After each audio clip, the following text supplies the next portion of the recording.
en el tercer día de competencia del Maui and Sons Pro 2015. Ya estamos ya con Heat en el agua. Estoy aquí con Steve Jackson. Steve, muy buenos días. Buenos dias, and good morning to all of the viewers tuning in to day 3 of competition here at the 2015 Maui and Sons Arica Pro at El Gringo. We are already underway out in the water, starting things off. Heat 9 in the round of 64, picking up where we left off yesterday afternoon. And we already have the first wave ridden by Geronimo Vargas in the white jersey. Just to give you a quick rundown of who we can see out in the water: Miguel Tadella from Peru in red, Geronimo Vargas from Brazil in white, and Thales Araujo in yellow, also from Brazil. Here is Thales. Cuando tenemos sola ya es Thales Araujo de Brasil, camiseta amarilla, muchachos. Estamos ya con 28 en la regresiva, con Miguel Tudela en el agua, peto rojo, Jerónimo Vargas de peto blanco y Thales Araujo. Everybody that is watching at us home, very good morning. From here, from Arica, the city of the eternal spring, and we are in the heat number 9 with Miguel Tudela red from Peru, Geronimo Vargas, the Brazilian, on white, and Thales Araujo from Brazil on yellow. We already started heat. We've been 28 minutes remaining, Steve. Yes, 30-minute heats again, like yesterday. Top 2 waves will be scored. Top 2 riders will advance on to the next round. As I'm sure you can see right now, the swell has a little bit more, so smaller conditions, which is going to create a whole new set of conditions for these guys to keep an eye on out in the water. As when it gets small here at El Gringo, it breaks closer to that rock ledge in front of us here, so we're probably going to see our fair share of busted skegs today. Ya, para todos los que nos asisten, las condiciones han bajado un poco. Tenemos ahí ola de Jerónimo Vargas de Brasil, peto blanco, y muchachos, los que les comentaba es que las olas han bajado un poco. Ya con el pasar del día, la marea subiendo, esperamos unas condiciones ya más regulares con olas alrededor 5, 6 pies que puedan dar un espectáculo de calidad. Estamos ya con 27 minutos y teníamos ya los primeros puntajes con una nota baja de Miguel Tudela de Perú de 0.50. Ya está saliendo la primera también de yo. Y en el hit número 9 me encuentro aquí con Steve Jackson entregándoles toda la información de este tercer día del Maui and Sons Pro 2015. All right, so again, today we are underway, resuming where we left off, working our way through the round of 64. We're into the back half of the round of 64, starting off with Heat 9. Again, waves on the board for all 3 of our riders out in the water right now and up and riding in yellow. Tenemos ahí a Thales Araujo, el brasileño. Ya está sumando los primeros puntos para pasar al siguiente round. Y ya están saliendo las primeras notas. Jerónimo Vargas de Brasil. Estamos ya en el hit número 9, tercer día de competencia, y tenemos una jornada espectacular para ustedes, con condiciones mínimas pequeñas en el gringo. Ya pueden ver que las olas han bajado alrededor de medio metro. Estamos aquí entregándoles una edición más de este campeonato con todos los récords mundiales. Steve, we are with Thales Araujo, with Geronimo Vargas and Miguel Tudela. Miguel Tudela, someone that already has been here. He's been having incredible performance the last years, and is the whole Tudela family at this morning supporting and bringing his best performance to this wave. There you can see on screen all 3 of our competitors out in the water, and it's Miguel Tadella taking a look at this wave. He's going to scratch into this one, up to his feet, sets his line, pulls into the small barrel, drives through it. So a nice little wave there for Miguel Tadella. That will definitely help his situation out in the water as he looks to build his scores in the heat and try to put together 2 solid rides to advance him out and onto the next round. Bueno, teníamos ahí ya un tubito de Miguel Tudela que posiblemente lo ayude a pasar a primera posición. Y estábamos ya con los primeros puntajes de Thales Araujo, con un 4, un 2 y 40 su primera nota y un 4 y 25 su segunda. Jerónimo Vargas en la lideranza con una primera nota de 8 puntos y un puntito está en primer lugar. All right, so we've worked through almost the first 5 minutes of this 30-minute heat, and scores falling in for all of our riders. Right now, Geronimo Vargas in the lead with an 8.0 on his opening wave, a 1.10 as a backup, so he'll look to replace that 1.10 sooner rather than later. Meanwhile, Miguel Tadella with a 0.5 on his opening wave, dialing in a 4.0 on his second wave. That moves him into second. And situation change actually is scores coming in for Thales Araujo, a 2.40 and then a 4.25 on his last wave. Moves Thales up into second. So it's Vargas first, Araujo second, and Tudela in third right now. Still plenty of time on the clock. About 24 and a half minutes remaining in this first heat of the morning. And conditions are small today. Very tricky conditions. It's really important wave selection when we have Miguel Tudela on a paddle situation. Usually it's steep when we have this condition that the ocean comes down from a swell. We wait for the tides to show the real sets, you know, the sets that get into the reef and to the lineup. We have open riding, that's Miguel Tudela from Punta Hermosa that goes into the first turn. No, it's not gonna work for Miguel. And on these conditions, usually it's one of the most heaviest and most dangerous way like to surf this wave, you know. The second section of El Gringo, Quirófano, is usually very shallow, and most of the competitors prefer to surf, and most of the locals also, we prefer to surf this wave with better conditions, with more size, then the waves breaks out of the reef. So we're gonna see probably a spectacular show today of barrels. Let's see if the boys can handle with this condition, no? Now, keep in mind, for all of you at home watching online, this is one of those waves that's actually really dangerous when it's small, almost more when it's small, because the waves break closer to that rock ledge, and it's really not a reef. It's just a rock slab covered in barnacles. It gets really shallow really quick on the inside, and if these guys aren't careful, not only are they going to be busting out a few fins, but they're going to be getting raked up pretty good as well. Cuando teníamos ya un tubazo ahí de Tudela con una increíble clase controlando los pequeños tubos de la sección del quiropráctico, muchachos. When we were having Miguel Tudela on red jersey holding incredible control on his rides.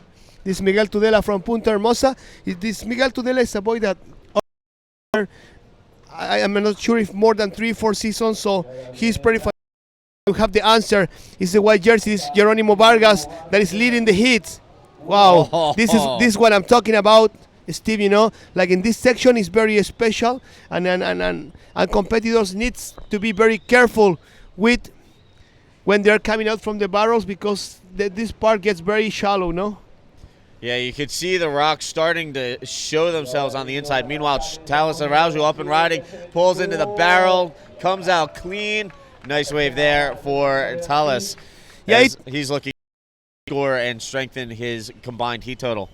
E aí todo mundo em Brasil, bom dia. Gente, já começou o campeonato, já, todo mundo aí. Se liga que a brasileira já está rompendo aqui as ondas do gringo. Hoje está bem mais pequeno, o swell já abaixou bastante. Mas acontece o seguinte, com essa condição o gringo é muito mais perigoso, é muito mais difícil de surfar. Então se liga aí em casa que a galera vai dar tudo aqui para mostrar o que são os melhores tubos do Chile. ¿No? As ondas están bombando, daqui a pouco a maré vai começar a encher e as condições vão ficar melhor. Então todo mundo lá em casa se liga que o campeonato está com ondas pequenas, mas a onda continua na qualidade.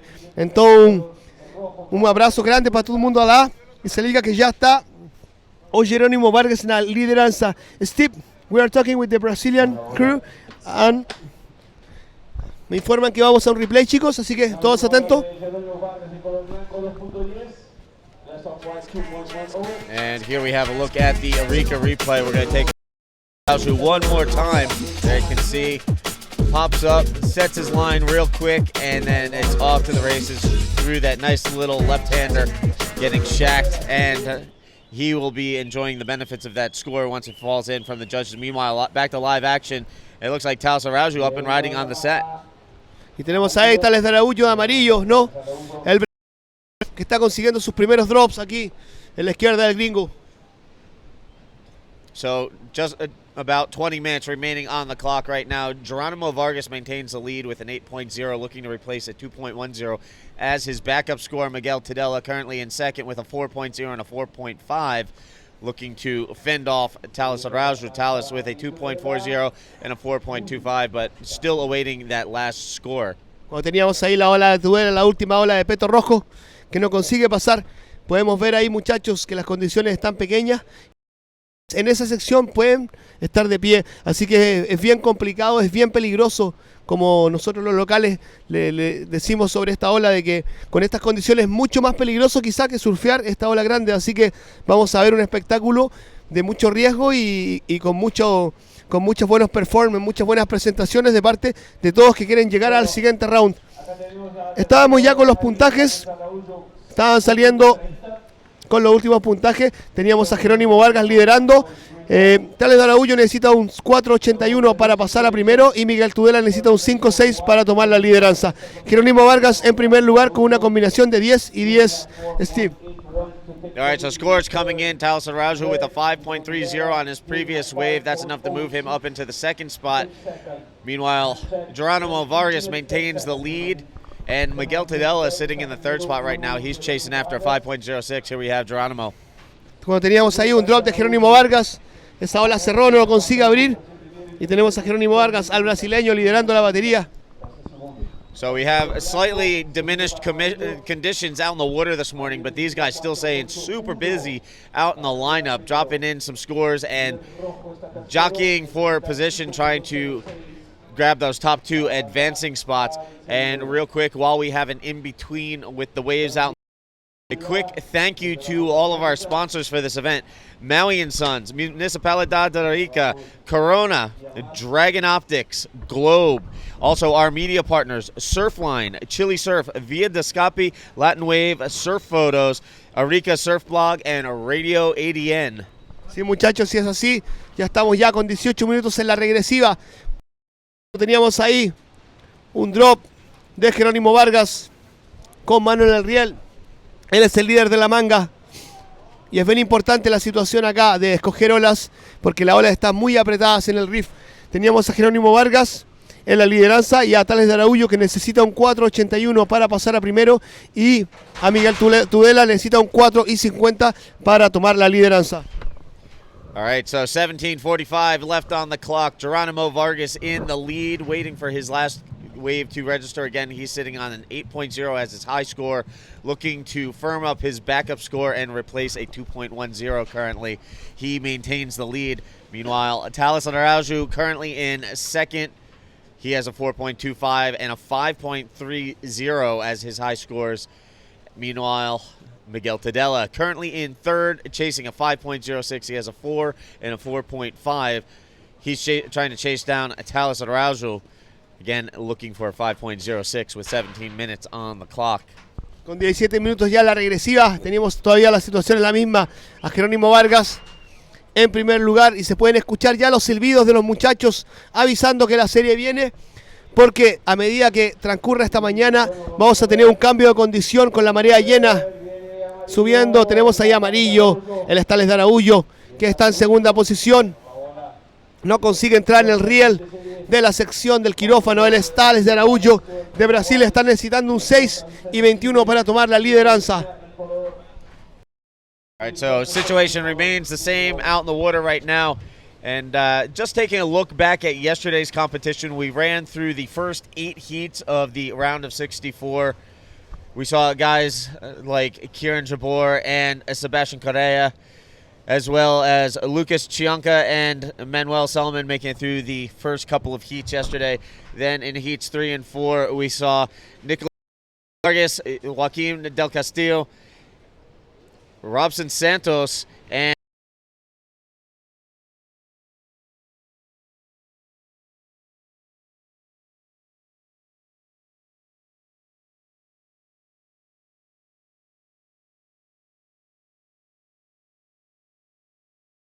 joining them, Andy Crier from France and Luan Wood from Brazil.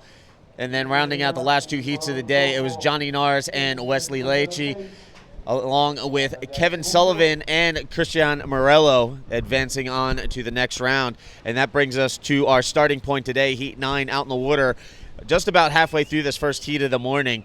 And it's Geronimo Vargas in the lead.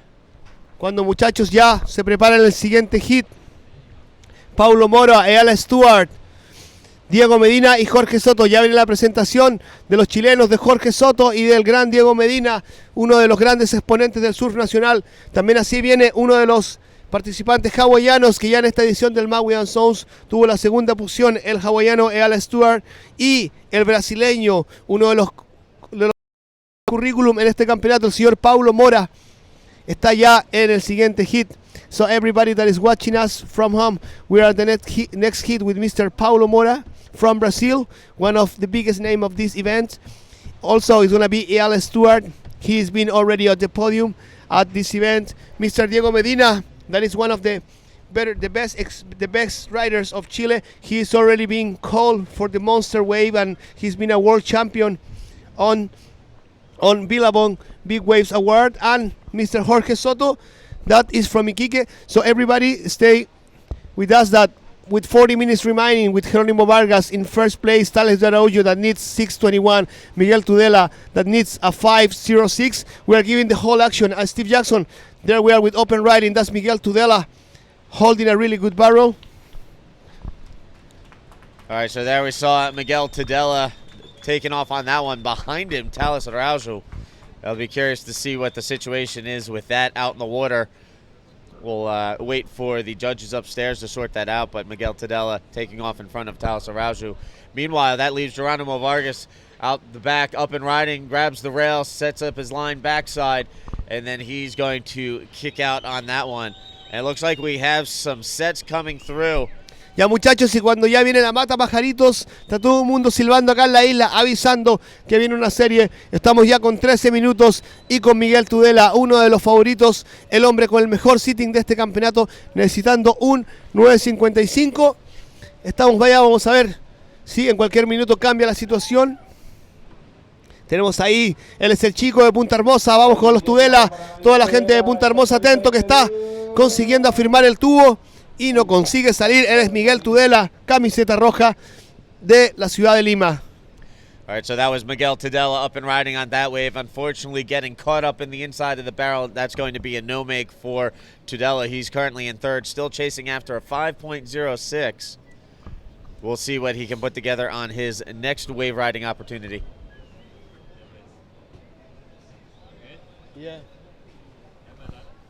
What? So again, 12:20 left on the clock. Situation remains the same. Geronimo Vargas leading the way. Tales de Araújo in a second, trying to hold off Miguel Tudela. Tudela trying to chase down a 5.06 and bump Araújo from that second advancing position. And it looks like we have more waves rolling in out the back, Yo-Yo. Sí, teníamos ya ahí olas viniendo y estaban saliendo los últimos puntajes. Estábamos esperando la nota de Miguel Tudela. Penúltima nota cuando teníamos ahí olas, muy buenas olas. Y ese es Miguel Tudela del Perú, que está necesitando un 9.55 de combinación y consigue afirmar un increíble tubo. Ya pueden ver todos en casa que el reef está muy bajo en esa zona. And on the last part of the wave, how shallow is the reef?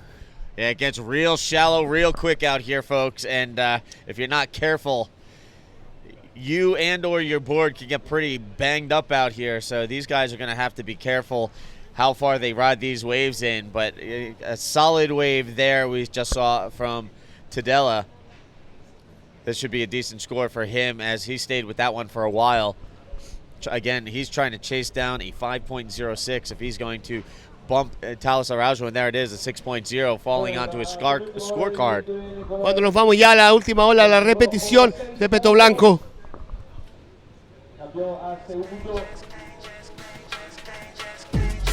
Esa es la ola de Tales Araújo, mientras Tudela tomaba a la izquierda. Perdón, me equivocaba, era Jerónimo Vargas ahí consiguiendo dos maniobras. Ese es el líder del hit. Mientras Tudela iba a la izquierda, Jerónimo conseguía hacer dos turns. Cuando teníamos ahí un drop, ese es Tales de Araújo, el brasileño que ha cambiado la situación. Situation is changed, Steve, because Miguel Tudela with his 6 point is getting to the second spot. Right now he needs a 5.51 to be on first. So again, counting down, getting into the back third of this heat. 10 minutes left on the clock. Geronimo Vargas on the board with an 8.0, a 3.50. He leads the way. Miguel Tudela currently moving into the second spot on the strength of that 6-point ride he just had. That goes along with a 4.50. He holds the second and advancing position. Meanwhile, that bumps Atelis Araujo into third. He has a 4.25, 5.30.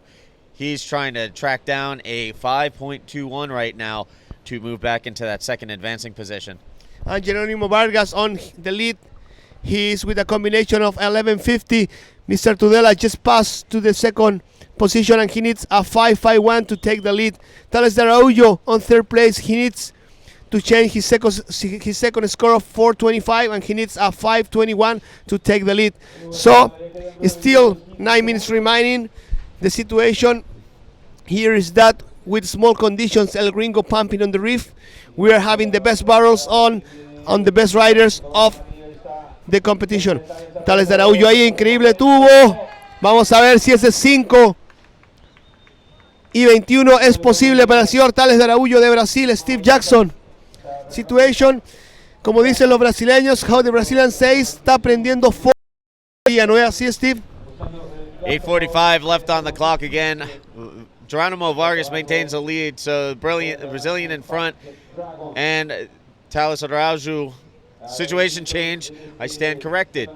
After that last score comes in for Miguel Tudela, a 5.90 to go with his 6. That's enough to move the Peruvian into the top spot.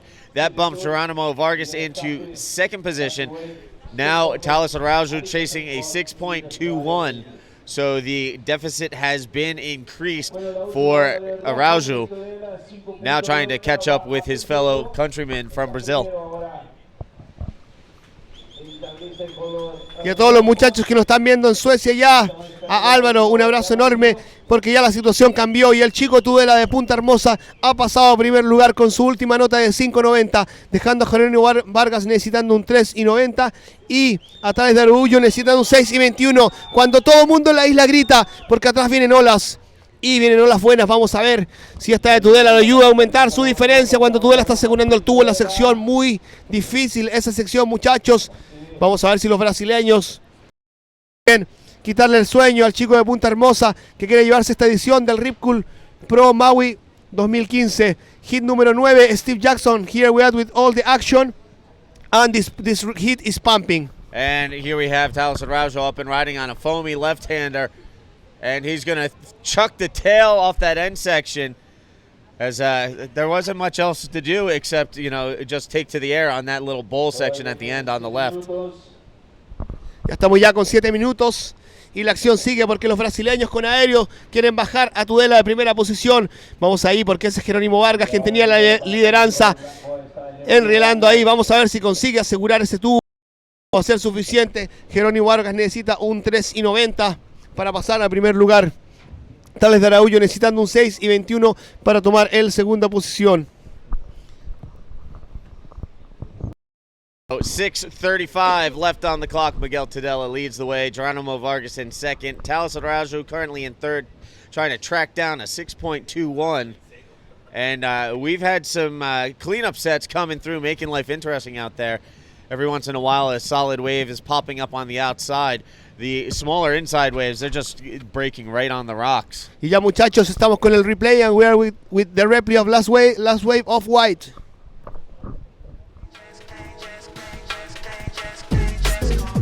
So here we have a look at Tales Araujo on his last wave.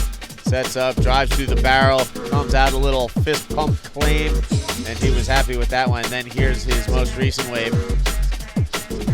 Chucks the tail, board comes out from under him. So trying to make something out of nothing there on that last wave. So a little flash in the water. Cuando teníamos ahí la última ola del peto amarillo que está en tercera posición necesitando 6.21 y camiseta amarela, James está prestando 6.21. Cuando teníamos ahí el drop, ese es Miguel Tudela, el peruano, que está en primera posición, asegurando otro bonito tubo que no consigue salir. Ese es Tudela del Perú que está en primera posición, ganando con 11.90. Esta mañana me encontraba con el padre de Tudela y me decía que los chicos están bien preparados. Ya el primer Tudela, el más chiquitito, perdió ayer en el primer round. Y tenemos aquí al monstruo de los Tudela, al más fuerte, al que tiene el mejor sitting del campeonato mundial, aquí en competencia. All right, so we have hit the 5-minute mark. The competitors for the next heat will be paddling out. Coming up next, we'll see Palomora go up against Ayala, Stewart, Diego Medina, and Jorge Soto. But again, right now out in the water, 4:40 left on the clock. It's Miguel Tudela leading the way over Geronimo Vargas and Talis Araujo. Talis Araujo trying to dial in a 6.21 and bump his fellow Brazilian out of that second advancing spot so that he can move on to the next round. And here we have Miguel Tudela up and riding. Cuando teníamos ahí a Tudela poniendo un tubito en la sección del quiropráctico, poniendo un 360 aéreo, es el peruano Tudela aquí en las izquierdas del gringo, muchachos. Y ahí, gente, un abrazo enorme a mi amigo Fernando Seco de Itajaí, que debe estar asistiendo al campeonato. Uno dos caras que me impulsó aquí no surf, que me levou de la mano a pegar ondas aqui no Chile. Muito obrigado, Fernando, aí sempre de coração, meu irmão. Sempre aqui em casa, volta pronto, brother. Así que un abrazo para él, para toda la galera de Itajaí también, a Juliano Seco y a todos los locales de Atalaya. Un lugar tan bacana como Itajaí. Están asistiendo a un campeonato when we are open riding this yellow jersey from Brazil, Tales de Araújo. And I'm here with Steve Jackson, delivering all the information from the best competitors of this event. Steve, we are 3 minutes and 30 seconds. And the situation is that Tales de Araújo needs a 581 and Geronimo Vargas needs a 390. Yeah, so again, right now, Tudela leading the way. Vargas trying to hold on to that second advancing position. In the meantime, Talis Araujo trying to track down a 5.81 and steal that second spot away from Vargas. We'll see how this all shakes out with 3 minutes remaining, but that's the current situation out in the water. Cuando ya estábamos con 2 minutos y 50, muchachos, y Geronimo Vargas en segunda posición necesita un 3.90. También así Tales de Araújo, que necesita un 5.81 para primer lugar. Miguel Tudela en un primer lugar con una mejor nota de 5.90 y un 6 puntos. Están ya saliendo los últimos puntajes. Iban a ser insuficientes para tomar la lideranza, que los brasileños están necesitando bajar del primer lugar a Tudela para así llevarse este primer hit del día. So we have 2:20 left on the clock, and real quick, just looking at the qualifying series schedule, the most recent event wrapped up at the U.S. Open of Surfing in Huntington Beach, California, where we saw Hiroto Ohara from Japan the win. Hiroto dialing in some pretty big scores in that final to take the win at the U.S. Open. The best result for a Japanese surfer ever on the World Tour. So congratulations to Hiroto Ohara for that win in Huntington Beach. Meanwhile, here we are at the Maui Suns Arica Pro 2015 edition, working our way through the field so that we can crown our own event champion. Ahead coming up next on the QS schedule, August 13th through 16th, the Uluwatu Challenge in Bali, Indonesia. So something to stay tuned to. And just a quick look ahead on deck for the championship series coming up next on the tour schedule, the Billabong Pro Tahiti, August 14th through 25th at Chopu. So all eyes will be set on the CT, and we'll all be watching intently to see who can take out the win at Chops. Y ahí, muchachos, ya teníamos situación de remada, porque ya faltando 1 minuto, vamos a ver si Tales de Araújo cambia la situación, porque él necesita un 5.81. Nada imposible en condiciones como estas aquí en las izquierdas del gringo. Y ya nos preparamos con el siguiente hit, en el cual ya viene Paulo Moura, Eala Stewart, el hawaiano, Diego Medina de Pichilemu y Jorge Soto, también el chileno, que se preparan ya en el hit número 10 de esta mañana aquí en el gringo. Counting down the final 30 seconds out in the heat right now. Tudela holding on to the top spot. Vargas fending off Araujo for the second advancing spot. Talis looking for a 5.81. Time running out. Will El Gringo offer up anything to work with? Right now it's questionable as it's gone quiet out in the lineup. So right now Talis Araujo. Y ya estamos en la reciba. 3, 2, 1. E final de bateria, gente. O Thales de Araújo se despide da competição, precisando um 5,81. Jerônimo Vargas passa na seguinte. Também nasceu Miguel Tudela. So there you have the heat results. Tudela taking the heat win, moving on, as well as Geronimo Vargas.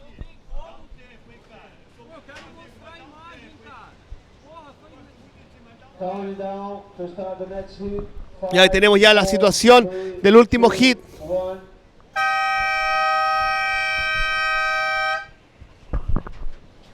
All right, so the horn has sounded. Getting things started out in the water. Red up and riding. Y ya estamos ya con la primera de rojo. Ese es Paulo Mora, el brasileño, uno de los experientes en condiciones de tubo. Cuando tenemos ya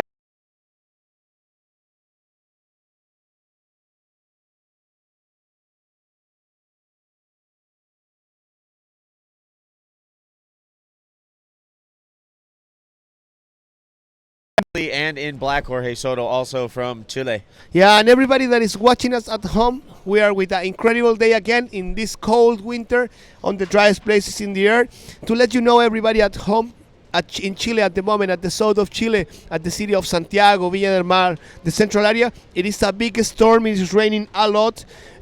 Some friends of me they are telling me that it's been a lot of wind and it's been strong last night. So we are on the driest place in the earth. Pretty soon it's gonna come the sun. So the situation here is this. You know, the driest places in the earth has an incredible weather. When we have open right in there is Paulo Mora. That is not getting into the right. And what's your opinion about this, Steve? Here we are, driest place in the earth, never rains, conditions of... This is what you can get every day on El Gringo. You know, if it's flat, you're going to get this condition. What's your opinion about this incredible barrel? One of the most consistent waves on the face of the planet, this entire area.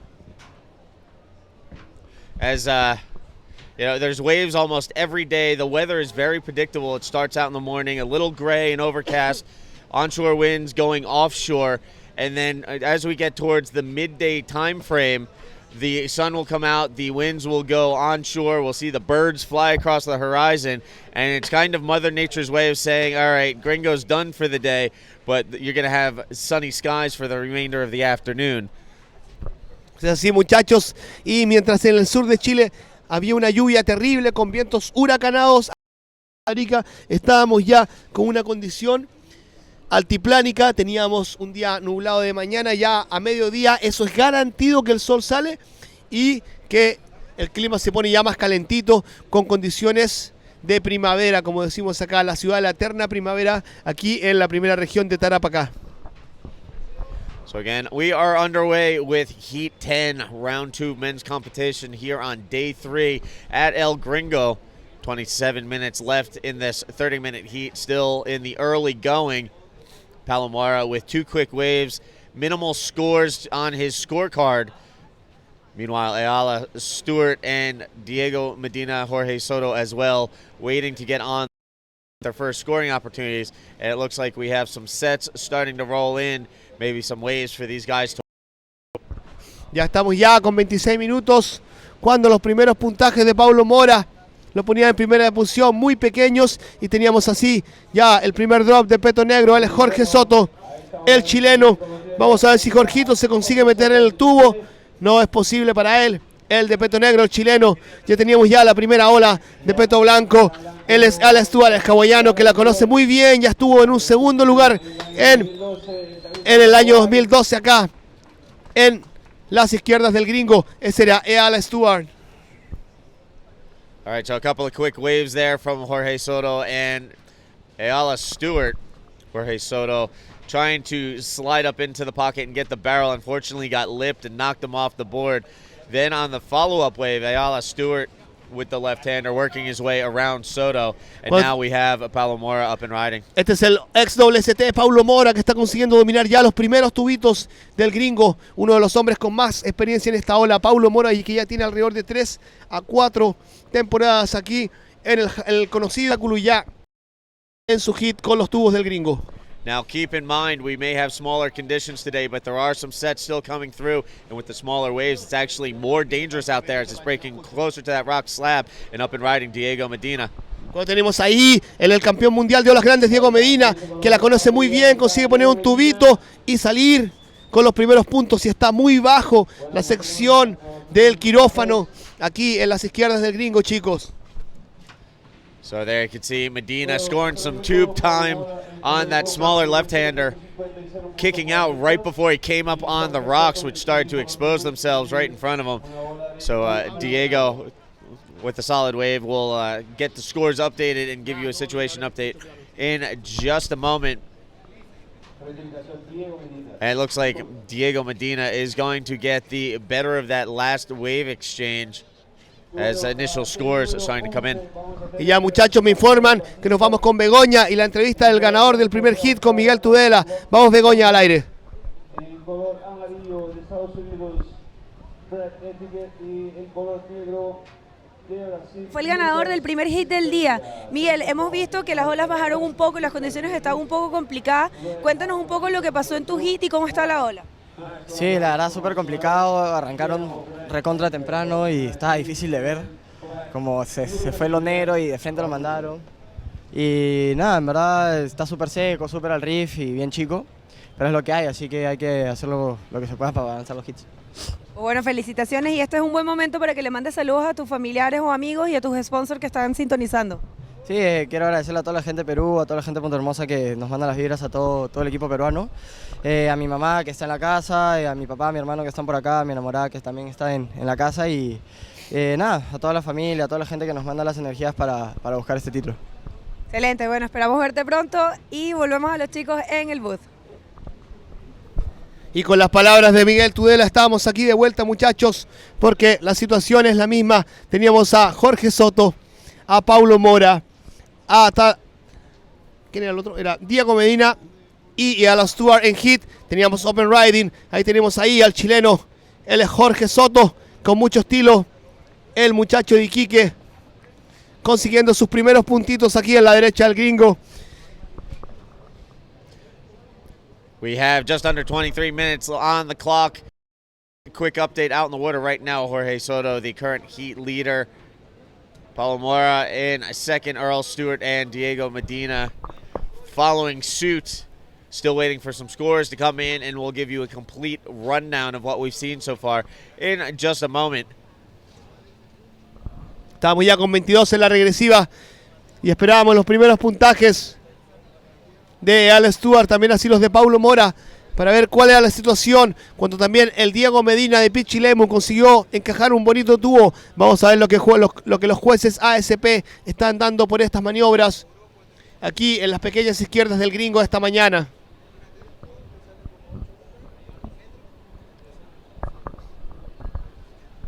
Y ya se prepara en el siguiente hit el señor de Recife, Halley Bachista, también así Max Longhurst de Australia, Brad Ettinger de Estados Unidos, y teníamos hola ahí, esa es camiseta roja, ese es Paulo Mora, el brasileño. Y les comentaba, muchachos, que se prepara también Brett Ettinger, el americano, que ya estuvo en una edición de este campeonato, y Lucas Silveira, uno de los grandes nombres de la nueva generación brasileñas. Do you know Lucas Silveira? Have you ever seen Lucas Silveira on free surfing or competing on competitions? Yes, I have seen him back in Brazil. Pretty solid competitor. Well, Lucas Silveira is one of the boys from Brazil that has been having the best performance on big waves here at Arica. When we have Diego Medina there, dropping on this left. And I was mentioning that Lucas Silveira's performance super amazing. Chicos, una cosa que les quería comentar, ya se viene uno de las nuevas generaciones brasileñas, Lucas Silveira, que es uno de los competidores que aquí en Olas Grandes se siente más cómodo en el gringo. Lo tuvimos el otro día en el free surf con condiciones gigantes, a Lucas Silveira rompiendo lo que es la ola del buey. Así que, muchachos, prepárense ya para ver a uno de los monstruos de la nueva generación del Tour Mundial, que es Lucas Silveira, ya en el siguiente hit. And speaking of Brazilian riders, just taking a quick look at the current QS rankings. Top 3 spots currently held by Brazilians. Alejo Muniz, Alex Ribeiro, and Felipe Toledo. Top 3. Cuando tenemos Open Riding LSE a la Stuart, que ya estuvo en una edición del Maui and Sons aquí en las finales. Vamos a ver si el hawaiano consigue asegurar ese aéreo. No lo concretó, ese es Al Stewart. And big greetings to the whole McNamara family that is supporting Eyal Stewart, especially to Uncle Leon, that we miss him a lot. You know, he is one of the persons that comes here, share with the community, real local from Hawaii, that already put his stamp with his voice here at Arica. So big greetings to him, super welcome always. The McNamara family, greetings to Landon as well, and all the boys from Hawaii. That Eyal Stewart here is on the hit, and we just start with 90 minutes remaining, Steve. Yes, 19:45 left on the clock. Diego Medina leading the way with a 3.50 and a .70 rather. And we have a situation change as scores coming in for Eyal Stewart. A 6.0 sends him to the top of the scoreboard. Eyal Stewart leading the way. Y muchachos, nos vamos ya con un repli de la última ola del hawaiano Eyal Stewart.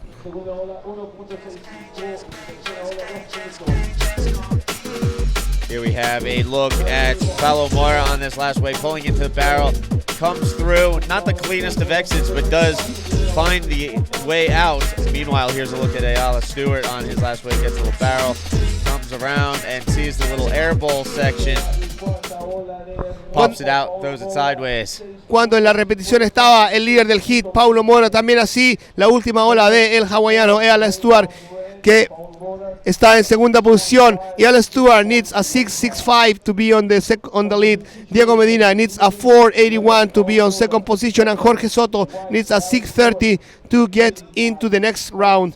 So situation is that with Paulo Moura on a combination of 12.65 leading the hits number 10.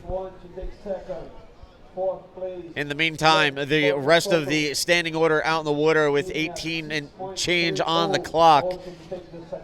As Yo-Yo said, Paulo Moura leading the way with a 6.50 and a 6.15 on his score sheet.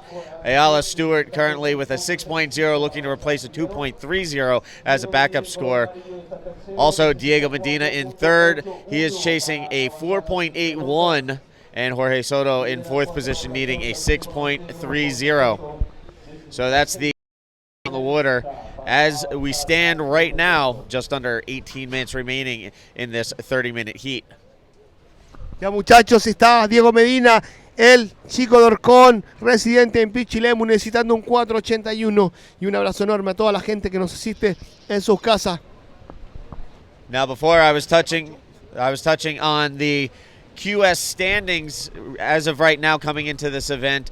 Leading the way, Alejo Muniz, followed by Alex Ribeiro and Felipe Toledo, also from Brazil. So Brazil with the top 3 spots on the qualifier series rankings. And then sitting fourth right now, Jeremy Flores from France. There are a couple of really solid results so far this year. Unfortunately, he recently hurt himself, so wishing a speedy recovery to Jeremy Flores, hoping to see him back in competition soon. Cuando Steve Jackson le comentaba a todo el mundo de cómo va el ranking mundial, chicos, la acción aquí en el gringo son con 16 minutos y 50. Tenemos al brasileño Paulo Moura, uno de los más experientes en este tipo de condiciones, con una media de 12.65 liderando la batería. Tenemos también en segunda posición, cuando teníamos ahí remada, él es el chileno. Vamos a ver si Jorgito consigue encajar el tubo. Y está, esa es la sección que yo le comentaba a todo el mundo, que hay que tener mucho cuidado porque las rocas ahí, los picorocos están con todo. Cuando tenemos ya la respuesta del Dieguito Medina, que está metiendo también un pequeño tubito para sumar, él necesita un 4.81 para pasar a segundo lugar. So there you just saw a quick wave exchange from Jorge Soto. Unfortunately, Jorge trying to get small, squeeze into that barrel and got lipped in the back of the head as a result. Then Diego Medina on the wave behind him. And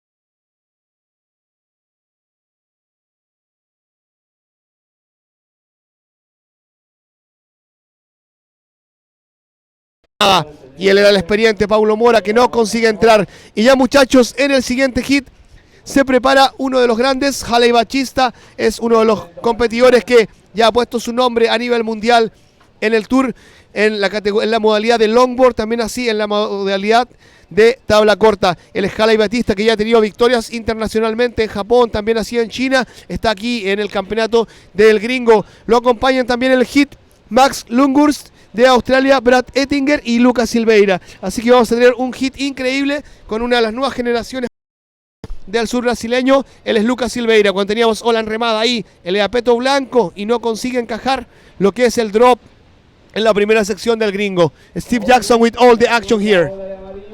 Lots going on out in the water despite the diminished conditions. And here we have Jorge Soto up and riding on the right. Nice drawn out wraparound carve off the top. And then this is just going to get small and foamy and shut down on the inside. He'll kick out, make his way back out to the lineup. So again, smaller conditions today, but the waves here at El Gringo still with plenty of power, still very dangerous out there. These guys need to watch out for that rock ledge on the inside.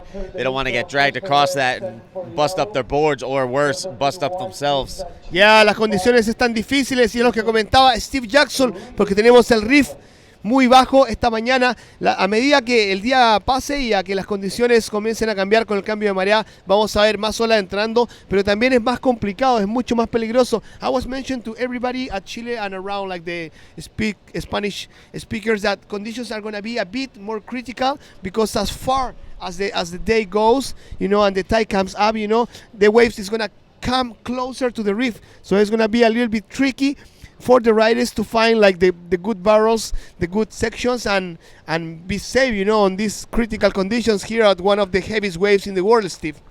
Yes, just in my few times here at this spot, I've seen people get hurt more on these small in-between days than on the bigger swells.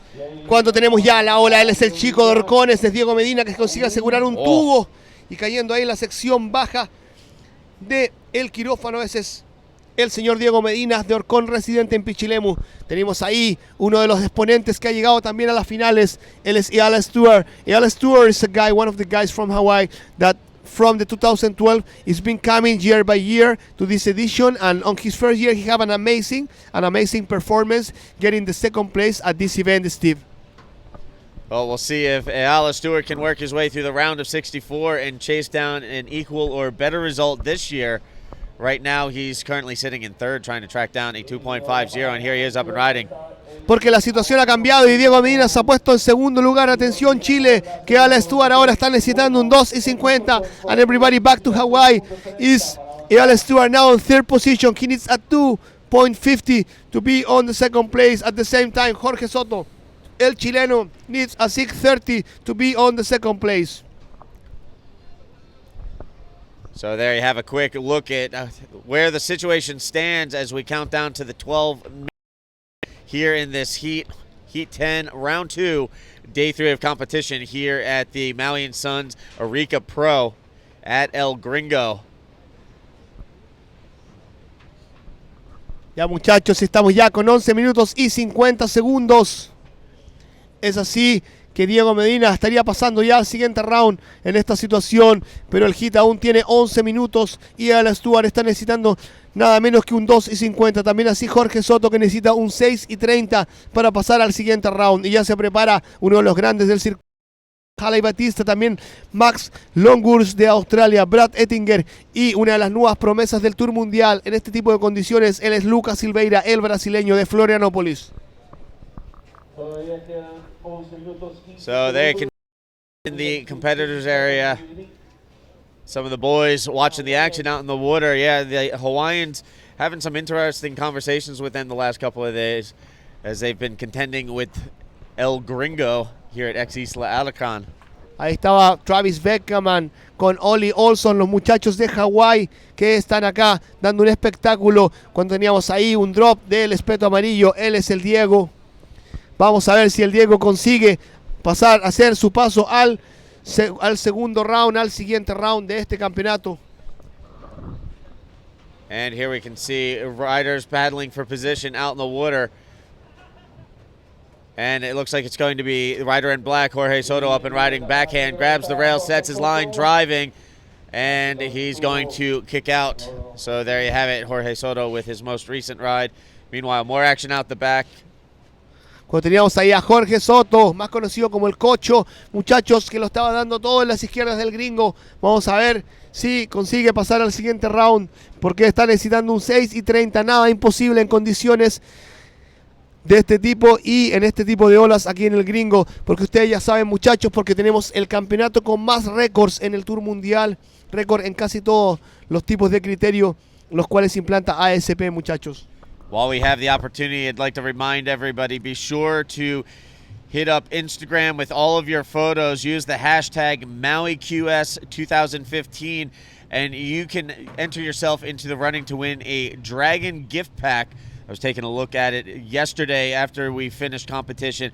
Pretty solid little gift pack. So again, if you want to enter yourself and get into the running for that Dragon gift pack, hashtag MauiQS2015 for all related items to this event on Instagram.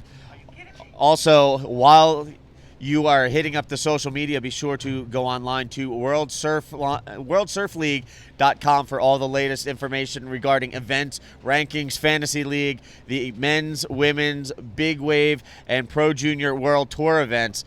All the information you need is right there, worldsurfleague.com. Eso sí, muchachos, agradecer mucho a Maui and Sons, Municipalidad de Arica, Cerveza Corona, Dragon Globe, nuestros media partner, Surfline, Chile Surf, Vía de Escape, Surf Fotos, Arica Surf Blog y Radio ADN. Así que un abrazo enorme, saludos enormes a nuestros patrocinadores.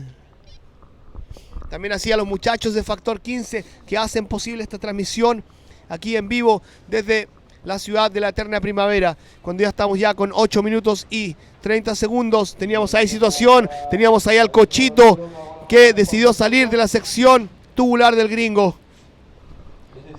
8:20 left on the clock, and it's still Palomara leading the way. Diego Medina holding on to that second spot. Ella Stewart chasing a minimal score, 2.50. And at the moment, Jorge Soto still trying to chase down a 6.30. All of these guys still within striking distance. They just need the right waves to roll their way and get down to business out there, as we are now underneath the 8-minute mark out in the water. Y ahí teníamos ya llegando al sector de la isla la familia Medina. Un saludo enorme a ellos. He was arriving just now, the family Medina, the wife of Mr. Diego Medina and her 2 daughters on ex Isla Alacrán, chicos, y ya saben ya, si están mirándonos desde sus casas y están en la ciudad de Arica, pueden venir acá que está pasando todo en el campeonato con un show de tubos, serán recibidos y con los mejores de este campeonato, porque teníamos ahí el brasileño Paulo Mora que no consigue encajar en el tubo.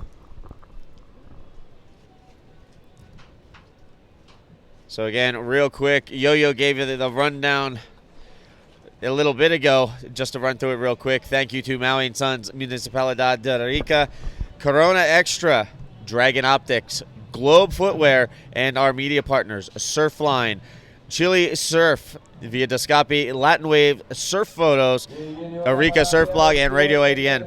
Y tenemos allá a Stuart que está necesitando un 2:50, muy posible en la última corrida de Ala Stuart, ya que Ala Stuart es uno de los competidores que tiene experiencia en este tipo de condiciones. So Ayala Stewart streaking down the line on that left-hander. He makes his way back out to the lineup again, trying to put a 2.50 or better on his scorecard to jump into that second spot and take that away from Diego Medina, looking to advance out as we get down to roughly 6 minutes left on the clock. And waiting for that score to come in. We'll see if it was enough to change the situation out in the water. Again, right now, Paulo Mora and Diego Medina leading the way, looking to advance on. Ya estamos ya con 6 minutos y 30 y la situación es la misma cuando ya se prepara Haley Batista en el siguiente round. A toda la gente de Brasil, atención Brasil, Haley Batista ya van a siguiente batería. También así everybody from Australia, Max Logurs from Australia is getting ready on the next hit. As well from United States, everybody at USA, Brad Ettinger is coming to the next hit. And gente lá em Brasil também, o Lucas Silveira também está entrando na seguinte bateria, bro. Así que todo mundo se liga aí, que já já viram Haley Batista, também nasceu o Lucas Silveira de Brasil. And score coming in for Ayala Stewart, a 3.30. That's enough to move him into the second position. That bumps Diego Medina to third. He now needs a 4.31. Jorge Soto remains in fourth, needing a 7.10. Cuando ya, muchachos, nos enviaban saludos enormes desde Noruega. Este es el Bodoque, uno de los grandes locales aquí del gringo que asiste una vez más a la edición de su ola. Así que un saludo grande, Bodoque, aquí con sopaipillas pasadas. Te enviamos muchos cariños a ti, a tu señora y a tu hijita, porque este campeonato en tu casa está dando un show de tubos una vez más.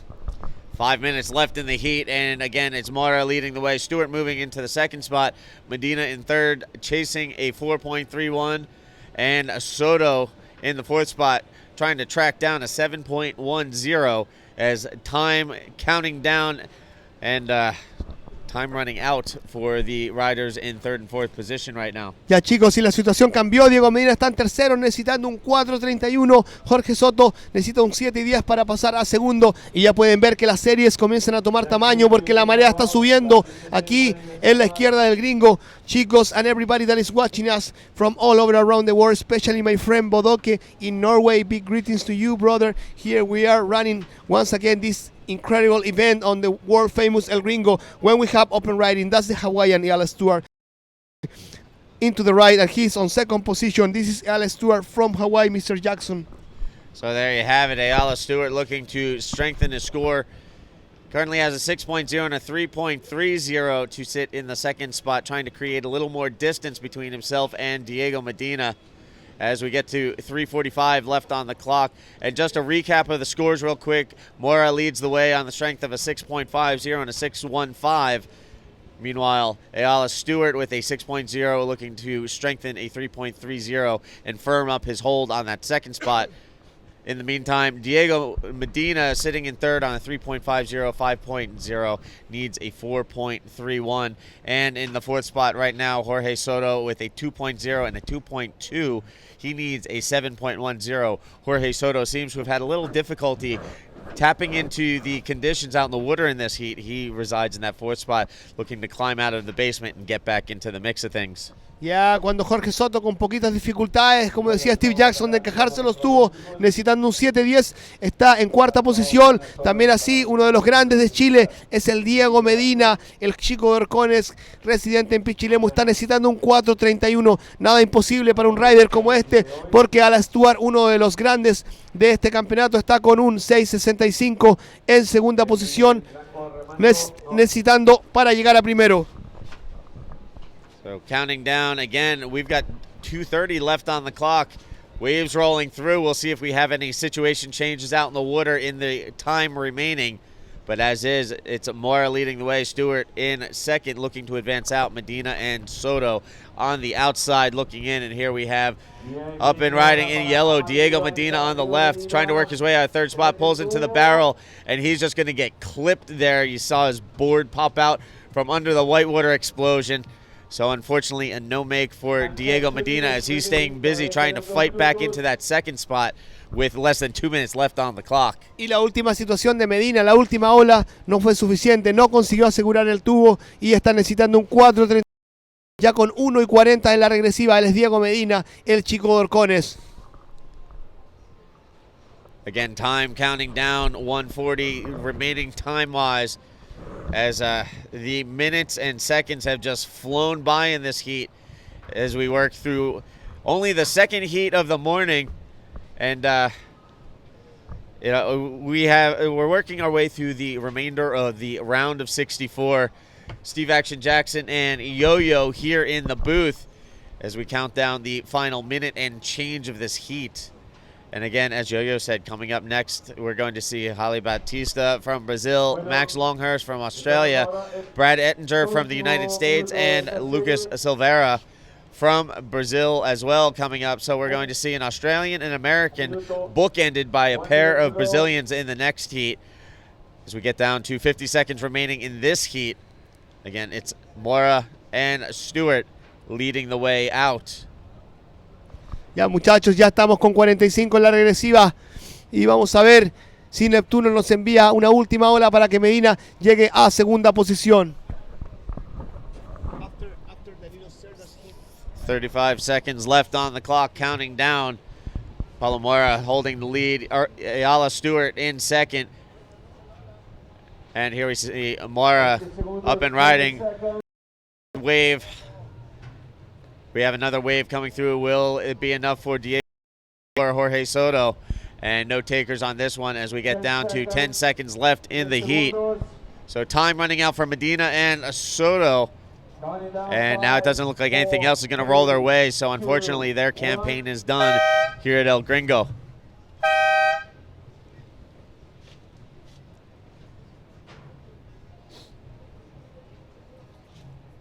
And the heat is over. No.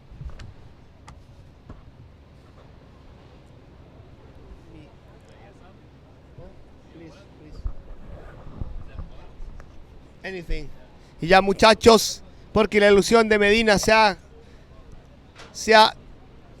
acabado en este campeonato, porque Al Stewart en segunda posición y Paulo Mora han pasado al siguiente round. And on first position, official result, first place, Paulo Mora with 12 and 65 is going to the next round. At the same time, Mr. Al Stewart from Hawaii with 9 and 30, he goes to the next round. And Diego Medina was needing a 431, is on third position, and Jorge Soto from Chile on fourth. Así, muchachos, se despide al Diego Medina de esta nueva edición del Rip Curl del Maui and Sons. Y también así Jorge Soto, los chilenos.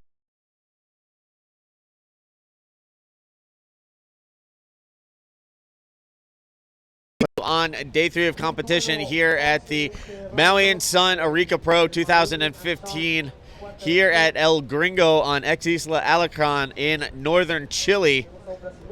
Again, right now out in the water, Ali Batista in red, Max Longhurst in white, Brad Ettinger in yellow, and Lucas Silveira in black. Y teníamos ahí una de las goletas del puerto de Arica, muchachos, que va a sacar ya los primeros pescaditos para hacer unos exquisitos ceviches aquí en el puerto de Arica, muchachos.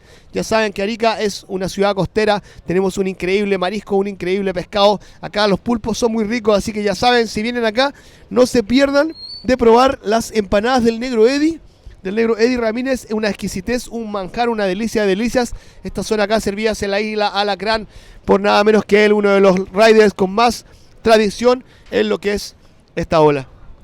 Ya Steve Jackson, estábamos con toda la acción with Lucas Silveira as one of the big names on this event. And this is Lucas Silveira at the same time, Halle Batista, one of my favorite boys at the moment on this competition, Max Longhurst from Australia and Brad Ettinger from USA. Once again, standard operating procedures out in the water, 30-minute heats. Top 2 waves will be scored. Top 2 riders will advance on to the next heat. As we are underway on day 3, working our way through the back half of the round of 64. And Lucas Silveira off to a couple of quick opening waves out in the water. Minimal scores, but he's the first on the board. He can build from here. He takes the early advantage. Meanwhile, Halle Batista, Max Longhurst, Brad Ettinger still waiting to get on the board as it's gotten a little quiet.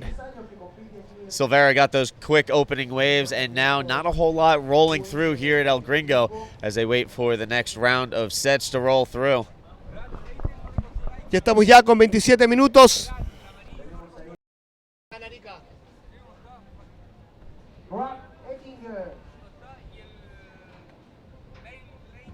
Ya, muchachos, ya estamos en este hit con Lucas Silveira, Halle Batista en el agua. También así Max Longhurst de Australia. Estamos ya esperando los primeros puntajes. And as of right now, it looks like we have Halle Batista, Max Longhurst, and Lucas Silveira out in the water. They're still calling Brad Ettinger. He has yet to show up for his heat. So again, right now we have 3 competitors out in the water and 1 competitor unaccounted for, as Brad Ettinger is still yet to check in for his yellow jersey assignment. Meanwhile, there you can see Halle Batista taking a look, but opting not to go on that one as that just got small and rolled right up onto the rocks. Ya muchachos, ya están saliendo los primeros puntitos de el señor Lucas Silveira.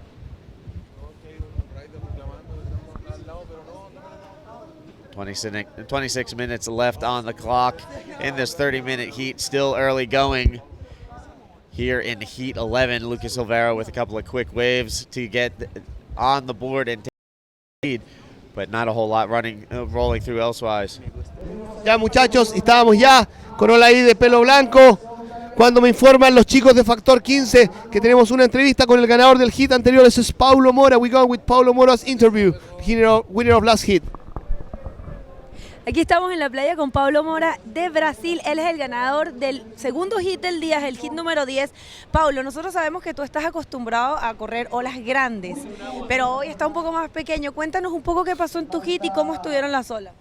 As olas não estão como todos os outros esperamos acá de Arica, que são buenas olas, sempre grandes, mas essa é a competição. Eu tentei escolher buenas olas no começo da manga e aí sacado 2 Cs e alguma coisa e me posto em primeiro posto na manga e aí controlada um pouco, esperando uma melhor que venha e estou feliz passado minha manga. Você quer mandar um alô para alguém no Brasil? Sempre para minha família, um grande abraço para minha esposa Luísa, para minha filha Mel, vocês estão comigo sempre, para meus pais, meu pai e minha mãe, graças. Parabéns para você. Back to you guys on the booth.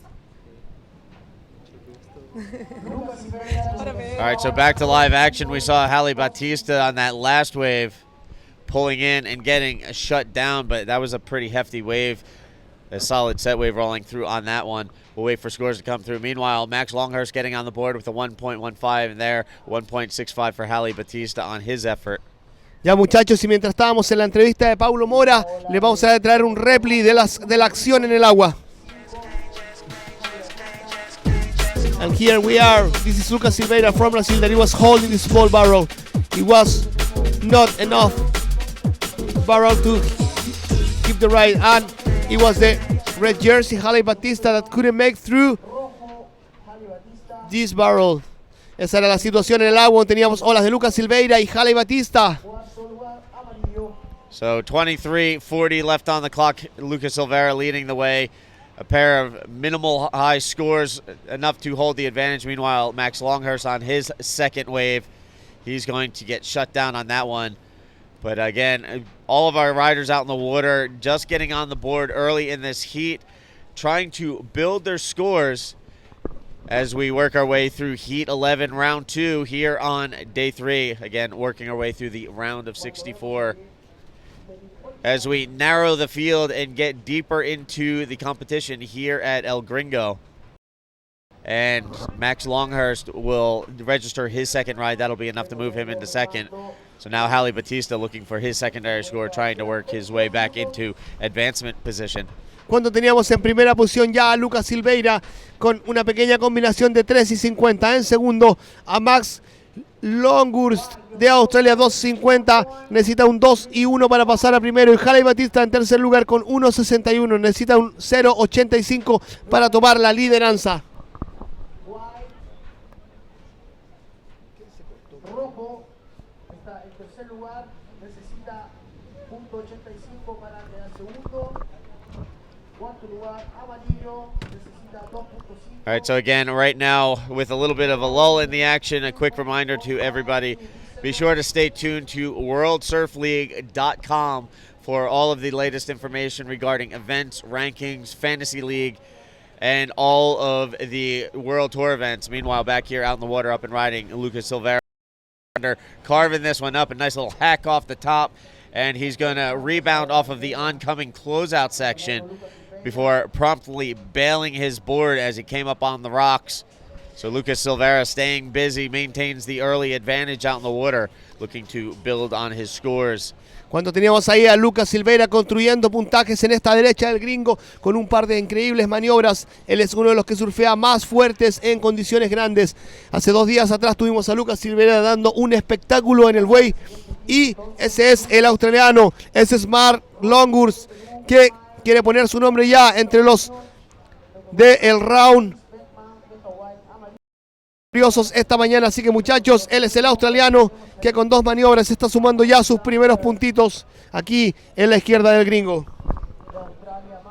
21 minutes left on the clock, and it's Silvera with a 2.25 and 1.10, a couple of minimal scores holding the lead, waiting for his last score to drop. Cuando ya muchachos me informan que no estamos al replay.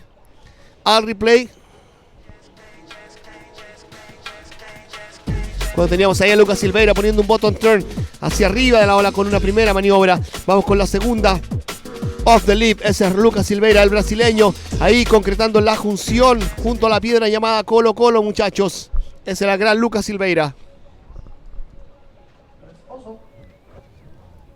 Just over 20 minutes remaining on the clock, working our way through the first third of this 30-minute heat. And again, it's Silvera leading the way. Longhurst waiting for his last score to register. Sitting in that second advancing position, Halle Batista in third spot right now.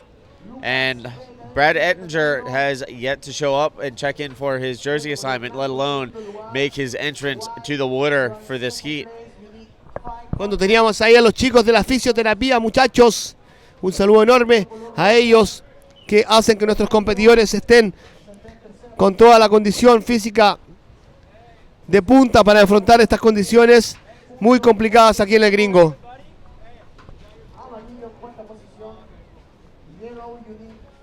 $19:45 left on the clock. Silvera still leading the way. And it looks like Longhurst is actually making his way in from the heat. Meanwhile, back out in the water. Cuando tenemos a Halle Batista ya con la primera maniobra, muy radical Halle Batista tirando espuma ahí. En la derecha del gringo, él es Halle Batista, el brasileño de Recife. Muy radical Halle Batista, está necesitando un 3:21 para pasar a segundo lugar. All right, so it looks like Max Longhurst made a quick exit from the water to switch out his board. He's going to jump back into the keyhole and make his way back out. He snapped his fin on his board. So as we were expecting, we're starting to see some busted fins out there with these shallow conditions and that rock ledge. So unfortunately, Max Longhurst, the Australian, the first victim of the day, a busted fin on his board, has to swap out his gear. He's making his way back into the keyhole as we speak and headed back to the lineup where he will rejoin Halle Batista and Lucas Silvera. Fortunately for Max, he maintains the second position. This will not cost him any points, just a little bit of time during the water. Ya muchachos, si me informan que vamos nuevamente a un replay de las últimas acciones aquí en el gringo. Y teníamos en ola, él es el australiano ahí, que conseguía conectar un tubito. Y estamos viendo ya, él era el australiano, con un increíble tubo.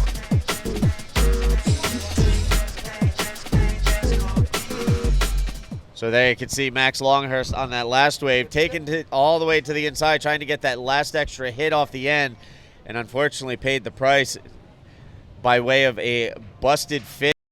Switch out boards, but he's back out in the lineup. Again, he currently sits in the second spot behind Lucas Silvera, trying to hold off Halle Batista for that advancing position.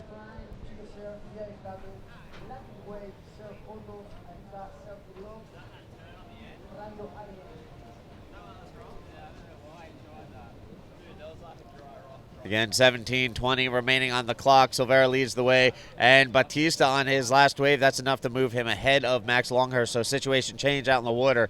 Silvera in the lead, Batista to second. Max Longhurst is bumped to third, and now trying to register a 2.06 on his score sheet. Ya muchachos, y ya estábamos con 17 minutos en la regresiva, cuando teníamos ya la última ola de Max Longhurst, un 3:50 en segundo lugar. También así Lucas Silveira tomando la lideranza con 7:25.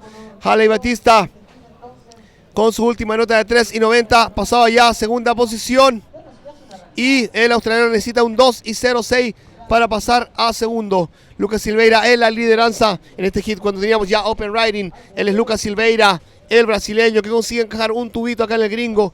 Creo que será posible que con esta Lucas Silveira pueda cambiar su score y de 2:25. With 16:20 left on the clock, Max Longhurst back to work after switching out boards. Quick ride on the left-hander there for Max Longhurst. Y es el australiano Max Longhurst, que está necesitando un 2.06 para pasar a segundo lugar. Ya estamos ya con 15 minutos en la regresiva y en la siguiente manga se prepara Lucas Messina, Miles Lane Toner, Travis Beckman y uno de los favoritos del evento, el ariqueño Danilo Cerda de la ciudad de Arica, uno de los grandes nuevos talentos de la camada chilena. All right, so there you have it. Coming up next, Luca Messinas Navarro, Miles Lane Toner, Travis Beckman, and Danilo Cerda. So we'll see them on deck. But right now, counting down to the halfway mark in this 30-minute heat, it is Lucas Silvera leading the way over Halle Batista. Ya muchachos, nos vamos ya al replay de Lucas Silveira.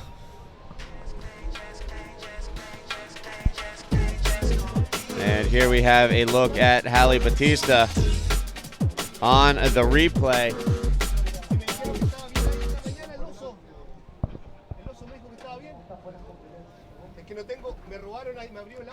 So right now waiting for that last wave of Halle Batista to register. Meanwhile, Max Longhurst moving back into the second. So Longhurst, Batista, they keep trading back and forth with that second position. Right now it's Longhurst moving into that second spot. Batista now chasing a 2.20.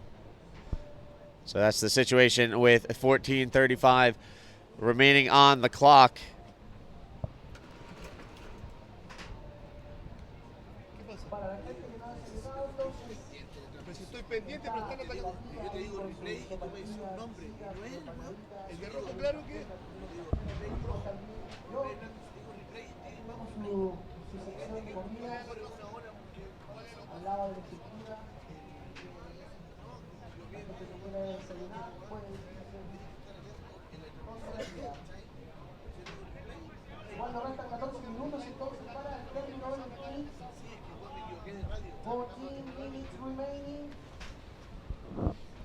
Just under 14 minutes remaining out in the water. Again, situation, Silvera in the lead. Longhurst moving into second. Now Halle Batista needing a minimal score, 2.20, to take back the second spot, as the Australian and the Brazilian Batista have been trading back and forth. So basically each successive wave has been changing the situation out in the water. And here we have Longhurst up and riding again. Pulls into the left-hander. It looked like he was going to slide out. Got a little caught up, and there he comes out again before bailing his board. So a difficult ride for Longhurst, and now we have Halle Batista up and riding, pulling into the barrel. And unfortunately, that just shut down with him inside the belly of the beast. Y la situación ha cambiado. Halle Batista nuevamente en tercer lugar.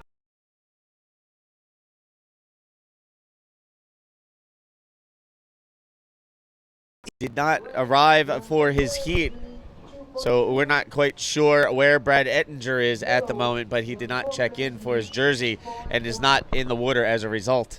Cuando ya teníamos ahí situación de serie, los muchachos estaban silbando y ese es Halle Batista de rojo que se está poniendo en acción. Vamos a ver si Halle con su primera maniobra consigue una increíble claim form, como dicen los gringos. Vamos a ver si Halle consigue esa nota de 2:20 que necesita para pasar a segundo lugar. Teníamos la respuesta, él es el brasileño de Floripa, Lucas Silveira, que lo consigue encajar en los tubos aquí con 11:50. Ese es Lucas Silveira. All right, so quick wave exchange there. Lucas Silveira on that left-hander. The most recent wave ridden.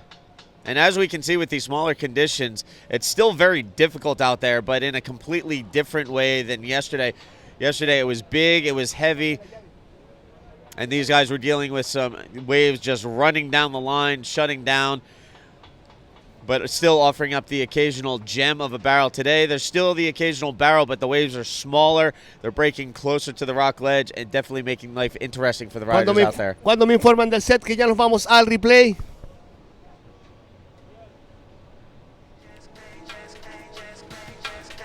Y este es el chico de Recife, Halle Batista, poniendo un drop ahí, encajando en el bottom turn. Vamos montando espuma con Halle Batista, uno de los grandes nombres de este campeonato el brasileño Haley Batista en ola.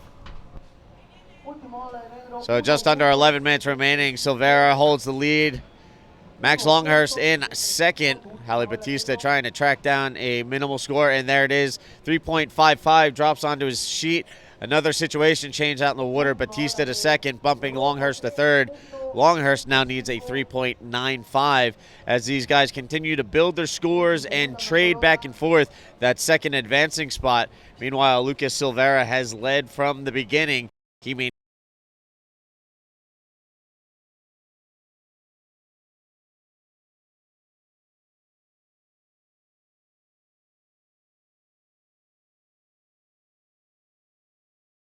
Sons Arica Pro at El Gringo as we continue through the round of 64, narrowing the field as we go. Again, 30-minute heats, the running order out in the water. Top two waves will be scored. Four-man heats, the top two riders with the best scores will advance on to the next round.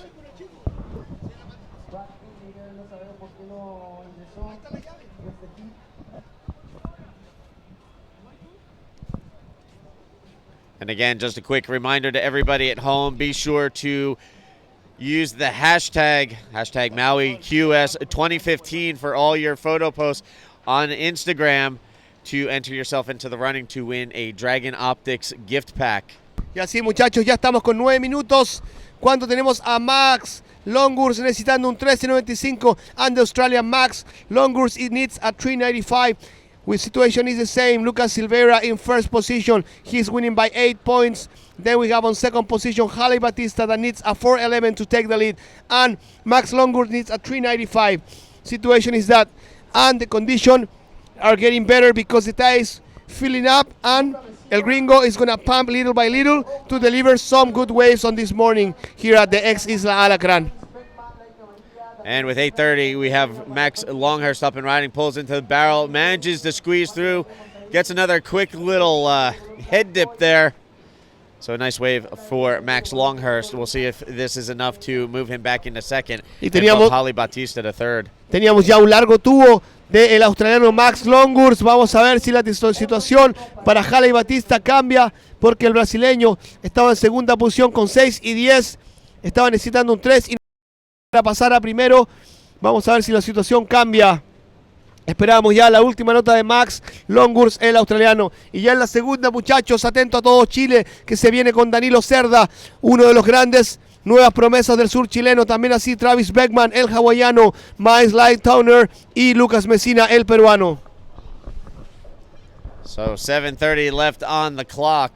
Ya, muchachos, ya nos vamos ya con las últimas olas, la última acción en el Gringo. Y esta era la última ola, este espeto negro. Teníamos ahí Lucas Silveira con la primera maniobra. Creo que no va a cambiar su segundo mejor puntaje. So again, counting down to the 7-minute mark, Lucas Silveira leading the way with a 5.0 and a 3.0 has maintaining the advantage. He jumped out to the early lead and has not looked back. Here he is up and riding. Grabs his rail, slides through the barrel. It looked like he was just about to make it out and then just got clipped at the very end. So again, Lucas Silveira leads the way with a 5.0, 3.0.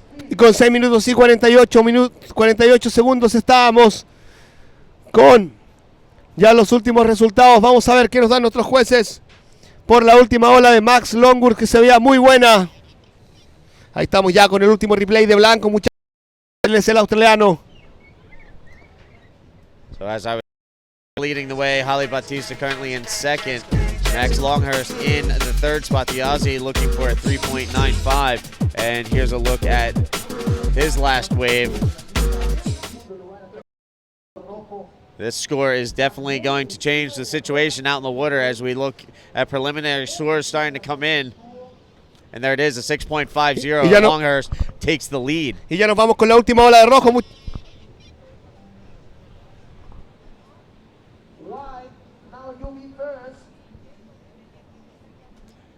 So again, situation on the water, less than 6 minutes left. Longhurst goes from third to first on the strength of a 6.50. That bumps Lucas Silveira to second. Holly Batista to third, needing a 4.11 now with 5 on the clock. So situation changed. Longhurst to first, Silveira to second, Batista down to third. Ya muchachos, y estábamos con la última ola de Max Longhurst, que es un 6:50, está tomando la lideranza, dejando a Lucas Silveira en segunda posición, necesitando un 5 y un punto. También así Holly Batista necesita 4 y 11 para pasar a segundo. Esta situación ha cambiado en los últimos minutos, porque la última ola del australiano era un 6:50. And we're just about down to the 5-minute mark. That means the riders in the next heat will be making their way out to the lineup. Y cuando me informan del set, que nos vamos al replay de la última ola de Peto Rojo.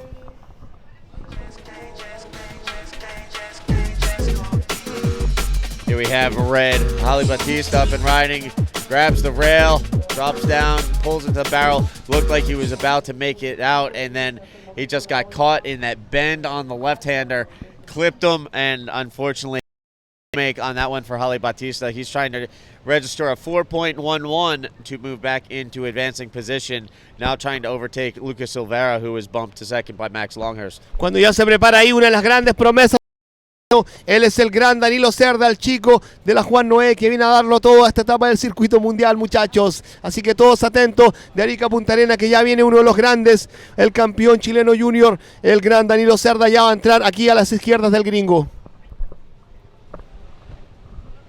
4 minutes left on the clock, and again, Longhurst, the Australian, registering a 6.50 on his last wave. That was enough to move him all the way to the top of the leaderboard here in this heat. Longhurst leads the way, bumping Lucas Silveira to second. Silveira sitting on a 5 and a 3.0. He's trying to hold off fellow Brazilian Holly Batista. Batista needs a 4.11. Here he is, up and riding, chunking the tail.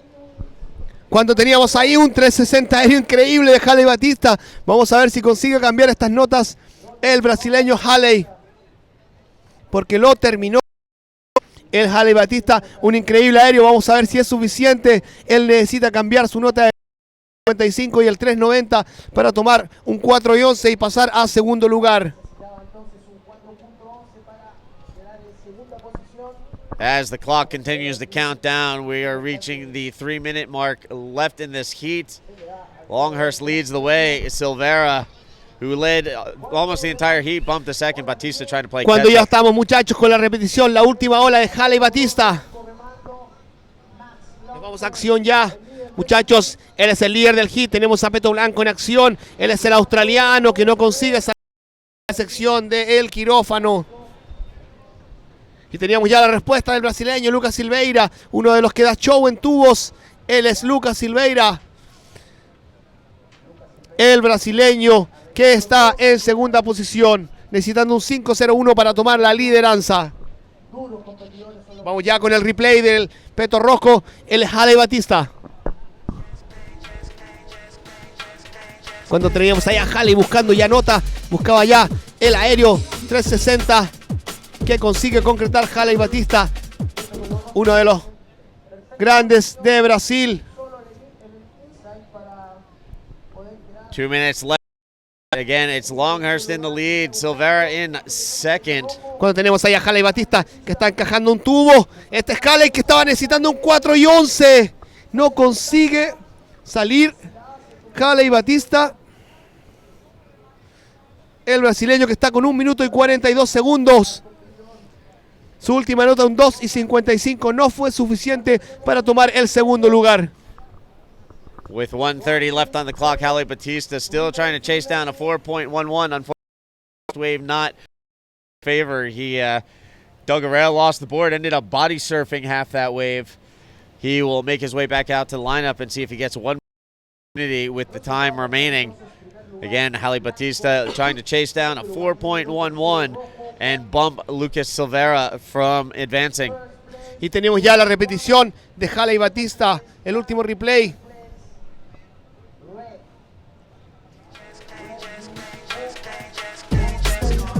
De la repetición del australiano de Peto Blanco, el líder de ese hit. También así el drop que no consiguió concretar Lucas Silveira de peto negro. So 40 seconds left on the clock, counting down, time running out for Holly Batista. He only needs a 4.11 to overtake Lucas Silveira. Silveira sitting on a 5.0 and 3.0. So minimal scores, but enough to advance out. But situation change coming in, a 4.15 on the previous wave of Holly Batista is enough to bump Lucas Silveira with 20 seconds remaining. So Batista to second, looking to advance out. Silveira now on the outside looking in, needs a 3.05. As we count down 10 seconds left in the heat. Ya nos vamos con 10 en la regresiva. Porque la situación cambió con la última nota de Holly Batista, un 4.15. Ha tomado la segunda posición, eliminando a uno de los favoritos, a Lucas Silveira. Él es Holly Batista, que con un 4.15, porque ese es el gran Holly Batista de Recife. Yo dije, el free safe, el muchacho se robó la escena. Tenemos ahí la última, era el tubazo de Holly Batista. Miren cómo consigue salir desesperado Holly Batista en los últimos segundos de la manga. Viró la batería.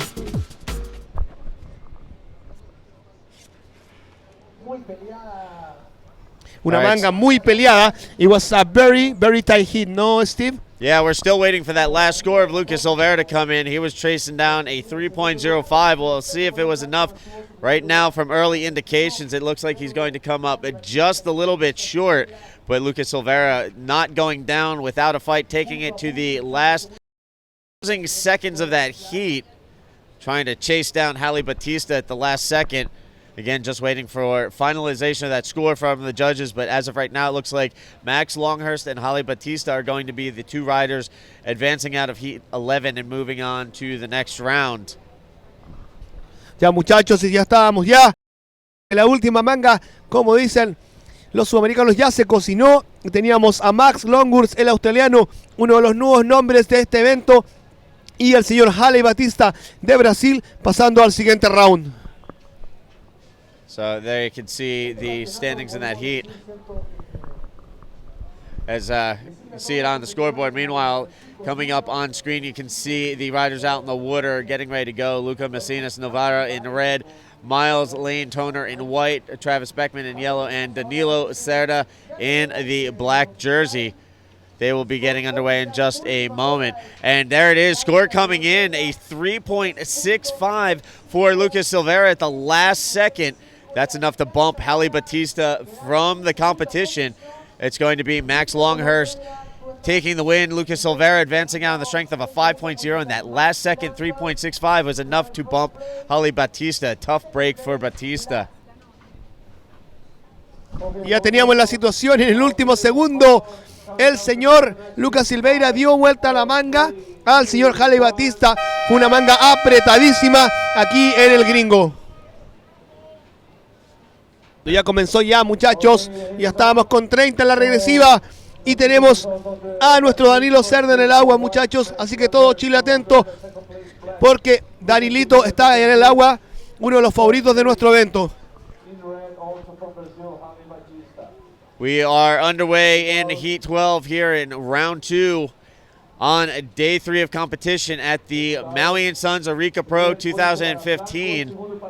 Right now out in the water, getting started with their campaign for the morning.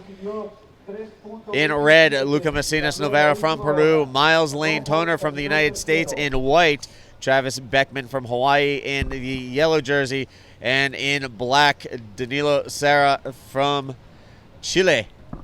Danilo Cerda from Arica, Chile, one of.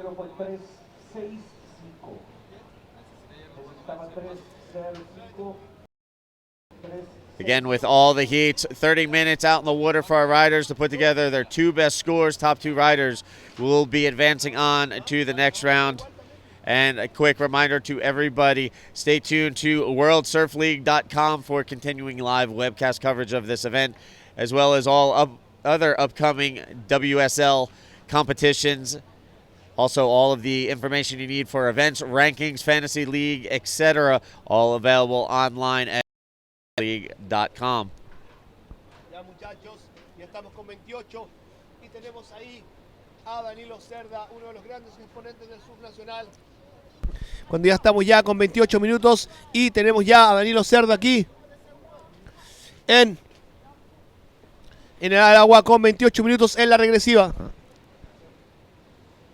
So just getting started here in Heat 12 on day 3 as we work through our field of competition here in the round of 64. Looking to wrap up the round of 64 here today on day 3, and then the contest will move forward from there. Estamos ya con 27 minutos. Tenemos a Lucas Messina, también así Danilo Cerda y Travis Beckman en el agua. Vamos a ver si el hawaiano en su primera edición del Maui and Sons Pro 2015 puede darnos un espectáculo, porque el free surf tuvo una presentación increíble. Este hawaiano que está dando su primer año aquí en el gringo. Chicos, ya estamos con 27 y vamos a ver si el show de tubos comienza y continúa aquí en este hit. So again, underway out in the water, Heat 12. Still waiting for our riders to get on the board with their first waves ridden. Y ya, muchachos, me informan que nos vamos con la entrevista del ganador del último hit, el australiano. 3, 2, 1, vamos. Hola a todos, estamos en la playa con Max Longhorst. Él es el ganador del hit número 11, él es australiano, así que les voy a preguntar unas cositas en inglés y se las traduzco. Max, we saw you surfing so good, but the conditions are kind of tricky at the moment, right? It's actually breaking on the rocks. I saw you lost the fin. What can you tell us about your hit? It's small, it's inconsistent, it's clean, but hey, we're in Arica and this is the best place in the world. I've never been anywhere like this, and we're having a good time and keep bringing the swell. Bueno, es su primera vez en Arica y dice que le parece súper buenas las olas, que sí, está un poquito complicado, perdió una quilla, pero igual está súper contento y quiere que llegue en el suelo. So, you say it's your first time, never competed here before, right? No, first time, and I'm really impressed. It's a crazy wave. Not so much today, but it looks like there's some swell coming, and I'm excited. I'm stoked I got through. I can surf when it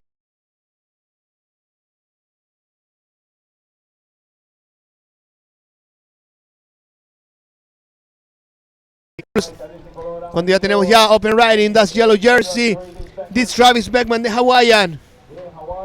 Travis Beckman pulling into the barrel, and unfortunately, that thing just collapsed with him inside. A no-make for Beckman. Meanwhile, Messina's taking a look at this wave. So Beckman getting things started out in the water. As we had a little bit of a lull to start off that heat, we're already felt. Cuando ya tenemos ya a mi muchacho, ese es mi Danilo Cerda, que lo está dando todo aquí en el gringo. Vamos a ver si consigue ya sumar los primeros puntajes el Danilito, uno de los grandes exponentes aquí de el circuito chileno, también así del circuito mundial. 24:30 left on the clock, and as I was saying, starting to see some action out in the water as the lull subsides. Travis Beckman waiting for his score to register. Also, Danilo Cerda getting on the board. Now just waiting to hear from Luca Messinas and Miles Lane Toner.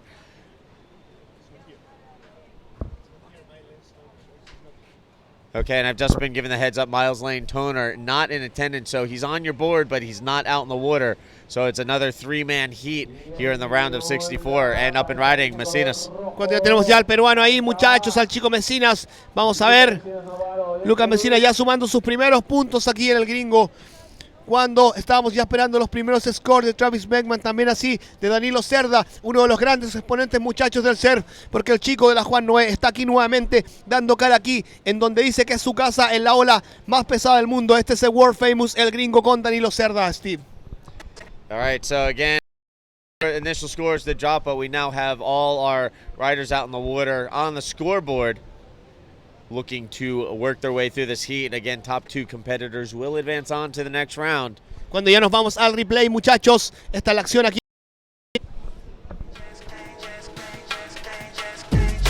Estamos ahí con el chico de la Juan 9 poniendo un dropazo, encajando el tubo, pasando a la sección del quirófano. Este es Danilo Cerda poniendo un cutback encima de todos los picorocos. El gran Danilo Cerda de la Juan 9. Teníamos ahí la repetición también del peruano con las respuestas de Lucas Messinas, que quiere opacarle la historia esta mañana acá al gran Danilo Cerda. So there you saw the replay of Danilo Cerda from Chile and Luca Messinas Navarro from Peru. So a quick wave exchange between the Chilean and the Peruvian. Estamos ya con 22 minutos y en cualquier minuto nuestro Score System Internacional va a entregar los primeros dígitos porque el tubo de Danilo Cerda podría ser considerado entre calidad buena. Y estábamos esperando que el chileno empezara ya liderando este hit. Here I am with Steve Jackson and all the action from the booth. And a quick thank you to all of our sponsors for this event. Maui & Sons, Municipalidad de Arica, Corona Extra, Dragon Optics, Globe Footwear, and our media partners, Chili Surf, Via Descapi, Latin Wave, Surf Photos, Arica Surf Blog, and Radio ADN. Ya estábamos ya en cualquier minuto en la situación cuando tenemos ahí al hawaiano, ese Stravic Beckman, uno de los riders de la isla de Oahu, que está dando cara aquí este año en el 2015 en una nueva edición del Maui & Sons Pro, traídos para ustedes por Maui & Sons, Municipalidad de Arica, Cerveza Corona, Dragon y Globe. All right, so Travis Beckman on that last wave, finding a little tube time on the right-hander. Little in and out barrel ride, waiting for the score to come through. As we work our way through the back half of round of 64 here on day 3 of competition at El Gringo. Cuando teníamos ya los primeros puntajes y se ven los dígitos de nuestros jueces profesionales ASP, porque el gran Danilo Cerda es muy posible que después de este drop lidere la manga con Danilo Cerda ahí poniendo un drop, y estamos ya esperando los primeros puntajes de las notas, la última nota de Danilo Cerda. Vamos a ver si son suficientes para que Danilo ya pueda tomar las riendas de este hit, el cual está haciendo su debut en el Tour. Estábamos ya con el replay, me informan los chicos de Factor 15, camiseta amarilla. So here we go with the Arica replay, taking a look at Travis Beckman on that last right-hander. Ducks in, comes out, and then kicks out with a little flare. So Beckman on the board, looking to build some scores. E aí, gente, todo mundo está assistindo aí. Tá o Danilo Cerda, um dos grandes créditos do Chile aqui, dando tudo aqui na esquerda do gringo. Uma das novas gerações do circuito nacional.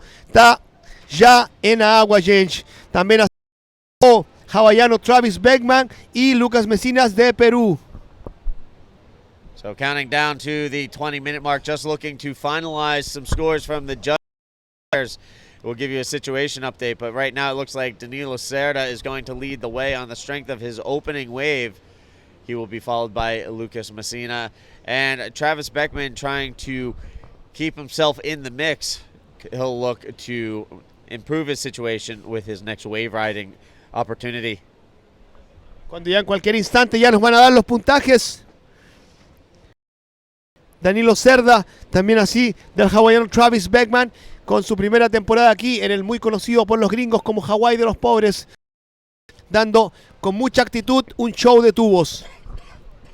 Chicos, les informaba que ya siendo cerca de las 10 de la mañana estamos con condiciones pequeñas, con tubos muy apretados en el riff, y está Danilo Cerda, uno de los grandes del sur chileno, el chico encontrado en la población de la Juan Noé, encontrado por los buscas talentos de Arica, está dándolo todo cuando ya teníamos ahí al peruano Lucas Messina, que consigue encajar, está viajando ahí en el riel de la ola con su tabla, no consigue salir. Él es el peruano Lucas Messinas and Steve Action, all the action with the Steve Action Jackson.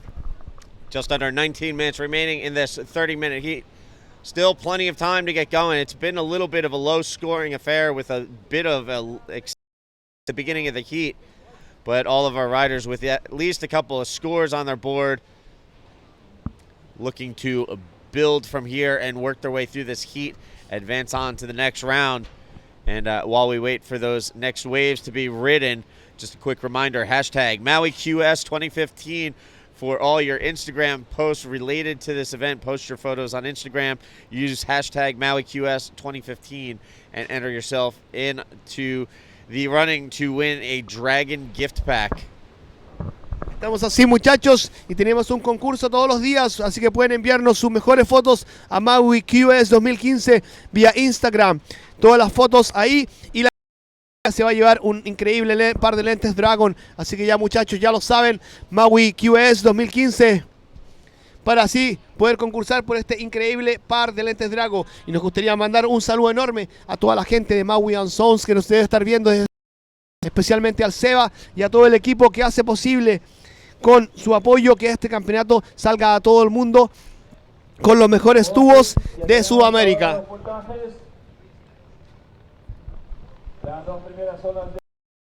With 17:25 left on the clock, scores filtering in. Danilo Cerda taking the early lead. He has a 5.75, a 1.0 on the scorecard, looking to put together a better secondary score to go with that opening 5.75, but he maintains the lead at the moment. Currently in second, Luca Messina Navarro with a 4.25 and 2.10. Travis Beckman currently in third with a 1.85 at 2.75. He's trying to suss out a 3.61 at the moment to improve his position. Ya muchachos, y la situación estaba ya con los puntajes en pantalla. Tenemos ya la lideranza de Danilo Cerda, que está tomando la manga con un 6.75. Él está ganando por 0.40. Necesitamos también, ya en segundo lugar tenemos a Lucas Messina, que está necesitando un 2.51 para tomar la lideranza, y Travis Beckman necesita un 3.61 para pasar al segundo lugar. Lo teníamos ahí al peruano dropeando. And Messina's up and riding on that one. Messina's trying to build his score. He has a 4.25, looking to replace a 2.10. Unfortunately, that wave probably not going to get the job done. Tenemos ya, él es el hawaiano, muchachos, con un muy buen tubo. Él es Travis Beckman. Cuando tenemos ahí ya la respuesta del ariqueño, muchachos, él es Danilo Cerda, que consigue encajar un muy buen drop. No a la sección hot de la ola, la sección caliente, porque teníamos una muy buen tubo primero de Travis Beckman. También la respuesta del ariqueño Danilo Cerda. Por favor, más distancia, por favor. Comenzar ahora el tabliza en color negro. Tabliza en color negro, tienes derecho a una ola más por haber sido molestado por el camarógrafo. Y nos informan del set que Danilo Cerda tuvo una situación ahí con uno de los camarógrafos. Es por eso que va a tener una ola más para tomar en este hit. Esa es una de las reglas ASP. Ya muchachos, y me informan los chicos de Factor 15 que ya nos vamos al replay de la acción aquí en el gringo. Estamos ya con el replay. Y este es Travis Beckman, el hawaiano, que con un muy apretado drop consigue encajar ese tubito para ya sumar sus primeros. Este es el hawaiano de peto amarillo Travis Beckman, que está necesitando un 3.61 para pasar a primero. También así la última ola de Danilo Cerda.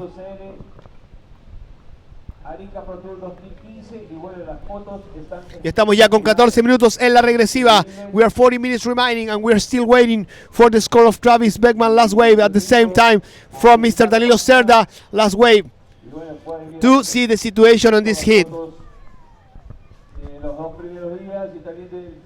With minimum conditions here at El Gringo. Take a look at home that this is our flat day with incredible barrels here at one of the heaviest waves of the tour. Yes, it's very rare to see this place ever go flat. This is pretty much as flat as it gets here at El Gringo. And as you can see, still some solid barrels coming through. It's just breaking a little close to the rocks. As we saw with the previous heat winner, Max Longhurst, he actually broke off one of his fins, had to switch out boards in the middle of the heat, was able to grab another board, get back out in the water, and went on to win. So congratulations to Max Longhurst. Unfortunately, he was the first victim of the busted fin syndrome here at El Gringo, but still overcame and moved on to the next round. Cuando ya estábamos, ya se prepara el siguiente hit. Dimitri Obre, Alonso Correa y el Nico Undurraga, el Rapala. Estamos ya recibiendo los últimos puntajes de este hit. So we have 13 minutes remaining on the clock right now, waiting for the last score of Danilo Serra to register. He leads the way. Also looking at scores coming in from Travis Beckman, and this last wave for Travis is going to be a really big score. He needed a 3.61, and there it is, a 7.75. Travis Beckman from third to first with a bullet. Ya muchachos, si me informan los monstruos de Factor 15, que nos vamos al replay de amarillo. Este nuevamente es el Hawái ahí, que consiguió encajar un tubazo. Ese es Travis Beckman, el hawaiano. So there you saw it, Travis Beckman on the replay, scoring a nice barrel, then wraps it around at the end. And there he is, taking a look at another wave. Beckman moving to the top spot, bumping Danilo Serra to second. Now Luca Messina needing a 6.15 to move back into advancing position. Estamos ya, muchachos, con el último puntaje de Travis Beckman, que ha tomado la lideranza con un 7.75. Este es el hawaiano. Cambiar el 4.65 por un 4.76 para pasar a primero, y Lucas Messina necesita sus 6.15 para pasar a segundo lugar. Segundo necesita de una ola 4.65 para volver al primer lugar. Y bueno, Lucas Messina y color rojo está tercero, luchando por 6 minutos aquí estamos ya con 11 minutos aquí en la regresiva, muchachos. Cuando Danilo Cerda en segundo lugar, el ariqueño está aquí con una combinación de 10 y 40. Pasando al siguiente round, también así, Lucas Messinas, necesitas un 6 y 15 para pasar a segundo. La situación es esa, con el hawaiano acá dominando los tubos del gringo con una última nota de 7.75 en la lideranza. Cuando tenemos ahí los locales del gringo, el Kurt con el negro Mario del norte. And there are the locals of Arica, Kurt Hermtraff, one of the guys that has been running the show here with the jet ski and the towing for the last 10 years. This is Kurt from Surf House. 10:40 left on the clock. Beckman continues to lead the way. Serta in second. Navarro trying to hunt out a 6.15 to move out of the third position and advance out of this heat. And while we have a little break in the action out in the water, just to touch back on the qualification series tour rankings, we went through the top four earlier. Again, Muniz, Ribeiro, Toledo, and Flores, the top four. Currently ranked fifth, Caio Abelli from Brazil. Sixth, Ryan Callanan from Australia. Joanne Doru from France, currently ranked seventh. Chloe Andino from the United States is eighth at the moment. Kanoa Igara ranked ninth, and rounding out the top 10, Davey Cathles from Australia. So there you have the top 10 on the QS rankings. These guys looking to continue the results and work their way onto the CT, the Samsung Galaxy Championship Tour.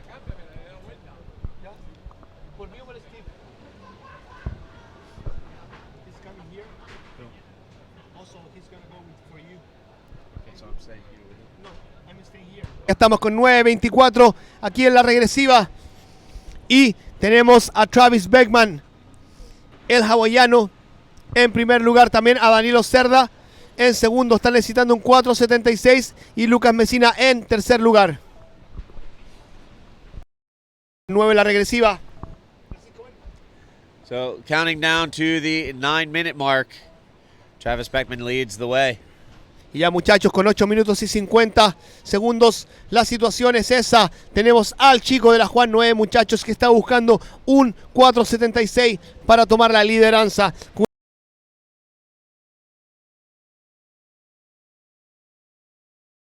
7.5 as a backup score.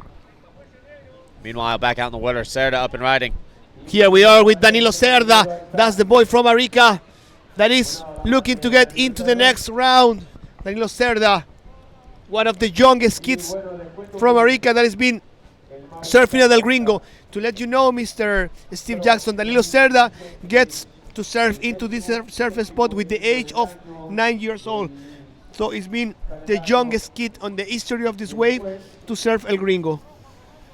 That's pretty impressive considering how heavy this wave is. And here we have live action out in the water, Messinas. Y ahí tenemos la respuesta de Messina, que le quiere opacar la fiesta a Danilo Cerda. Messina está necesitando un 6 y 15. Vamos a ver qué dan los jueces ASP por esa última ola de Lucas Messinas. Y ya, muchachos, me informan los jóvenes de Factor 15 que nos vamos al replay de esta situación. Tenemos ahí, ese es el amarillo, ese es el hawaiano, con un increíble dropazo ahí. Creo que no va a cambiar su segunda mejor nota, es bien posible, cuando teníamos ahí la respuesta del ariqueño Danilo Cerda con un drop en su última ola. So again, scores coming in as we saw wave exchange out in the water amongst all competitors out in the lineup right now.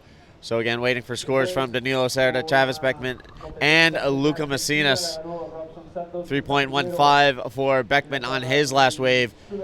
Will strengthen his secondary score, something a little more substantial, but right now the 7.75 and 3.15 are enough to have the Hawaiian Travis Beckman in the lead.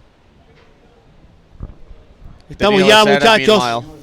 Estamos ya, muchachos. Mientras tanto, como dice Steve Jackson, estamos esperando las últimas notas, porque ya nos vamos con el último replay, la ola del peruano Messinas.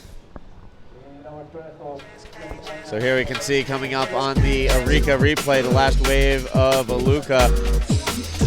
Drops down, grabs his rail, slides through the barrel. Now just score from the judges. Again, Luca Messinas Navarro needing a 6.15. Was this enough, Yo-Yo? Probably, to my point of view, the barrel was a bit smaller to get maybe 6 points, but it's super possible with these conditions, no? Because we are coming with incredible performance, and it's super possible that the situation in any movement can change. And it was the last score, it was 6-15. It was enough to put Danilo on third position. So there you have it. Situation changed as we count down to the 5-minute mark. Beckman maintains control, but Luca Messinas Navarro scores a 6.15 in his last wave.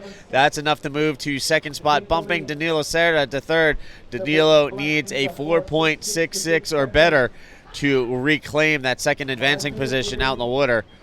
Ya estamos con 5 en la regresiva y la situación cambió porque a Lucas Messina le acaban de dar un 6 y 15 en su última ola, dejando a Danilo Cerda necesitando un 4 y 66 para pasar a segundo lugar. Danilo Cerda necesita cambiar un 4.65 por un 4.66. ¿Qué diferencia más minúscula está poniendo a Danilo Cerda fuera de este campeonato? With 4:30 left on the clock, just a quick run through the scores. Travis Beckman in the lead. Opened up with a couple of minimal scores, but then started dialing in the scores he needed. A 7.75 along with a 3.15 has him in the lead, so his last two waves have helped improve his situation greatly. Also out in the water, Luca Messina Navarro sitting on a 4.25 opening wave, and his last score, a 6.15 wave of the heat.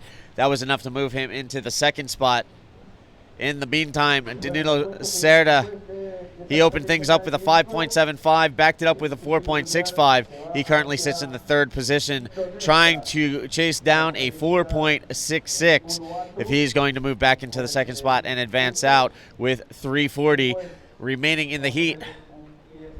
Ya estamos ya con 3 minutos y 40, cuando tenemos ahí a Danilo, muchachos, que no consigue entrar muy bien en ese tubo.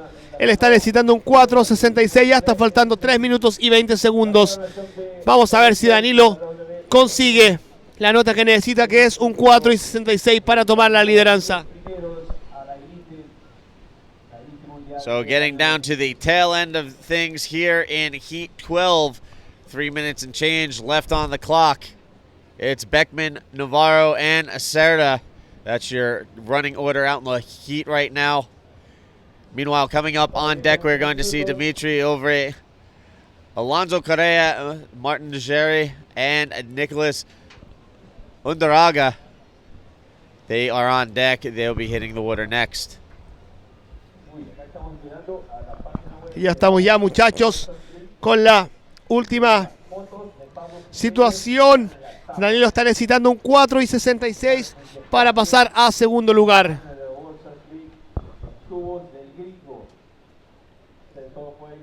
Time counting off the clock, 2:25 remaining. Danilo Cerda still looking for a 4.66, and it looks like we have a wave rolling in. Danilo taking a look. Tenemos ahí a Danilo Cerda, que no consigue entrar en el tubo. Está necesitando ya 4:60 minutos y 11 segundos. Él es Danilo Cerda de Arica, Chile. 2 minutes remaining in the heat. Danilo Cerda still looking for a 4.66. That last wave, not what he was looking for. He makes his way back out to the lineup. In the meantime, that man in the yellow jersey, Travis Beckman, leads the way. The man in red, Luca Messinas Navarro, trying to Danilo Cerda and advance on to the next round. Situación complicada para el ariqueño, que está en tercera posición, faltando ya 1 minuto y 30 segundos. Vamos a ver si el hawaiano... ¡Oh! Muy caída del hawaiano. Vamos a ver si Travis Beckman está muy bien. Sí, está muy bien, no tiene problemas en este último wipeout, porque está faltando 1 minuto y 20. Vamos a ver si Neptuno le entrega una ola buena a Danilo Cerda y consigue pasar al siguiente hit, que es lo que espera toda la comunidad ariqueña aquí. Mucha gente presente viendo el debut aquí del ariqueño Danilo Cerda. Está su familia, su mamá, su papá y todo el Team Maui también atentos a que Danilo pueda pasar al siguiente round, porque está ya faltando 1 minuto. 1 minuto ya. Están entrando al agua Dimitri Obre, Alonso Correa, Martín Gerí y Nicolás Undurraga.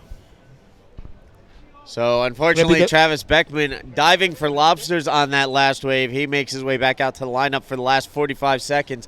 There you can see the 3 competitors out in the water as time for Danilo Cerda. Ya, muchachos, y nos vamos al último replay de acción con amarillo. Cuando teníamos ahí, muchachos, ya él es Travis Beckman. Ya pueden ver cómo se chupó la ola, cómo no consiguió encajar ni a izquierda ni a derecha. Él es el hawaiano Travis Beckman. Ya con 22 segundos, with 20 seconds remaining, we are still on the situation that Danilo Cerda needs 4:66, and we are 14 seconds remaining. And the illusion of the boy from Población Juan Noé is going to be erased by Lucas Messinas. Y vamos a las 3, 2, 1. Y Danilo Cerda, el chico de Maui, Team Maui, se despide del campeonato. Necesitando un 4:66, Danilo Cerda en tercera posición, Lucas Messina en segundo y en primer lugar el hawaiano Travis Beckman.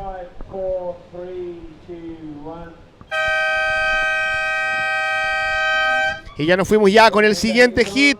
Nos vamos ya con el hit número 13, porque tenemos ya de la Armada Peruana a Martín Gerí, también así a uno de los hermanos Correa, también así a Dimitri Obre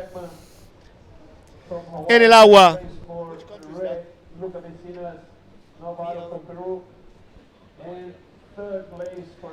All right, so we are underway with Heat 13 here on day 3 of competition at the Maui Suns Arica Pro 2015 at El Gringo.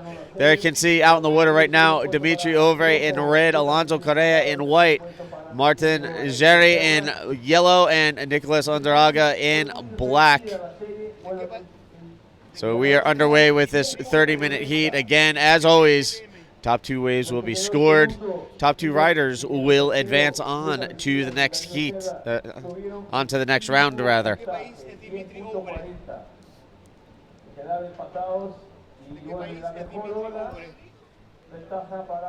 So, everybody, and thank you to our sponsors, Maui and Sun, Municipalidad de Arica, Corona Extra, Dragon Optics, and Globe Footwear. Also, our media partners, Surfline, Chili Surf, Via Descape, Latin Wave, Surf Photos, Arica Surf Blog, and Radio ADN.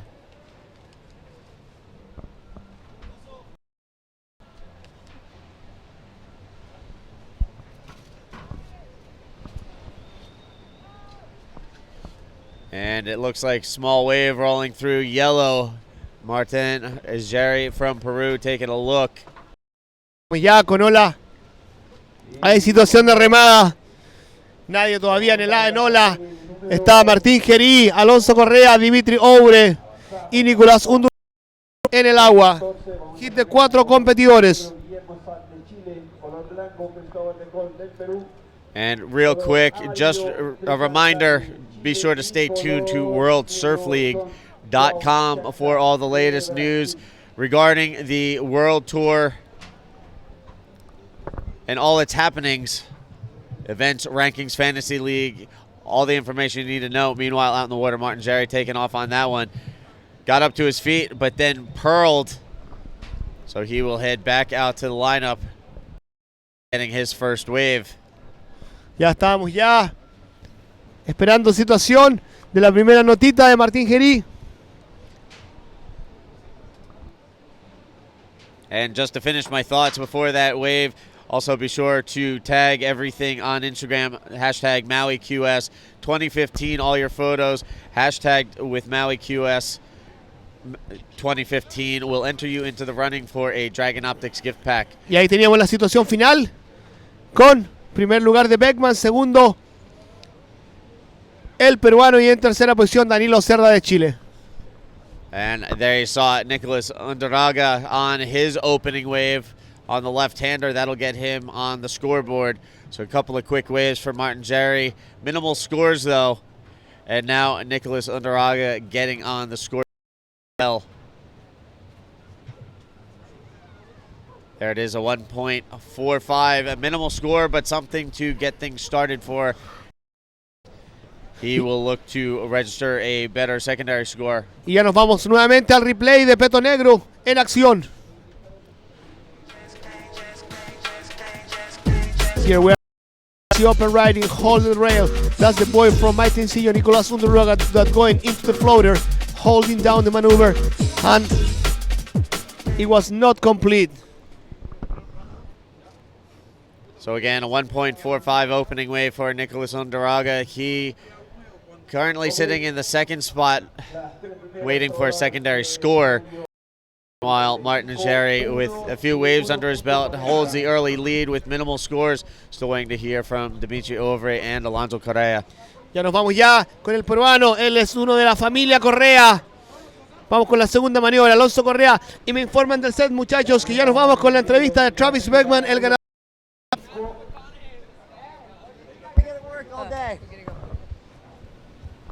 Hola a todos, estamos con Travis Beckman, el ganador del último heat. Travis, we saw you surfing so good. What can you tell us about your heat and the wave conditions? It's a lot smaller than the last 2 days, but still packs a punch. Got rocked on my first wave, hit the bottom pretty hard, and ended up getting my next best wave right after that. So I was kind of stoked in that sense. But the conditions are good still. The wind isn't up. Boys are still getting high scores, so there's no reason not to surf. Very good for you back home. You see that it's probably looking a little bit less waves than yesterday, but it's still so good. Travis, there's anyone that you want to say hello or thanks back home? Yeah, definitely. Obviously to my lovely girlfriend, Thea, and then all the boys back home in Montauk. My mom, obviously. Always got to say hi to Mama. I'll see you guys soon and keep watching. I think I surf again tomorrow. Probably not today, though. Bueno, está súper contento de estar acá. Dice que a pesar de que las condiciones no están tan grandes, todavía salen buenas olas y todavía se puede surfear súper bien, así que no hay excusas. Bueno, Travis, congratulations for that, and we hope to see you back here soon. Muchas gracias. Ciao. Back to you guys. Gracias.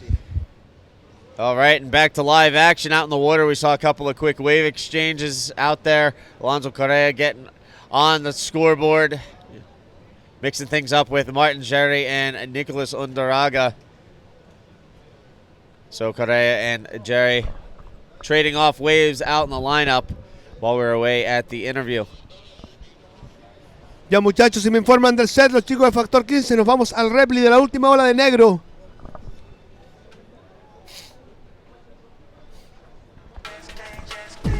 Este es Peto Negro ahí, poniendo un drop. Trataba de entrar al tubo. Undaraga al Rapala, sumando ya los primeros puntitos. Y ya teníamos los primeros scores. Y en primer lugar Martín Gerí con 1.40. En segundo Alonso Correa, el peruano. Y cuando tenemos ola ahí, color blanco, es Alonso Correa, el menor del clan Correa. So there you have it, Alonso Correa with a quick little barreling left-hander, getting his next wave on the scorecard. He opened things up with a 2.30, looking to improve his overall combined score with that last wave. We'll wait for that to register from the judges, and we'll give you a situation update as they are now sorting out rides for all 4 riders. Cuando teníamos ahí ola de Martín Gerí, el peruano, que ya con varias temporadas aquí en Arica maneja un mayor conocimiento de la rompiente del gringo. Y me informan los chicos del set. Ahí tenemos ola. El espeto blanco, él es Alonso Correa, el peruano, muchachos. Saludos a los chicos de Perú que están asistiendo a esta etapa del World Star Tour. Aquí, desde la ciudad de Arica, la ex isla Alacrán, en la conocida ola El Gringo. Estábamos enviándoles toda la información con los peruanos aquí dominando el hit. Alonso Correa y Martín Gerí. Martín Gerí en este hit número 3.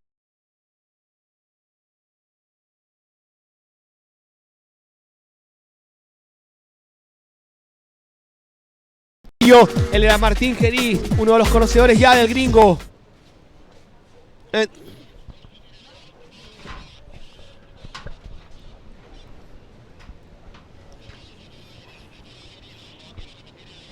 Cuando ya estábamos ya con 21 en la regresiva.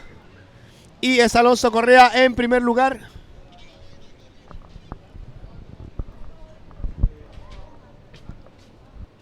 With 21 minutes remaining on the clock, it's Alonso Correa leading the way with 0 and a 3.25. Following up in second spot, Nicholas Undaraga with a 1.45 and a 2.10. Waiting for his last wave to score, though. He could improve his score marginally, trying to hold off Martin Jerry. Martin currently in the third spot with a 1.55 and a 1.65. A couple of minimal scores so far. And in the meantime, Dimitri Ovre with a 1.45, still looking to get his second score of the heat. At the moment, he needs a 2.11 or better to move out of that 4th spot into advancement position. Bueno, tenemos ya en primer lugar a Alonso Correa, el peruano, con una combinación de 5.50. En segundo lugar, Nicolás Undurraga con 13.50. Martín Gerí está necesitando un 2.01 y Dimitri Ovre necesita un 2.11 para pasar a segundo lugar. Ya estamos ya con 20 minutos en la regresiva y en el siguiente hit se prepara ya el campeón chileno, ya 3 veces campeón chileno, Guillermo Sad. También así el peruano Cristóbal de Col, Cristian Aicardi, el Momo Aicardi y el pequeño de los Chianca, el Joao Chianca de Brasil.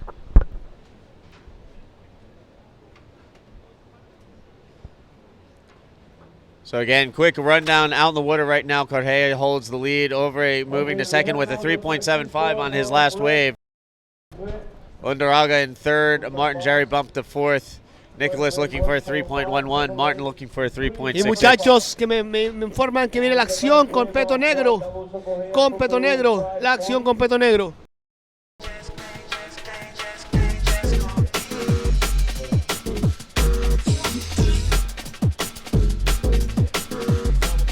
Estamos ahí con el Peto Negro. Él era Nicolás Undurraga, el Rapala. Cuando la acción está en estos minutos ahí con Peto Rojo, teníamos a él, a Dimitri Ovre en segundo lugar. Saliendo del tubo, él era Dimitri Ovre.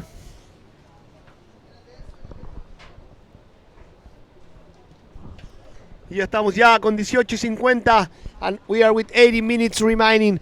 And situation is on first position, Alonso Correa from Peru. On second position, we have Dimitri Ovre from red jersey. We have in third place Nicolás Undurraga. Open right in there. This yellow jersey is Martín Gerí. That is on fourth position. He needs a 3.66 to go on second place.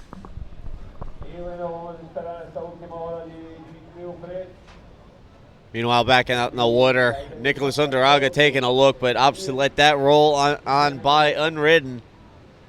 Waiting for the score to come in for Dimitri Ovre. This could very well change the situation out in the waters. This will probably be his best wave of the heat. Meanwhile, scores also filtered Martin Gerí. Y muchachos, me informan que nos vamos con la repetición de la última ola de rojo. Here's a look at the Arica replay, and driving through in the red jersey, that was Dimitri. Finding a little tunnel time here at El Gringo. Estamos ya con la última ola de Dimitri Obre. Last wave of Dimitri coming in at a 4.75 to go with its 3.75. That's enough to move Dimitri to the top spot, bumping Alonso Correa to second now. Martin Heri in third, trying to track down a 5.55. And in the fourth spot currently, Nicholas Undaraga on the hunt for a 6.15. Sí, tenemos ahí al Rapala, está necesitando un 6 y 15.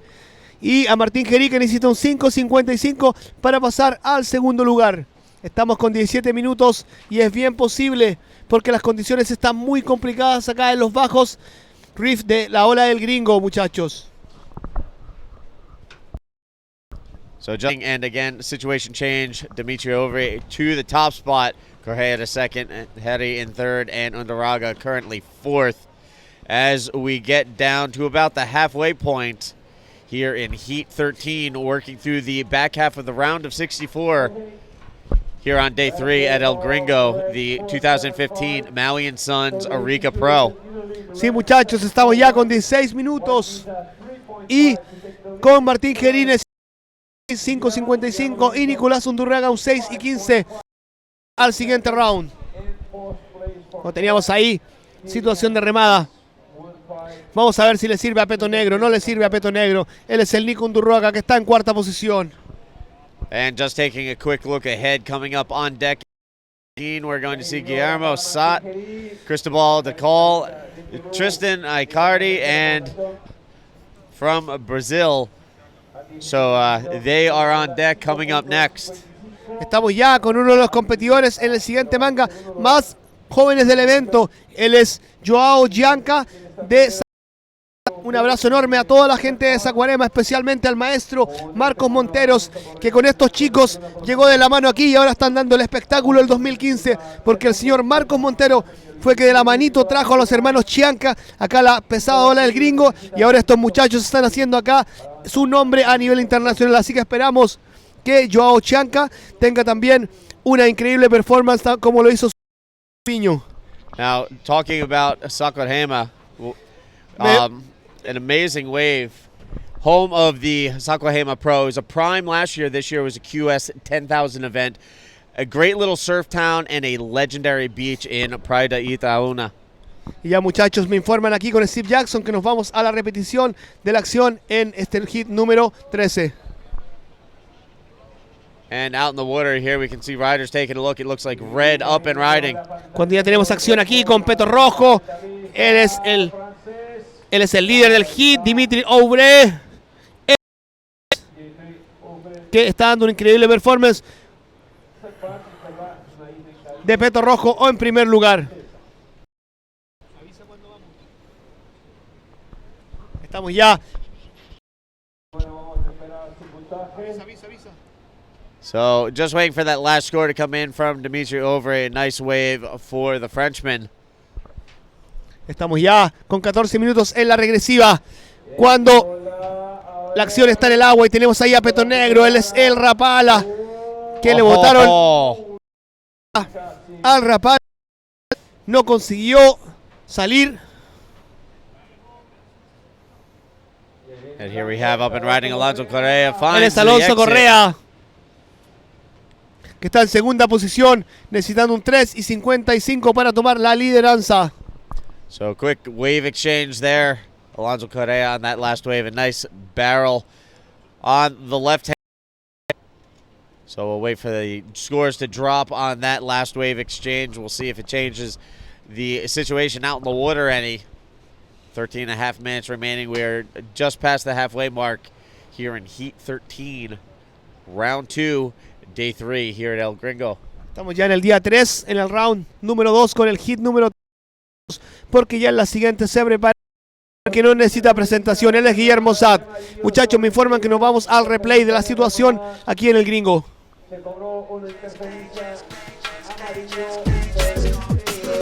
Cuando tenemos ahí Peto Amarillo, él es Martín Heri en su última ola. Y se ha cobrado una interferencia, nos informan que se ha cobrado una interferencia de amarillo sobre negro, cuando teníamos ahí el tubo del francés líder de este hit, Dimitri Obre. Y ahí teníamos la última ola, él es Alonso Correa, el peruano residente en Lima. Hablaba esta mañana con la familia Correa y me decían que ellos, padre e hijos, están entrenando todos juntos. Una relación muy es esto del surf, así que tenemos al padre Correa acá con sus dos hijos dándolo todo en lo que son las izquierdas del gringo. There you can see scores coming in for Nicholas Undaraga. Meanwhile, an interference called on. You could see on that wave exchange, Nicholas Undaraga driving. Jerry closed out the section ahead of him. Meanwhile, out in the water, Alonso Correa up and riding on the right-hander. So, quick wave there for Alonso.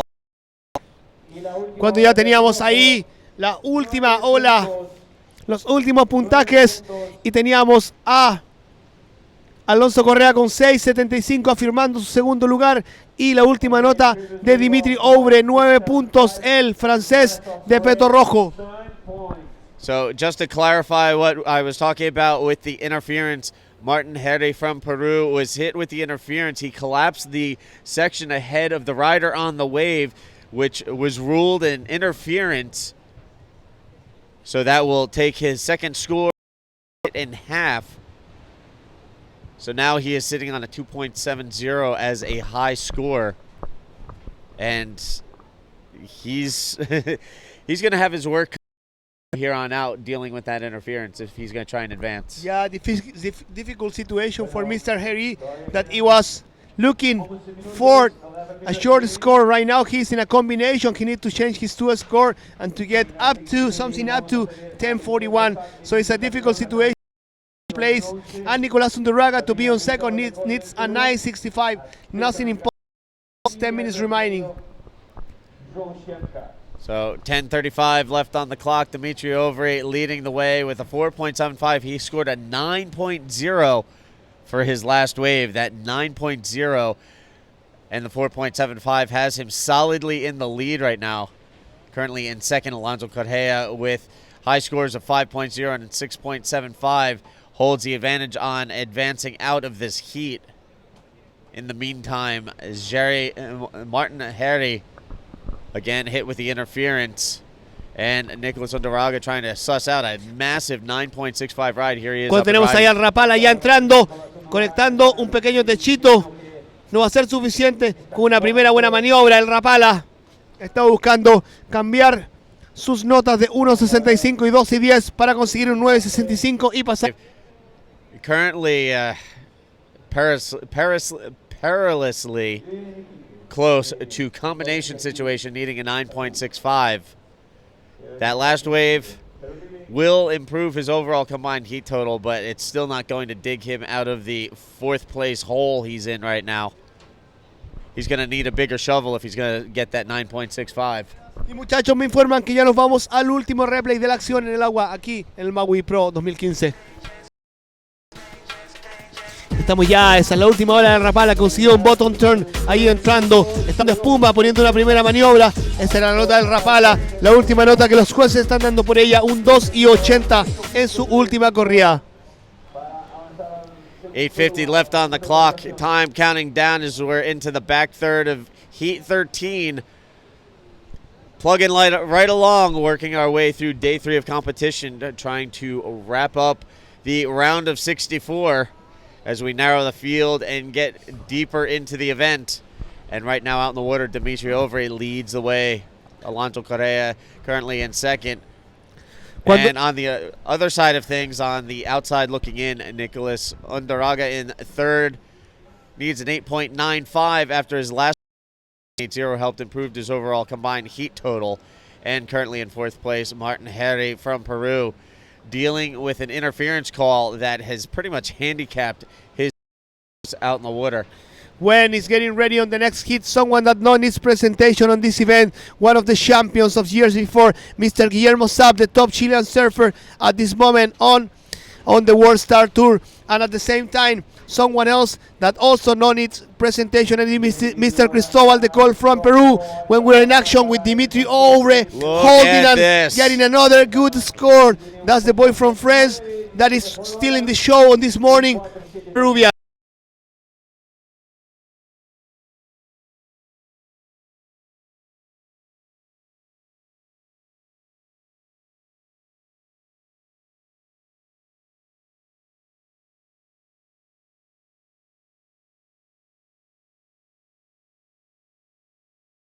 se liga ya, que ya está brasileña entrando en lo siguiente. También ha sido chileno Guilherme Sat, que es uno de los grandes exponentes.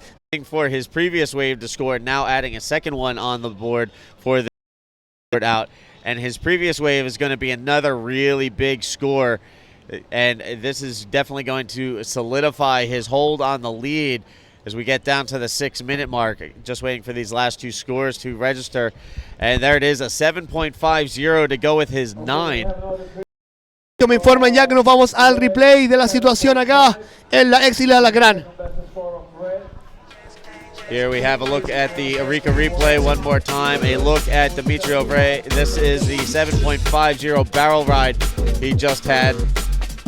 So again, Dimitri Ovray dialing in a 9 and a 7.50 on two of his last three waves. That has him solidly in place in the top. Currently in second, Alonso Correa trying to hold off Nicolas Undaraga. Nicholas needs a pretty sizable 8.95 down that second position and move on out of this heat. And as we said previously, Martin Harry unfortunately tagged with the interference. So he's sitting on a 2.70 at the moment, and his secondary score cut in half. He has a combined heat total of 3.80, sits in fourth with the interference, hindering his opportunity to move forward out of this heat. Ya estamos ya con 5 minutos, muchachos, y Dimitri Ovray, con las mayores medias de esta mañana, está tomando la lideranza en este hit número 13. 5 minutos ya en la regresiva, nos informa nuestro score system de ASP Internacional. We are now within 5 minutes remaining in the heat. And again, it's the French in the lead, holding on firmly. He's followed by Alonso Correa, Nicolas Undaraga, and Martin Harry. Undaraga trying to chase down an 8.95. Harry in combination situation thanks to his unfortunate interference situation. So again, he's sitting on a 2.70 and a secondary score of 2.2 that's been cut in half. So he has a combined heat total of 3.80. He's in combination situation, needing a 10.41 combined score of two waves if he's going to move out of this heat. So he's dug himself a pretty deep hole. Just don't know if it's going to be possible to dig out with 4 minutes remaining.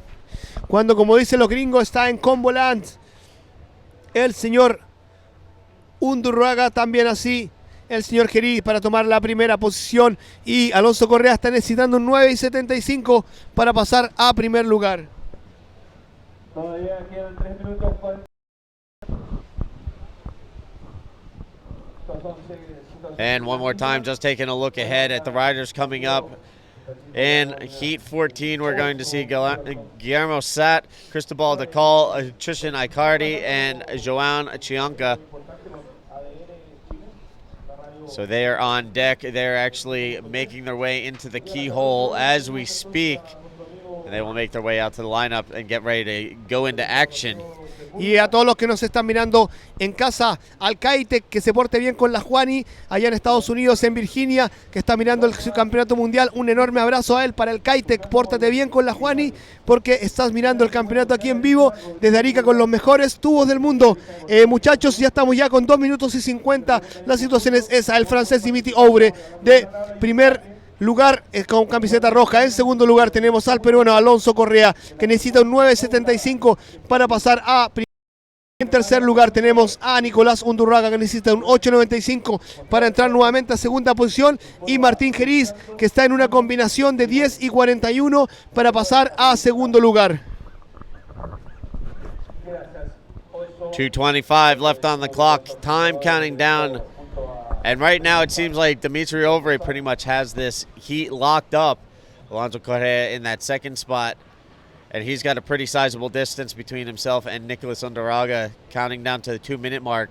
Nicolas still on the hunt for a pretty large score. He needs an 8.95 right now if he's going to catch up with the Peruvian Correa.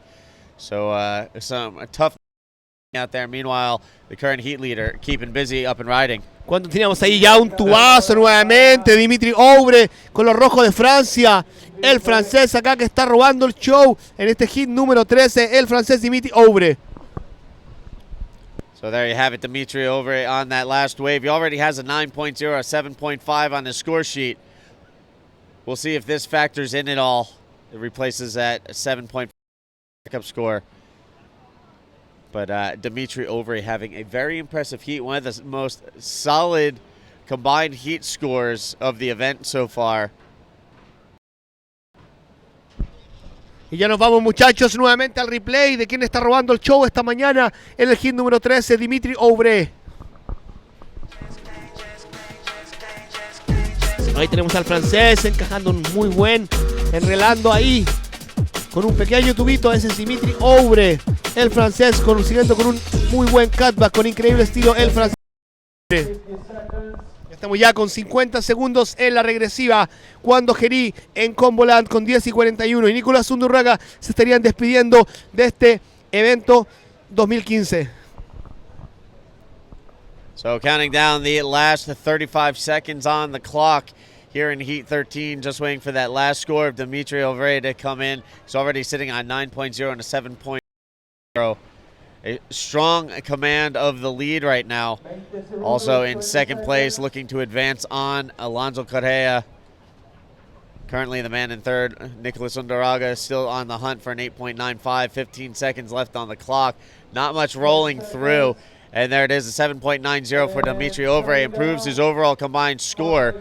He will win the heat. Ya nos vamos a la regresiva. 3, 2, 1. Heat is over. Se acabó este hit con Dimitri Ouvre y Alonso Correa pasando al siguiente round. So again, Dimitri Ouvre with a pretty commanding heat, a 16.90 combined heat score. He leads the way. Also advancing out will be Alonso Correa from Peru. So one of the more commanding performances so far at this year's event. And we are now underway with the next heat, Heat 14, here on day 3 of competition at the Maui and Sons Arica Pro. There you can see on screen the breakdown of jersey assignments and riders out in the water. Ya estamos ya, muchachos, con 29 minutos en la regresiva. Tenemos a el campeón chileno Guillermo Sá, también hacía Cristóbal de Col, el peruano, al Momo Icardi y a Joao Chanca, uno de los más jóvenes de este evento. Vamos a ver cómo es la situación, porque estamos ya con 29, con Steve Jackson Action here, delivering all the scores and all the good moments of this event. So again, just underway here in Heat 14 on day 3 of the Maui and Sons Arica Pro 2019 at El Gringo. Slightly diminished surf from yesterday. Still very trying for the competitors out there. There's some barrels to be sussed out, but these guys have to contend with the waves breaking closer in to the reef. We've already seen one snapped fin in one of the heats. I'm honestly surprised we haven't seen more banged up boards and busted out fins here at El Gringo. But you know what? These guys doing their best to get the scores while keeping their equipment and bodies intact out in the lineup. Sí, están condiciones muy difíciles esta mañana. Las olas muy pequeñas, muy apretadas en el reef. Así que hemos tenido un increíble espectáculo. Quienes pasan los hits están poniendo tubos muy buenos. Así que vamos a ver cómo va este hit con Guillermo Sá, uno de los grandes experientes. Ya él ganó una etapa en el 2012. Y vamos a ver si Guillermo Sá recibe aquí nuevamente los ariqueños.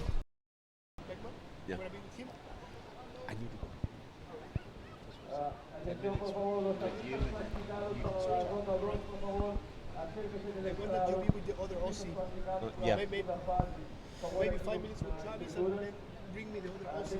Okay. If you see it.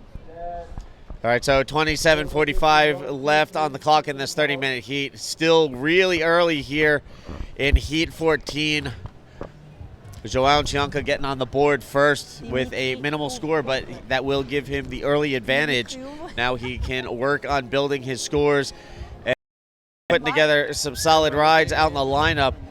as these guys look to work through Heat 14. Also out in the water with him, Tristan Icardi, Cristobal DeCall, Guillermo Sat, and we are underway.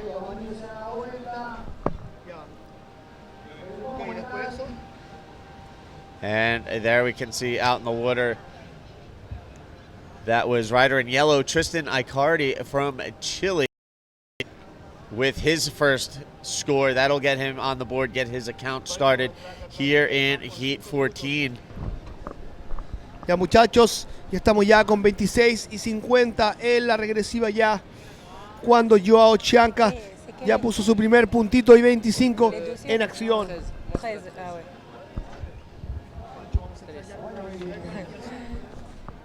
Y con 26.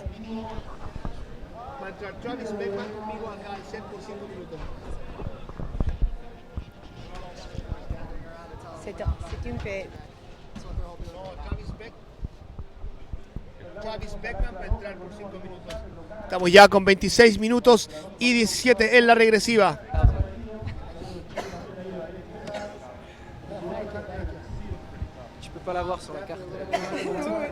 Y ayer tuve un invitado acá.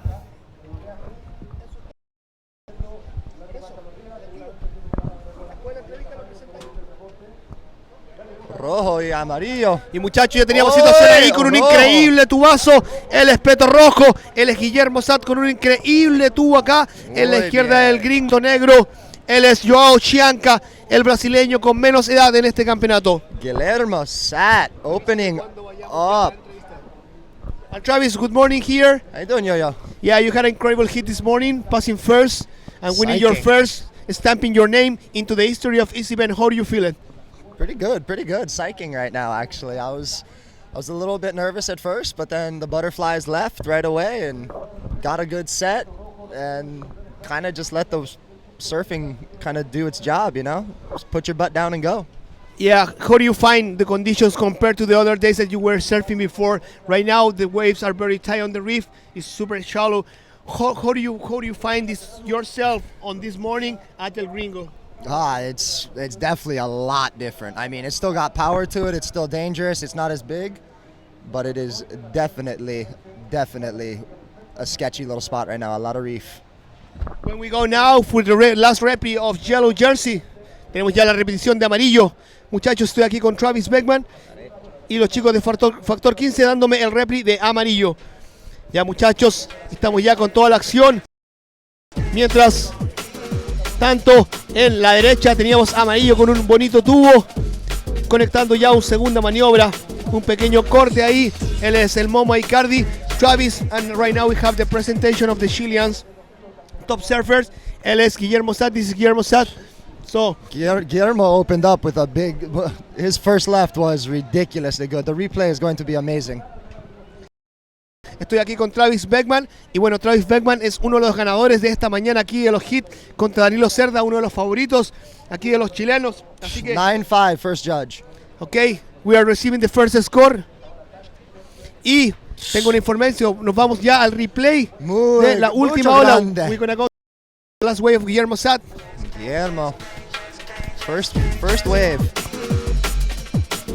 Just finding the weave, going. And a whip! Sick little wave.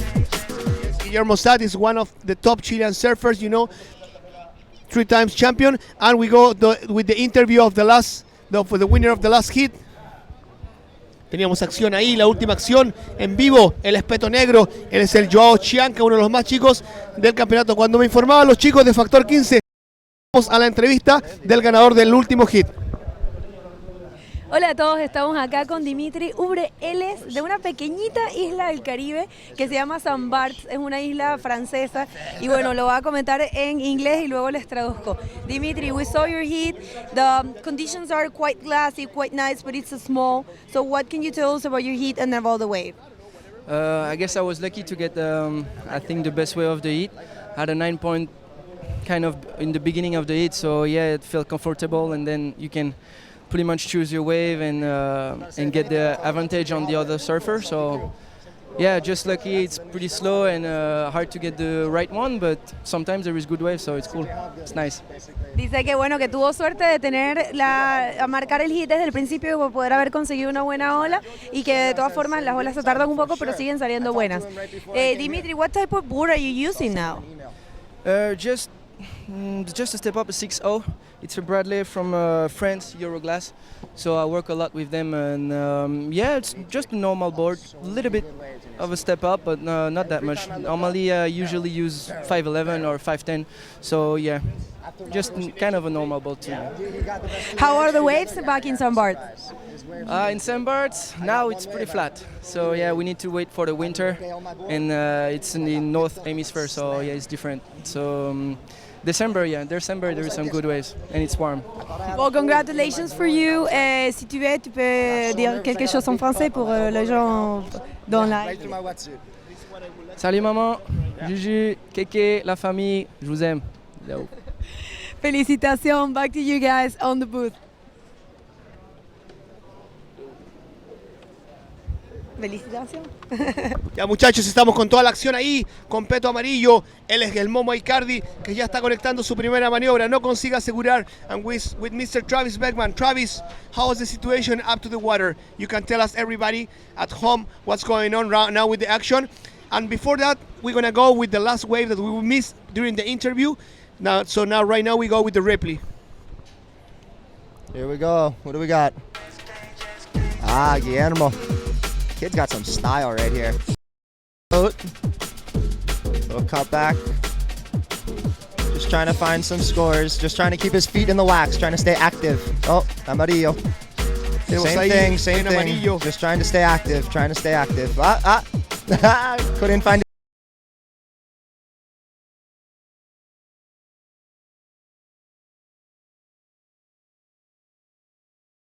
Bump and contusion right on my groin, right where you don't want it. So it's kind of in a scary spot, but it's all good. I'll be ready for tomorrow, but it's shallow, man. It is not. You can show us your elbow? I would, but I'm in 3 different t-shirts because I'm a little chilly because I was in a 2 mil full suit out there trying to stay all loose, but it's a nice little gash right on my elbow. It's kind of funny looking, actually. Y muchachos, nos contaba Travis Beckman que tuvo una volada Superman ahí tocando el riff cuando teníamos ahí drop.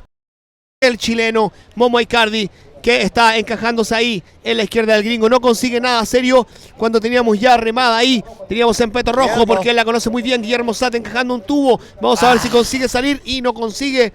Cuando Travis nos contaba que esta mañana en su hit, en una de las olas que se cayó, se pegó muy fuerte con su tabla en el pecho, también así tiene un corte muy grande en lo que es su codo, y esa es la condición y esa es la situación que los surfistas esta mañana con condiciones mínimas aquí en el gringo. So situation is very heavy, looks waves very small, but you are telling everybody what's it through, on the hits. Oh yeah, no, it's definitely not as big as the first 2 days, but it is, I think it's kind of like pipeline, the smaller it is, the easier you think it is because it's smaller, but you're right on the reef.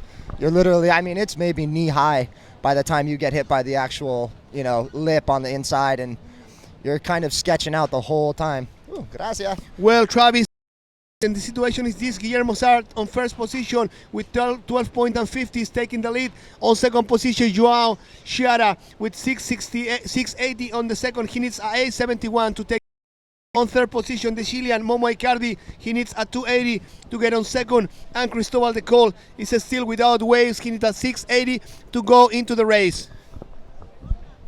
Yeah, Guillermo is that first wave, 9.5, pretty much just set the tone for the boys. Everyone's going to have a hard time catching up to Guillermo right now. Ya Guillermo Sá, muchachos, con su primera ola de 9.50, está uniendo este espectáculo con un primer lugar. Ese es el Ardilla Sat, que la conoce muy bien aquí en el gringo. And Travis, there's any plan, there's any strategy for Travis round? Conditions are going to change. For sure, probably we're going to not have competition tomorrow, but on the next day, conditions are going to change. We're going to have more waves. Which board you were using in this past round, and what's going to be the equipment for Travis Beckman on the next hit? Last heat, I was actually riding my good old faithful board from Matt Keckley down in Florida, 6.0 thruster, rounded pin, kind of like a Tokoro tail. so it works good in, good top turn waves, but it also holds a really good rail getting barreled. So I used that for today just because it was smaller, but tomorrow is supposed to be bigger, so we'll see. We'll just get down here with all my boards and make it happen. Ya cuando los muchachos aquí en la playa están silbando y viene un set, Más olas. vamos a ver, este es el peto amarillo, el momo que la deja, vamos a ver si Guillermo Sat encaja, porque encajó un dropazo, ya poniéndole el freno de mano, encajando un bonito tubo, esa es la ardilla Sat, con una segunda maniobra tail slide que no consigue asegurar. This is Guillermo Sat, and we have the answer of the Peruvian, this is Cristobal de Cole. That is, we're still with no scores on this hit, 60 minutes remaining, and I'm here with one of the winners of this, Travis Beckman from Hawaii. Travis, you were talking to us, telling us about your sponsors. Who is your sponsor at the moment? Who is supporting Travis Beckman on his career professional on surfing? I just got back after Black just got a sick one right there. Joao, he just got a sick one. I just up with Salty Crew the other week actually. CJ, I contacted CJ, told him to kind of see if he wanted some help in spreading the love of Salty Crew and just making it happen, and he was super stoked to get a sticker on my board. So. Cuando teníamos ahí Ola, la última Ola, ese es Peto Negro, ese es Joao Chianca, uno de los más jóvenes del evento, el chico que llegó de las manos aquí del maestro Montero. Esa era la última Ola, el replay de Joao Chianca. Get it done, Papi. Yeah. All right. No worries. Hey, focus. Push him. You run the heat, nobody else. Cuando teníamos ya una situación y Cristóbal de Col había quebrado su tabla Board change. y estaba cambiando tabla Cristóbal de Col. Cuando ya tenemos el replay, tenemos la situación, el último replay de Peto Rojo. Este era Guillermo Sat encajando ahí un dropazo, consiguiendo poner el freno de mano por la sección del quiropráctico, pasando al quirófano con un tail slide que no consigue asegurar. Ese es Guillermo Sat. Guillermo Sat that is leader on this hit. Yeah, Guillermo with that 9.5, closest person to him is Black, and he needs a 8.71. As soon as Guillermo gets a better wave than a 3, they're gonna have a hard time catching Guillermo. Y cuando tenemos acción ahí, este es el Momo Icardi de Peto Amarillo, el muchacho de Portofino. Vamos a la región, todo el mundo aplaude lo que es las notas que necesita el Momo Icardi. Está necesitando un 2. Pasar a segundo. Este es el Momo de Portofino. Where in Chile is Tristan from? He is from the 3rd region of Chile. A spot is called Portofino. By a small town is called Bahía Inglesa. Very beautiful and amazing crystal water reefs that on 3rd region of Chile in the end of the Atacama through the south. This is from where Christian Icardi Momo is from, and I would like to send greetings a Cani y a toda la gente de Portofino que los tiene que estar viendo al Momo, también a su polola Jessica Anderson y a toda la gente que asiste. When we go to the replay, Travis, of Yellow. Tristan on the right here, I think. Let's see what happens. Oh, this is the one where he got 2 little mini head dip. Comes out, solid crack off the top right there. Follows it up with an even better one right there. I like that one. Just trying to get a score on. Just trying to get himself a 2.80, and I'm pretty sure he should get about a 3.5, maybe a 4 for that wave. They're looking for barrels today, obviously, but you got to change with the conditions. You got to make sure you know what you're doing out there. Everything's changing in surfing. That's why we love it. It's not the same stuff. Every time it's different.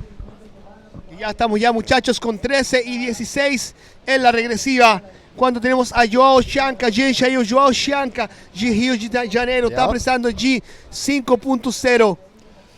And we had the last score of Christian Icardi that he passed to the second position with a 4.85. El Momo está ya en segunda posición, ya con un 4.85, dejando al brasileño Chianca necesitando un 5.05 y a Cristóbal de Col necesitando una nota de 8.85. Wow. Porque la situation change again, ¿no, Travis? Scores are starting to finally drop right now. The judges had a hard time right there. I think everybody was kind of dropping scores. So the judges are catching up right now. So a bunch of stuff is changing. Looks like Guillermo is still going to hold first without a problem. But Joao from Brazil, he just put up a solid 6.75. So he jumps up to second. Tristan, who was in second, he just dropped back down to third, unfortunately. And the wonder kid from Peru, Cristobal, he's he's searching right now, man. He's just not in rhythm with the ocean. But you never know. This wave is so quick. You only need 2 minutes to catch 2 waves in a row and put 2 big scores. So beware for Cristobal. Ya, muchachos, y ya estamos ya con Guillermo Satt con 16 puntos, instalado ya en el siguiente round, con una sólida presentación de la ardilla, que es conocedora muy bien de la ola el gringo. En segunda posición tenemos a Joao Chianca, el brasileño, que acaba de tirar al Momo a tercero, y tenemos a Cristian Icardi al Momo, que necesita un 5.71, cambiar esa nota de 4 puntos. Kind of feel the wind trickling on right there.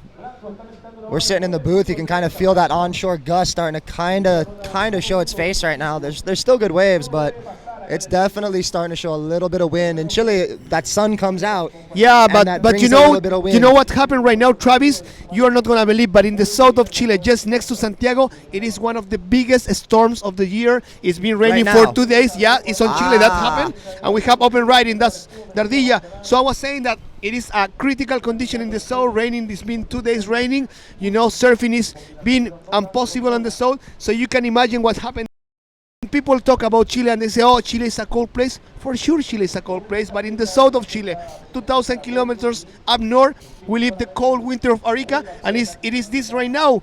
I was about to say, this cold for us in New York, we look for days like this. That was Cristobal finally gets a little score on the board.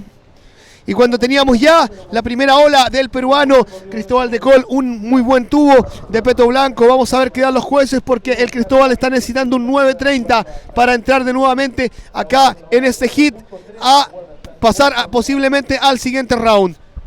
We are 10 minutes remaining, and the situation is that. There it is. There's Cristobal right there, back in the heat, 5-5. It's looking like straight across the board from the judges. And Travis, we're gonna go to the replay of Last Wave of White. Cristobal, here we go. This kid's got style already, you can tell. Look, watched him over the years. He's a good barrel rider, so he just needs the waves right now, but he's got 5 right now, so Cristobal he only needs a 5.06. Plenty of time. Yeah, 9 minutes is a plenty of time in a surfing heat. People, and Guillermo Satt Ardilla is still on first position, and Cristobal de Col now needs us 5.06. Here we go, Cristobal again. And we are open riding with Cristobal de Sol holding the barrel. Let's see if it's gonna be enough, because he needs a 5.06. Do you think it's gonna be enough, Travis? I'm thinking that's gonna be a little bit under, just right off the top of my head. I'm thinking that's gonna be a little bit under, but the conditions are changing right now. You can see, so to find a barrel right now is no easy task. So the fact that he found the barrel, here goes Rojo, Guillermo. Close, a little too far behind that wave. That would have been a beautiful barrel if he got in. Ya, ese era el peto rojo, era el Guillermo Satt, ya la ardilla Satt, la cual está con increíbles condiciones acá, dando un espectáculo monstruoso. Ya, muchachos, estamos ya con 8 minutos. El hawaiano Travis Beckman, que esta mañana dio un espectáculo en el hit en contra de Danilo Cerda. Travis, did you know that you were competing against one of the new Chilean hosts, that is Danilo Cerda, one of the boys that has been stealing the show on this year, and you ran the show against one of the biggest names of this event? Honestly, I've been out of the surf game for so long. This is my first contest in 4 years. You know, I took a break because I got worn out from spending so much money and not having a lot of backing. So I don't know a lot of the new kids, but I know a lot of the Chileans charge really hard here. And I know a lot of them got some amazing waves to practice on. So I have a feeling that the Chileans are going to make a push in the next couple years. So I have a feeling we're going to see that kid a lot, is what I'm guessing. Well, I'm here. One of the winners. Travis, I'm not going to steal any more of your time. I know that you're a bit tired, that you be like very happy this morning to run the show on your hit. So congratulations, and probably we're gonna see us again on the next round, no? Yeah, definitely the next round for sure, and I'll see you later, yo. All right, brother. See you. Ciao. Thanks. No problem. Estoy de vuelta aquí ya, muchachos, porque ya se viene en camino el gran Steve Action Jackson, uno de los grandes comentadores aquí del Tour Mundial, también así la enciclopedia del bodyboard. Aquí está presente en nuestro booth. Steve, good morning. You had a sopa y pilla this morning? Oh, most definitely. All right, that's where everybody go. All right, people, and if you are watching this from home, here we are with the best breakfast of of Arica at the X Island Alacrán. Todos los que quieran ya están viendo en casa. Estamos con los mejores desayunos aquí, con las sopaipillas pasadas y no pasadas de la tía, la mamá del rapo, en su carrito de comida. Así que ya saben, pueden venirse a la isla porque esto está prendiendo fuego. Tenemos al chumbiño chico que de la mano del maestro Montero llegó aquí a la isla, y en estos espectáculo también así Cristóbal de Col, uno de los grandes del surf peruano, y Cristiana Icardi, que están necesitando puntajes para tomar las riendas de este hit. All right, so 6:35 on the clock right now, and leading the way, Guillermo Sat. Guillermo with a 9.50, the biggest score of the day, the biggest event.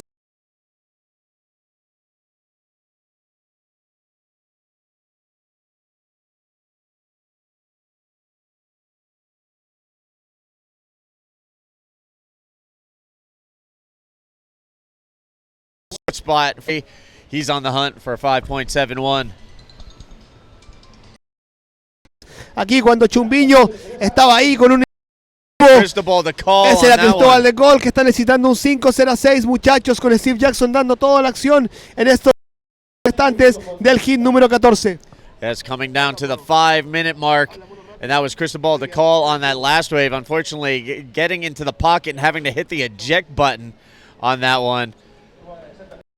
So he'll paddle back out and look for something a little better. He's still looking for a 5.06 to put on his scorecard and move himself out of the heat. Meanwhile, up and riding, João Chianca driving down the line on this one.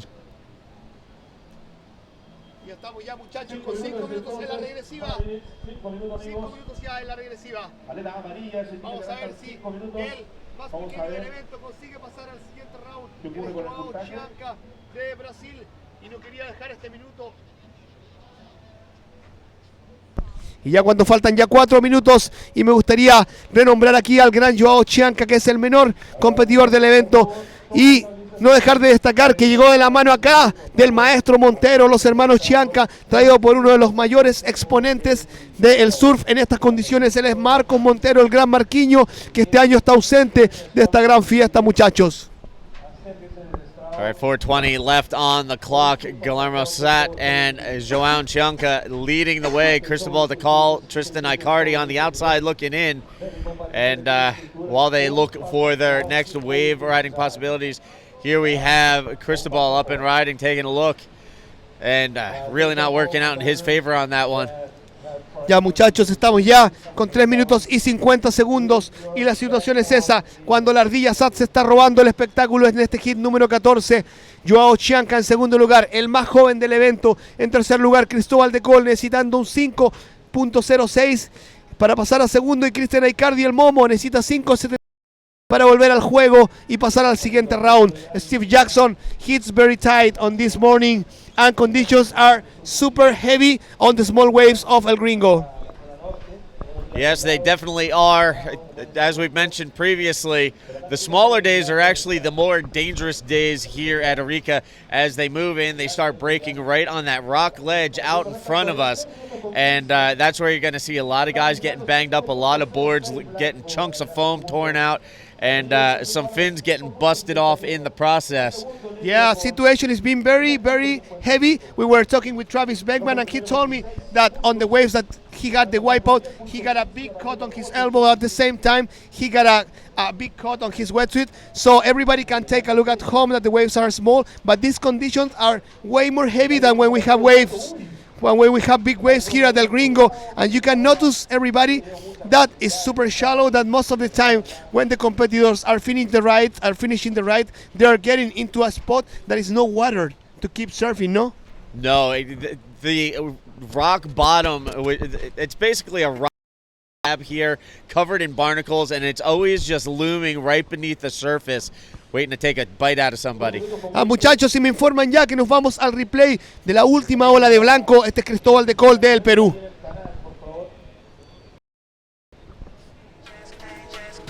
Queuing up the Arica replay one more time. Here's a look at White. Cristobal de Col taking off on this one. Pumping, tries to pull up in there and bails off his board. So some difficult maneuvering out there. Cristobal bailing, hoping not to hit the bottom, which is pretty much a goal of all these guys out here, because it's pretty much like a cheese grater out there just underneath the water's surface. Ya estamos ya con 1 minuto y 40 en la regresiva, cuando la ardilla Sad ya se está poniendo en el siguiente round. También así con el joven Joao Chianca, dejando hacia afuera a uno de los favoritos, al señor Cristóbal de Col, que está necesitando un 5-0-6. Pero los silbidos se escuchan aquí en la isla Lacrán, y eso quiere decir que Neptuno está enviando olas acá al Reef del Gringo.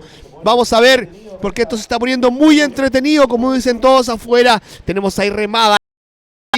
Vamos a ver si el Moma Icardi consigue encajar ese 5.71 que necesita, encajando con la mano en el tubo. Vamos a ver si consigue salir. Él era Cristian Icardi, el Momo de la tercera región, que no consigue asegurar ese tubo. Cuando ya tenemos a Peto Blanco ahí en situación que no consigue entrar en ola. Faltando ya 1 minuto. Steve, there's a minute remaining and the situation is going to stay like this if Cristóbal and Christian are not taking waves.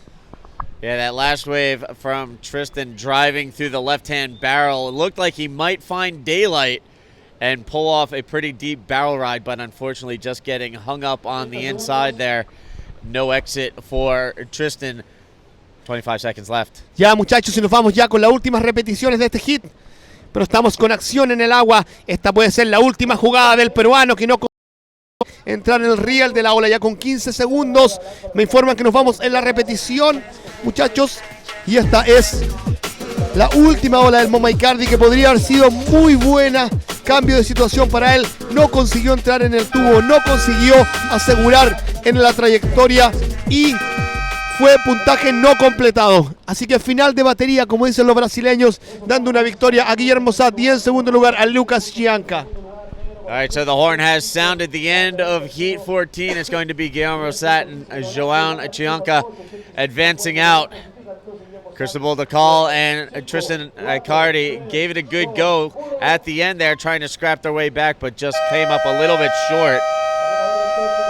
And now the start of the next heat out in the water. We're going to see Paul César Distingue from France go up against Nahuel Amalfitano from Argentina, Skylar Allen from Hawaii, and Roberto Araki from Chile, from Easter Island. Roberto Araki de la isla de Pascua en Peto Negro. Tenemos a Skylar Allen de Hawái, también así uno de los que se repite presentación aquí en la ex isla Lacrán, Nahuel Amalfitano y César Paul Distinga de Francia. Y ya tenemos ya el peto amarillo a Skylar Allen, que tuvo una caída un poquito rápida. Esperemos que él esté bien. Él es el representante de Hawái, Skylar Allen. Ya estamos ya con 29, muchachos, porque ya comenzó este hit y ya están dando las primeras notas. El primer punto 25 para el hawaiano Skylar Allen. And we are just underway in this 30-minute heat. Él es el joven de Isla de Pascua, muchachos. Cuando me gustaría enviarle un enorme abrazo a todos los taínas de la Isla de Pascua que nos están mirando, porque las lloranas, las olas están un poquito pequeñas esta mañana, pero así estamos dándoles la mejor información.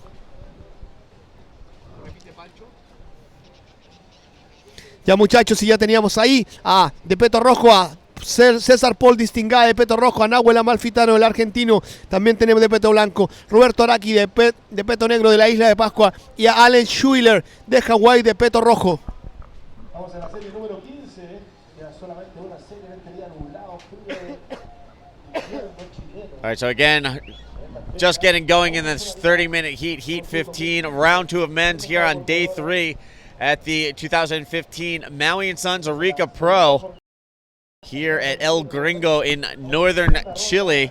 When everybody's whistling, and this means that the waves are coming, Steve, because we got set coming.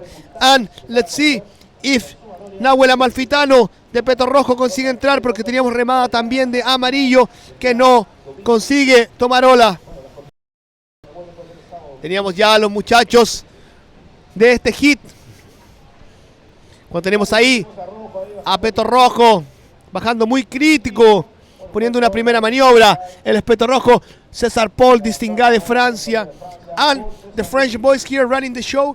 Last year we have an incredible performance of this boy that is on the water, César Paul Distingat. I would like to confirm that he was on the semifinal, but he got really far away on this competition last year. So for any minutes, this boy can get on fire and can give us the same show as last year. This is César Paul Distingat from France.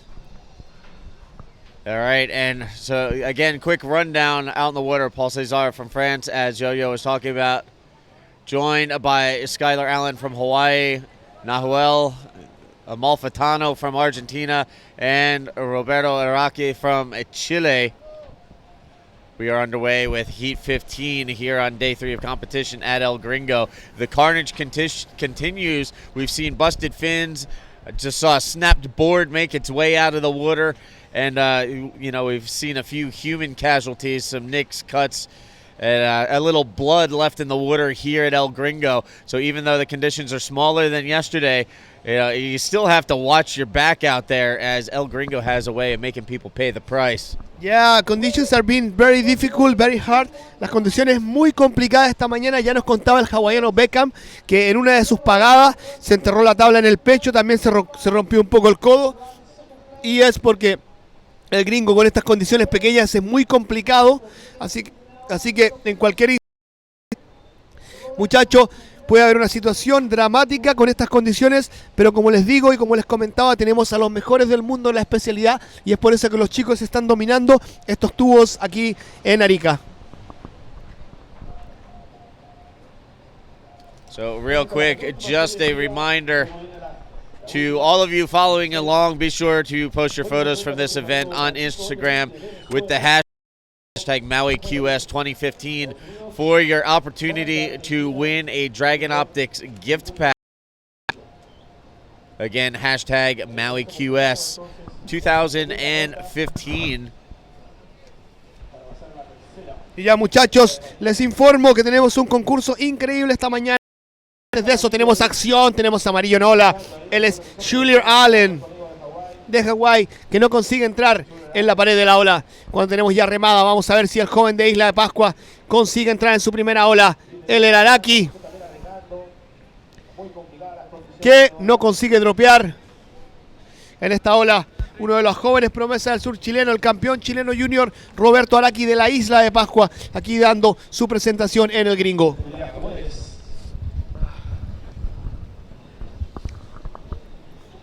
Ya, muchachos, Steve, I have an information that is Guillermo Sad, winner of last hit, here giving us all the information from last hit winner.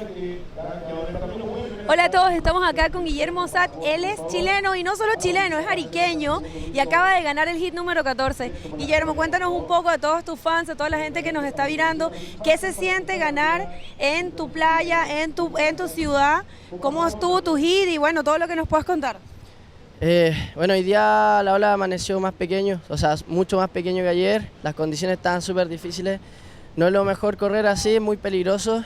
Bueno, me concentré mucho, estuve mirando las condiciones desde la mañana, estuve tomando los tiempos de los sets, todo, entonces entré súper enfocado. Conozco harto de esta playa, siempre la surfeo, soy de acá, así que logré agarrar una ola buena y después otra. Y nada, súper contento de avanzar a la siguiente ronda, esperemos seguir representando bien y nada, para adelante. ¿Qué tipo de tabla estás usando? Hoy día me metí con mi tabla pequeña, pero que es para tubo, una Super 511, así que estaba súper cómodo. Buenísimo. Bueno, pues felicitaciones, este es el mejor momento que tienes para mandarle saludos a las personas que quieras y agradecimiento a tus patrocinantes. Bueno, mandarle saludos a toda la gente que me está apoyando, que está mandando las buenas vibras y toda la gente que está viendo el evento igual y mis auspiciadores también. Felicitaciones, de regreso con ustedes, chicos. And we're back to live action out in the water, up and riding. Skylar Allen from Hawaii pulling in and then ducking through the face as he didn't like the way that was lining up for him. So right back to it with the live action. Meanwhile, here in the booth, Steve Action Jackson and Yo-Yo holding it down on the commentary. As we've got about 22 and a half minutes remaining out in the water. Paul César leading the way. Skylar Allen currently second. Noel Amalfitano in third and currently in the fourth spot. the man from Easter Island, Roberto Araki, sitting in fourth, and there you saw Paul Cesar getting another wave under his belt. Cuando teníamos ahí situación de remada era el Peto Rojo y tenemos aquí la respuesta de Blanco, el Nahuel Amalfitano, el argentino que le gusta mucho esta ola con varias temporadas aquí. Nahuel ya haciendo sus primeros puntitos. La situación es esa. En primer lugar, Paul Distingá con 1.25, con una nota de 2.50 y 1.50. Ese es el primer lugar de este hit. El segundo, el hawaiano, que necesita un 2.75 para pasar a primero. En tercer lugar tenemos a Nahuel, que necesita un 1.80 para el segundo, y Roberto Araki con 1.95 para entrar de nuevo al round. And just taking a quick look at the surf line forecast for here at El Gringo, getting into the next couple of days for this event. Tomorrow it's actually supposed to drop down a little bit more. Tomorrow is going to be the smallest day of the event, and pretty much the smallest you will ever see it here at El Gringo, calling for 2 to 3 foot, or about, half a meter to a meter surf-wise. But then it's going to pick back up. Saturday, we're looking at it increasing into the 1.5 2 meter range, looking at surf picking up anywhere from 4 to 6 foot to 6 foot plus size-wise. So Gringo is going to fire up again to finish things off here at the 2015 Maui & Sons Arica Pro. Cuando me informan de Steve que nos vamos al replay de la acción aquí. Here we have queuing up the Arica replay one more time. Red taking this one. Paul Cesar dropping in. Sets his line.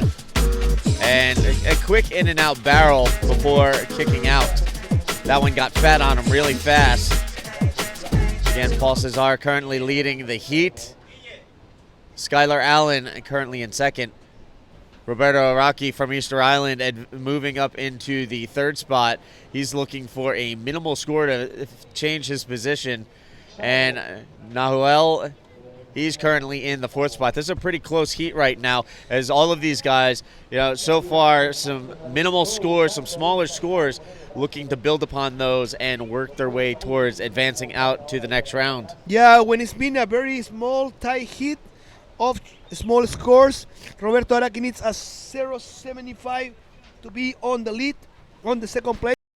Well, Amalfitano needs a 0.95 to get into the game.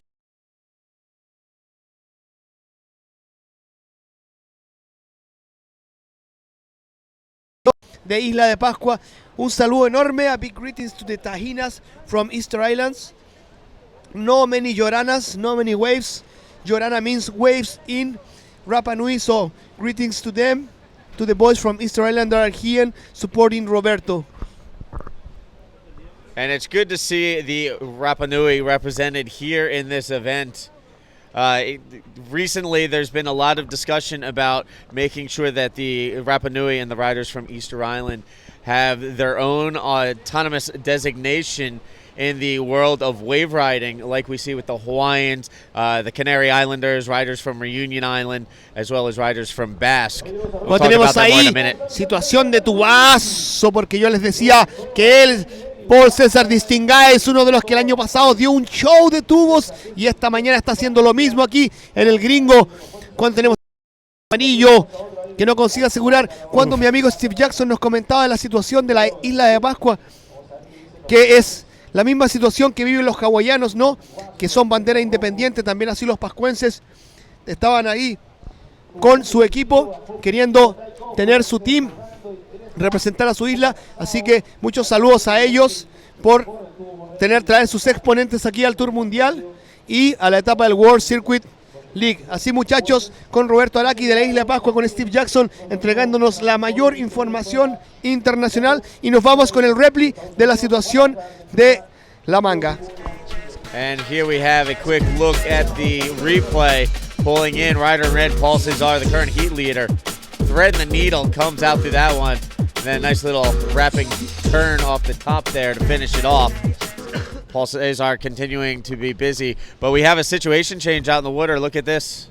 The situation is that Mr. Roberto Araki is on the lead, el chico de la Isla Pascua, cuando tenemos la respuesta ahí de blanco, muchachos, el Snahuel Amalfitano, y como les decía, los muchachos de Isla de Pascua ya se han pasado a primer lugar. Este es Roberto Araki de Peto Negro, que está ganando por 0-5 a César Paul Distinga, pero vamos a ver si la última ola de Paul Distinga en este hit, una ola muy sólida, pero esta es la situación que está pasando con 17 minutos y con Steve Booth.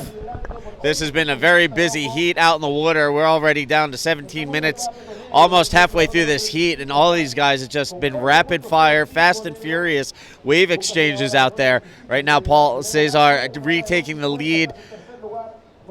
Currently in second, Roberto Araki from Easter Island.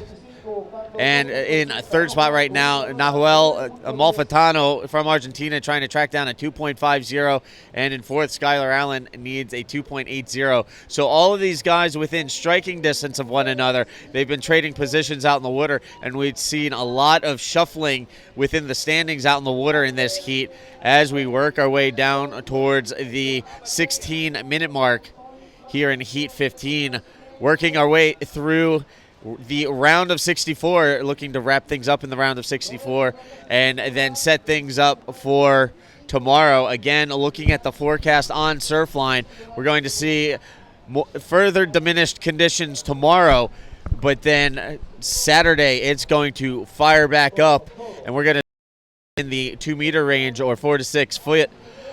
That'll open up the barrels. That'll move things out a little bit more. That'll make life a lot more easier for these guys. We'll start to see some bigger scores again. Ya, muchachos, porque mañana se vienen condiciones mínimas aquí en el Gringo. Vamos a ver, posiblemente tengamos un day off para así continuar este sábado con un increíble espectáculo, ya que el Suel se viene nuevamente de punta en esta etapa del World Surf League aquí en la ciudad de Arica. Muchachos, ya estamos con 15 minutos y de Paul Distinga, que es 9.10 y está tomando la lideranza, dejando a Roberto Araki en segundo lugar.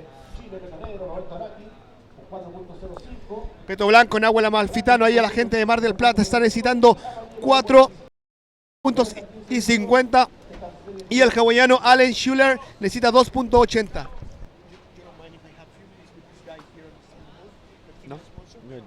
Y muchachos, tenemos aquí de mi lado la visita de uno de los grandes de este campeonato, el señor Haley Batista, que me va a acompañar por unos minutos. A ver, Haley, puedes pasar aquí con nosotros. Steve, muchas gracias por darle el tiempo a Haley Batista. Thank you very much to leave the chance to one of the competitors to come to the set. Muchachos, ya, y esta mañana le estaba presentando a los hawaianos. Ahora venimos aquí con uno de los grandes. Bom dia aí, grande, tudo bem? Buenos dias, good morning. Everybody, Haley Batista, tudo bem aqui no set? Como que foi aquela bateria na qual você perdeu nos últimos segundos da disputa? Como que foi? Uma bateria duríssima, aí com poucas olas, que al final me quedei fora, pero igual, vamos com tudo para a próxima. Lucas Silveira teve a sorte de encontrar quase o toque da buzina, pero aí se rendeu como 2 punch e ingressou para a próxima ronda. E aí, brother, você foi um dos caras que fez no free surf muito bom papel aqui no Gringo. Aquele dia que ninguém queria entrar na água, você entrou sozinho na água, cedinho de manhã, e fez um show, chamou a todo mundo a entrar e a mostrar que surfing é possível com condições extremas. Como que foi aquela sensação de surfar uma das ondas mais grandes do mundo em aquela condição extrema? Para mim foi um desafio. Correr estas olas, porque para mí... Cuando tenemos ahí, me disculpas ahí, Haley Batista, porque tenemos ahí al segundo lugar a Robertito Araki de la Isla de Pascua. Y Haley Batista, a gente falava sobre como que foi aquela apresentação com ondas grandes que tu fez 2 dias atrás aqui no Gringo. Pois é, condições extremas, e me meti aí como o primeiro del dia, uma corrente absurda e me jogando para fora do pico. Tive que me manter como 40 minutos remando. E terminou que agarrei aí pasito de olas, pero al final rompeu o lixo e me quedei aí com as rocas todas, uma experiência incrível. Porque aí, gente, lá no Brasil, Haley Batista foi um dos caras que 2 dias atrás fez um performance animal aqui no Gringo. Haley, e a gente vai agora com o replay da última onda daqui esta bateria. Vamos ver como que foi. Vamos lá, Yoi, vamos ver. E aí, gente, para todo o Brasil, brother. Tá aqui o Halley Batista fazendo o replay comigo. E temos camiseta amarela aí. Esse é o Schuler Allen, que está precisando. E a série empieza a funcionar aqui ao gringo. Y ahí, muchachos, porque la situación se está poniendo, como dicen los brasileños, la batería está prendiendo fuego. Tenemos a Roberto Araki en segunda posición, al joven de la Isla de Pascua. Y ahí tenemos la respuesta de Peto Blanco, crítico. Nahuel Amalfitano, que no consigue. Y tenemos set en el gringo, tenemos a Robertito Araki, uno de los grandes exponentes de la nueva generación del surf chileno. Uma das coisas que a gente queria falar, a perigosidade da onda. Como que foi hoje o Halley Batista tirando aéreos 360 aí na direita do gringo? Pode falar dessa história aí hoje? Hoje as condições estão todavía mais peligrosas. Un minuto, Halley. I have the information. We go to the replay of the last wave of red. Vamos al replay de la ola de rojo. Y muchachos, aquí tenemos a uno de los que yo les dije, es uno de los grandes de presentaciones aquí en el gringo. Él es Paul Distingaba, que consiguió un drop encajando un tubo y no consiguió salir en la última sección. Uno de los favoritos de Francia. E aí, como que foi aquela condição hoje com ondas pequenas? Tu fez uns 360 aéreo e no último minuto tu perdeu aquela bateria. Fala pra gente, como que é a situação aqui no gringo? E tentei de tudo, Yoyo. Estava tardando muito para funcionar as séries, me hit. E aí tentei fazer um tubo, pero não sair. E sabia que necessitava de qualquer ponto para passar na próxima ronda. E aí tentei fazer um aéreo reverse. E completei, saquei como 4 pontos, a ola estava muito pequena, pero me serviu, me pus na segunda posição e logo com o Lucas Silveira vindo e virou o hit com a última ola. Y así, muchachos, ya estamos con 10 y 20 cuando tenemos a César Paul Distingada esperando puntajes, llevando la lideranza. En segundo tenemos a nuestro Robertito Araki de la Isla de Pascua, con segundo lugar con una media de 9.75. En tercer tenemos al argentino Nahuel Amalfitano de camiseta blanca necesitando 2.06 y a Schuler Allen de Hawái que necesita 2 puntos y 11 para tomar la lideranza. Halley Batista, alguma coisa, alguma dica, alguma coisa que tú quisieras? Todo mundo lá que está assistindo lá em Brasil, sua experiência aqui com uma das ondas mais pesadas do mundo? Sem dúvidas, é o gringo, a onda casca grossa. E todos que vêm aqui tem que estar mesmo com muita disposição e atitude para correr essas ondas, que não é para qualquer um. Aqui é o lugar onde você chora e a mãe não escuta. Bancada muito rasa, exposta, toda hora você vai na pedra, tem que ter muito cuidado.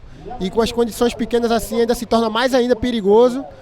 Mas os tubos são incríveis e a gente vê notas grandes saindo quando as séries...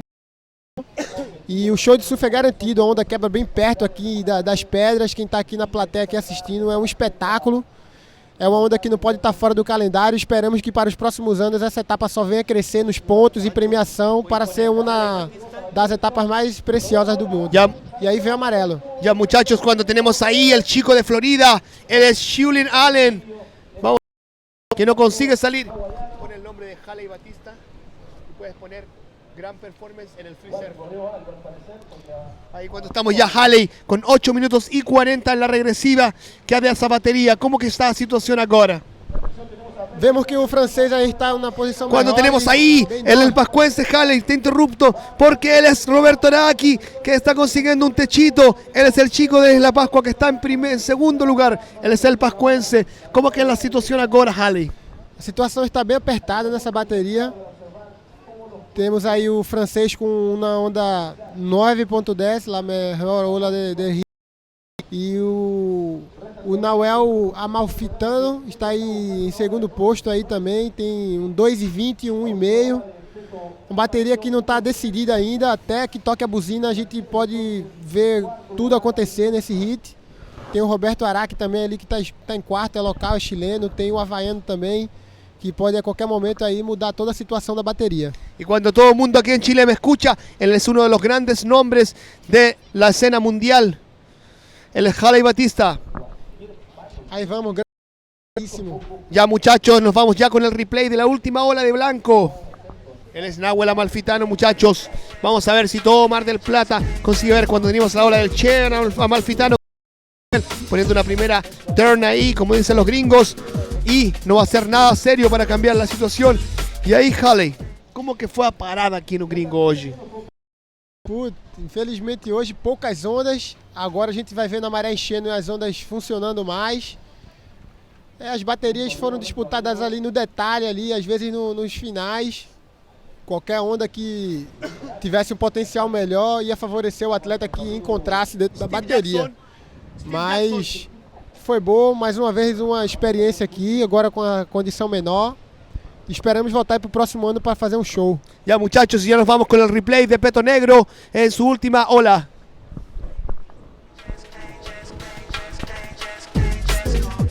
Ahí teníamos a Roberto Araki con un buen drop, encajando el bottom turn, poniéndole el freno de mano. Ese es el Robertito que con un techito consigue tener una limpia corrida. Ya nos vamos con la última nota de Blanco. Necesitaba un 2.80, tuvo un 2.10 y la última de Roberto Araki es un 2.65 que le aleja un poquito de la situación. Vamos a ver si la situación cambia con las últimas notas y como yo les comentaba, chicos, una de las figuras más destacadas del Tour y de este campeonato es el señor Halley Batista, que me acompaña. Él es uno de los pocos competidores que históricamente en el Tour Mundial ha conseguido llevarse 2 finales en la categoría longboard y en la categoría de shortboard en la etapa de Japón. Halley, cuéntanos acerca de esa historia que es muy emblemática acá en el Tour Mundial. ¿Cómo que fue eso ahí en Japón? Foi buenaço, as olas estavam incríveis de Yoyoyá. E se funcionou um tornado antes da competência e depois que começou, as olas estavam incríveis. Tú llegaste a 2 finales, ¿no? ¿Cómo fue eso? Sim, foi muito bom para meu currículo. Tive aí uma final com bom na categoria longboard, não? E na categoria de tablas curtas fui com um outro japonês que se chama Tepei Tajima, que vive no Hawaii. Con esa finalísima, con esas 2 finales tú pusiste tu nombre alrededor del mundo. Fueron 3 finales en verdad. ¿Cuál fue la tercera final? A terceira final foi uma final de equipes, o Tag Team, não? Que estava com 2 japoneses aí no time e nos quedamos com o segundo posto aí, segunda colocação. Ya muchachos, y ya quedan 5 minutos y todavía la ilusión de Roberto Araki está brillando porque el joven de Isla de Pascua con 4 minutos y 50 segundos está pasando al siguiente round en este mundial cuando teníamos situación de remada, y ese es el chico Araki que no le servía ese drop, está poniendo todo de sí para así poder llegar a lo que es el siguiente round. Cuando ahí está mi auto, el conocido Bang Bus, chicos, uno de los más clásicos aquí de la isla Alacrán, con todos los hawaianos y los muchachos del tour ahí, representando aquí en la isla del Alacrán. Ese es mi gran auto, el conocido Bang Bus, chicos. Así que con Halley Batista, uno de los grandes nombres, Halley, algunas cosas, algunas dicas que você gustaría pasar para toda la galera aquí en Chile. Un cara con tanta experiencia como você en un circuito mundial, aquí, falando aquí para todo el mundo en Chile, cuando teníamos onda ahí. Él es Nahuel Amalfitano. Gente, consigue sair, caramba! E acho que isso vai virar a bateria, porque ele estava precisando de 2,80 para passar aos... O que tu achou daquela onda, Halley? Com certeza ele vai fazer a virada agora nessa onda. É uma onda com um tubo ok, um tubo que ele ficou deep, conseguiu sair apertadinho ali, mas a nota que ele precisa é muito pouco e com certeza vai a virada agora nessa onda, Yoyo. Y ahí estamos ahí ya, muchachos, esperando los cómputos, los últimos, y está faltando 3 minutos y 40 segundos. Nahuel estaba necesitando un 2.80, muy posible para Nahuel Amalfitano en esta hit número 15. Y ya nos vamos en el siguiente hit, muchachos. Último hit do dia, ¿no, Yoyo? Con Lolo Belorín, también Jacob Sekeli de Estados Unidos, Juan Arica, el argentino, y León Landae de Chile. Ya, muchachos, y acá nos vamos con el último replay. Esta es la ola de Nahuel Amalfitano de Argentina, muchachos.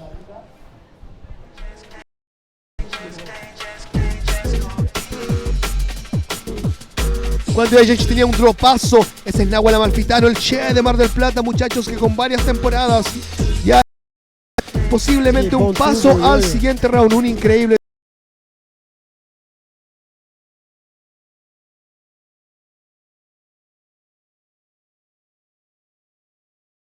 Muchachos, ya sale fresquito de la cocina de nuestros jueces ASP el resultado de este hit con 2 minutos y 30 segundos. Los Taína deben estar de pie mirando a Robertito allá en el ombligo del mundo, a ver si el muchacho hace historia y pasa al siguiente round.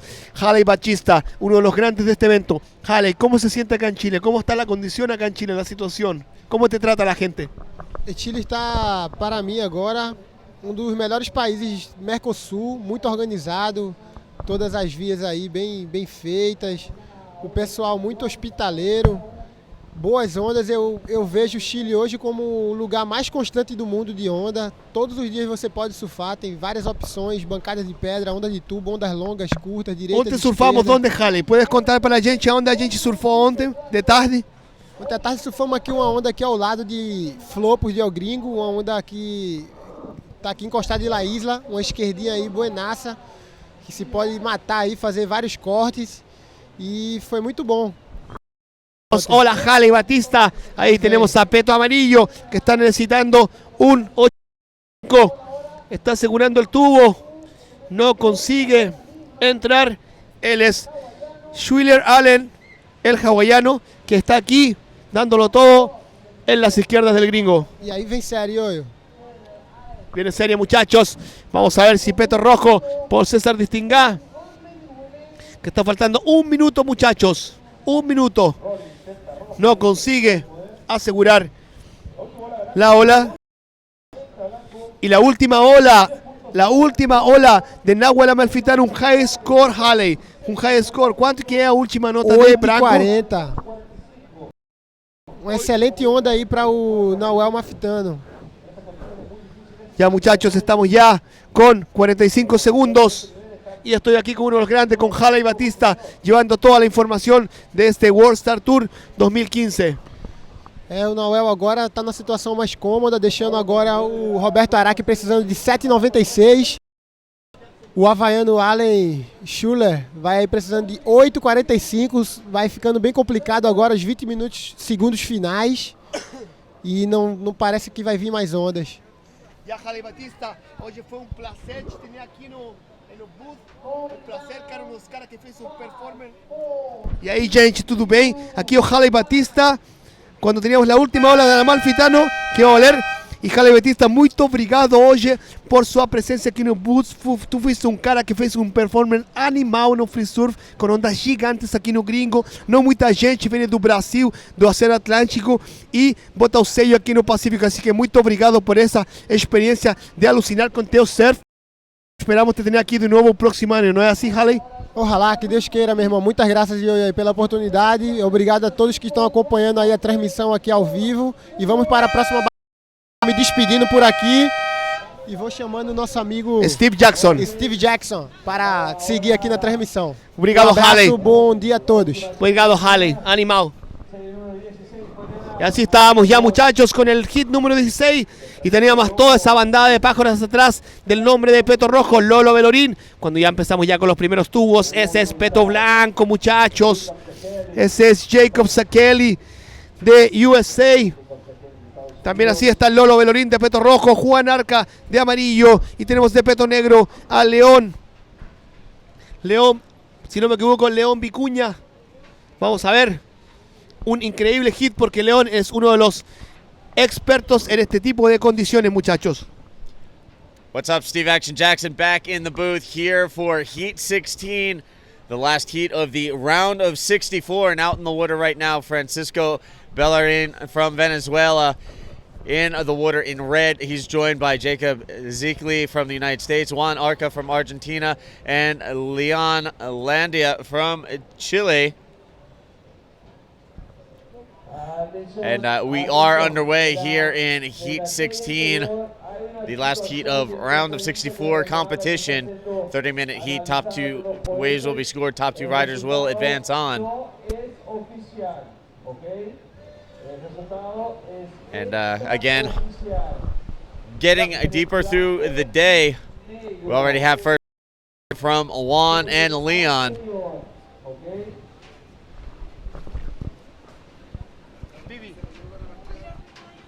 And here we see a little bit of a paddle battle, white and yellow taking a look. No takers on this one, though. So again, Jacob Zekli and Juan Arca taking a look at that wave. No takers. Now Jacob paddling over a little bit. And he's going to take a look at this left-hander and then let this roll on by as well. Estamos con 27 aquí en la regresiva, cuando el Lolo Belorín ya está sumando los primeros puntajes y ahí teníamos ya un dropazo del amarillo Juan Arica, el argentino. Ya muchachos, y nos iban a mostrar la interferencia del último hit.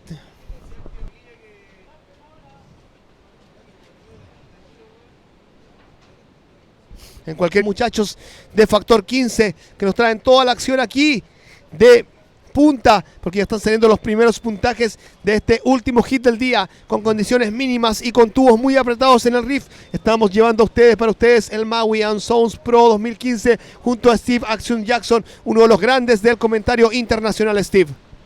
All right, so 27 minutes left on the clock here in the early going of this last heat of round of 64 competition and up and riding out in the water. Ya muchachos, y me informan los chicos de Factor 15 que ya nos vamos al replay de la interferencia del último hit.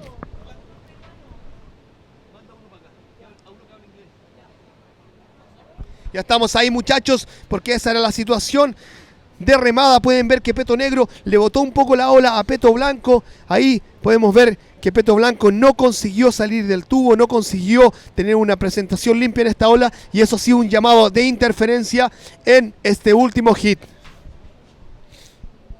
You can see the interference over there, Steve, no? Yes, collapsing the section ahead of the rider up on the wave. So that will be an interference for the rider in black, Leon Landrea from Chile. An unfortunate situation. And just before we went into the replay to show the interference, he was also up on another wave. So a lot of things going on right off the bat here in this last heat of the round of 64. El gringo is way more heavy, is way more tight into the rocks, and it's what it was saying Mr. Travis Beckman from Hawaii, that he hit few times the reef of El Gringo, and situation is that, no? Yeah, so right now, 25 and a half minutes remaining on the clock, and we've seen a little bit of everything so far today. We've seen busted fins, snapped boards, paddle interferences, and it's just been a really tenuous day for our competitors out in the water, contending with the rocks, trying not to get nicked up, and just a lot to work with out in the water. There's a chance you can interview Martin Kerry about his performance. He had an interference, he can talk about this situation. Estamos aquí ya con 25 minutos y los voy a dejar con uno de los grandes acá, exponentes aquí del gringo. Él es Martín Gerí, que les va a contar un poco cómo es la situación en el lineup y cómo es la situación con las interferencias y con todo ese tipo de situaciones. Martín, muchas gracias por... All right, so while we switch out here in the booth real quick, a recap out in the water. Leon Landea currently in the lead with a 6.0, 4.25. But again, waiting to register a few things out in the water. And joining me in the booth, Martin, nice to meet you. Give us a rundown of what it's like out in the water and what your experience was out there this morning. Well, it's definitely the smallest day here in El Gringo. It's the smallest as you can surf, but there's still a couple. I didn't have a really good hit, actually I lost, but I came every year here and the wave is amazing. And it's pretty hard today because there's just a little of good ones, so you really need to be hustling for that wave. Well, we'll get into that more a little bit right after this replay. We're going to take a look at the last wave of black here on the Arica replay. Maybe you can talk us through this. Little slap, huh? Definitely some score there. You can make your hit with that wave for sure. All right, so there you have the replay of Leon Landea. Again, he's sitting on a 6.0 and a 4.25. He holds the lead. Currently in second, Jake Zeekley from the United States. Francisco Bellarine looking for a 4.21. And Juan Arica out in the water in the yellow jersey, currently fourth. He's trying to track down a 4.80. Now, how difficult are the conditions out there? It's super difficult because the reef and the wave is like super shallow, so you really need to watch out for the rocks. But I think the insight has been working more, than the outside. Like if you go to the outside, you're just gonna be there waiting. But I seen a lot of guys catching the inside ones and making the hits. Yeah, it seems like the inside lefts have been working better for everybody today. Obviously, the set's not coming in as frequently. So, yeah, so this is the last hit, and the wind is coming, so they're going to stop the contest and hope tomorrow is bigger. And the swell looks like it's going to be bigger. So, actually, looking at the surf line forecast, it's actually going to drop down a little bit more tomorrow, and then it's going to pick up. We're going to be looking at waves in the 2-meter range for Saturday. So a little further decreased, diminished conditions tomorrow, but then it's going to jump back up, and this place will come back to life and give the field of competitors that remains, something really solid to work with. Yeah, for sure. That's good. I wish I could have still on the comp, but sometimes it's like that. Just got. Well, unfortunately, the experience. Unfortunately, that's the nature of the beast out there. But I'm sure you'll come back stronger the next time. Yeah, every year I know I love the wave. This year wasn't my year, but we're still here, and we're gonna still here for a lot of years. Now, the waves on the QS that you compete at, which waves are your favorites? Actually, we'll get back to that in a second as we have live action out in the water. Oh, definitely, I like barrels. So that's every surfer loves barrels. That's like. It's our keeping alive. Here we have up and riding in red Francisco Bellerin pulling in, and it's just getting really tough for these guys out here. Yeah, it's because of the wind. It's not many barrels. Last hit, definitely a hard one. It's about that time of the day. We've seen the birds flying across the horizon. The winds have kicked up. Pretty soon the sun's going to poke out, and it's time here at El Gringo. Yeah, and the boys are killing themselves for those spots to make the hit. Jacob got a nice one, the first wave he got. All right, so a quick wave exchange out in the water. And these guys trying to put together some to advance out of this heat and round out the riders advancing on to the next round, surviving the round of 64. Lolo just break his board. Oh, no. The cat is getting the other board to him. So we have another casualty out in the water, another broken board. We've seen a broken fin, and now this will be busted board number 2 today as El Gringo claims another victim. Yeah, Gringo, it pays, but it charges you too. So I'm sure some young Grom will be looking to snatch up that board as soon as the fins are taken out of it. Somebody will be taking away a nice little souvenir. Unfortunately, that's an expensive souvenir. For sure, huh? All right, so again, still plenty of time left on the clock. 30-minute heat. We've got 19:35 remaining, and we've already seen these guys drop a bunch of scores on the board. Leon Landea leading the way with a 6.0 and a 4.25. Jacob Zeekley currently in second with a 4.50, looking to replace a 1.30 as a secondary score. Yeah, and with these waves, you can relax. You gotta keep hustling and paddling till the final, because a barrel could give you a 9 or an 8 so easy, and you can get 2 barrels so fast. So you need to be super present in the end. Cool. Well, right now we're going to take a look at the replay as we cue things up one more time. Here we can see that last wave of Francisco Bellerin paddling into this. And here you'll see punches through the top. And that wave broke his board. And yeah, unfortunately snapping his board. Not exactly a fun go here at El Gringo today for a few guys. You know, breaking some of their favorite boards out in the lineup. There you can see the board going over and then going into the rocks. So again, a snapped board for Francisco Bellerin. Just another victim here at El Gringo today, as this place has a way of claiming boards on people. He's on 3rd place now, huh? Yes, he is currently in 3rd position, trying to track down a 4.31.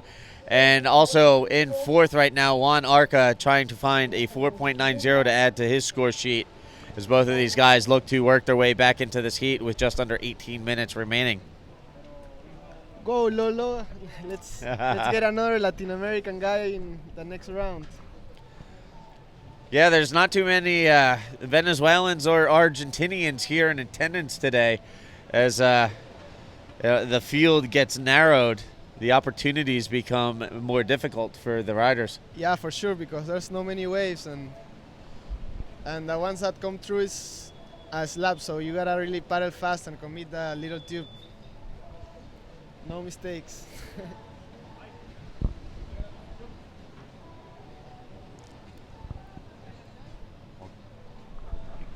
Hold it closer. Okay.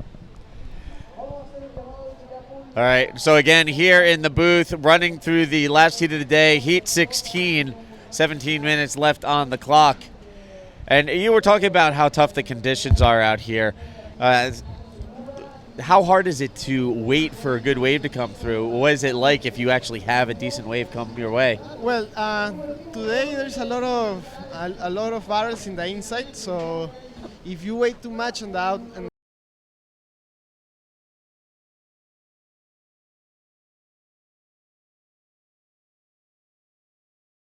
in the inside to make a score and do good. All right, well, right now we're actually going to throw things down to the beach. Begonias with the winner of the last heat.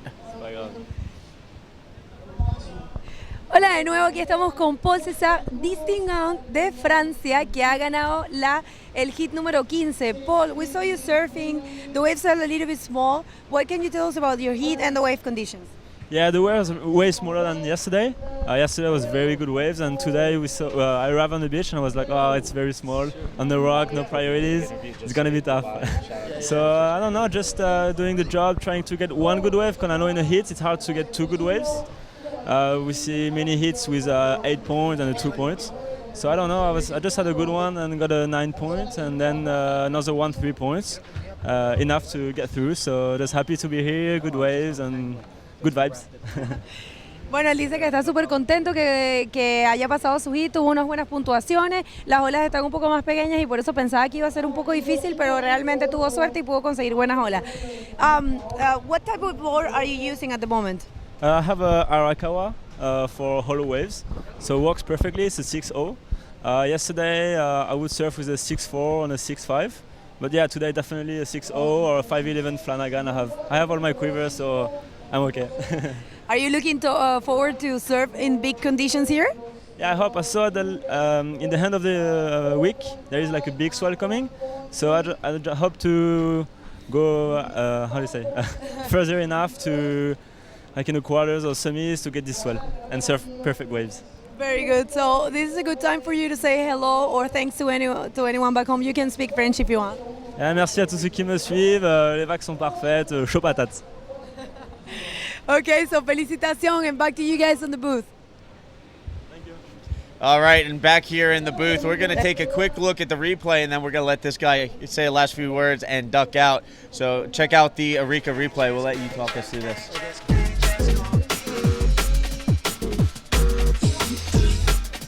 Tyler, huh?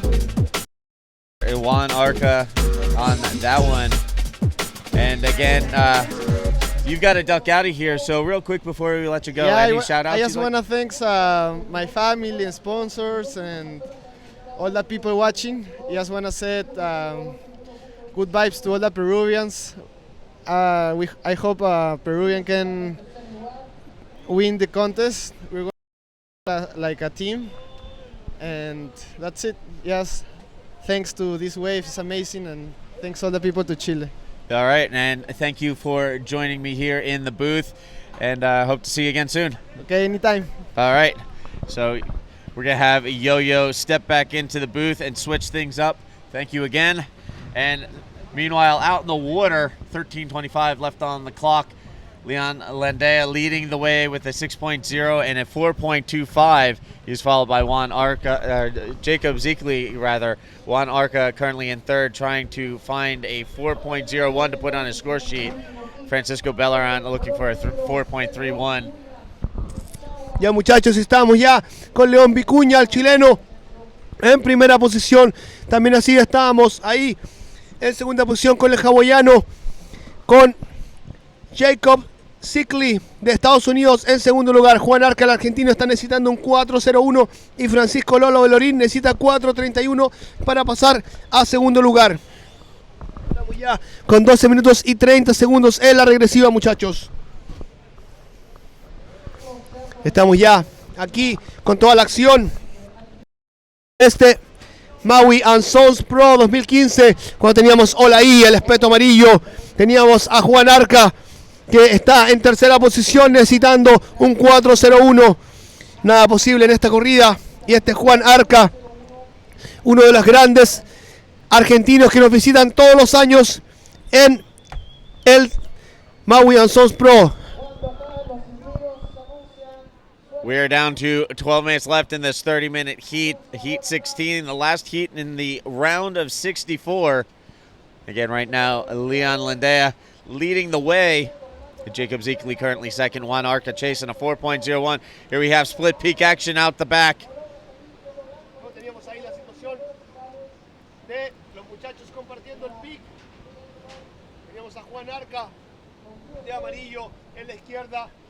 Teníamos a Juan Arca de amarillo en la izquierda. También así a Jacob Zeekley en la derecha, muchachos. Estas son las olas del gringo que con condiciones mínimas están rompiendo aquí en los riffs con llenos de picoroco, muchachos. All right, so again, Leon Landea leading the way. Jacob Zeekley currently second. Juan Arca chasing a 4.01. Francisco Bellarine on the hunt for a 4.31. As we saw, Francisco snapping his board, had to change out his equipment. Not the first man to break his equipment out in the water here at El Gringo. Gringo having its way with some of the fins and boards out here today. Y con una situación muy común, ya el Lolo Belorín quebró su tabla. Vamos a ver si puede cambiar para así continuar el hit. Tenemos ahí en ola, en rojo, ese es el Lolo Belorín, el venezolano, que está asegurando un tubo de baxa y no consigue salir. Y me informan, muchachos, que ya nos vamos al replay de la última ola de blanco. All right, so one more time, queuing up the Arica replay, taking a look at Jacob Zeekley. Here he is coming off the bottom, nice snap off the top, and then kicking out. So Jacob Zeekley keeping busy. He has a 4.50 and a 2.15, looking to build his score and solidify his hold on that second advancing position, create a little more distance between himself and Juan Arca. In the meantime, Arca looking for a 4.85, Francisco Bellarine looking for a 5.15.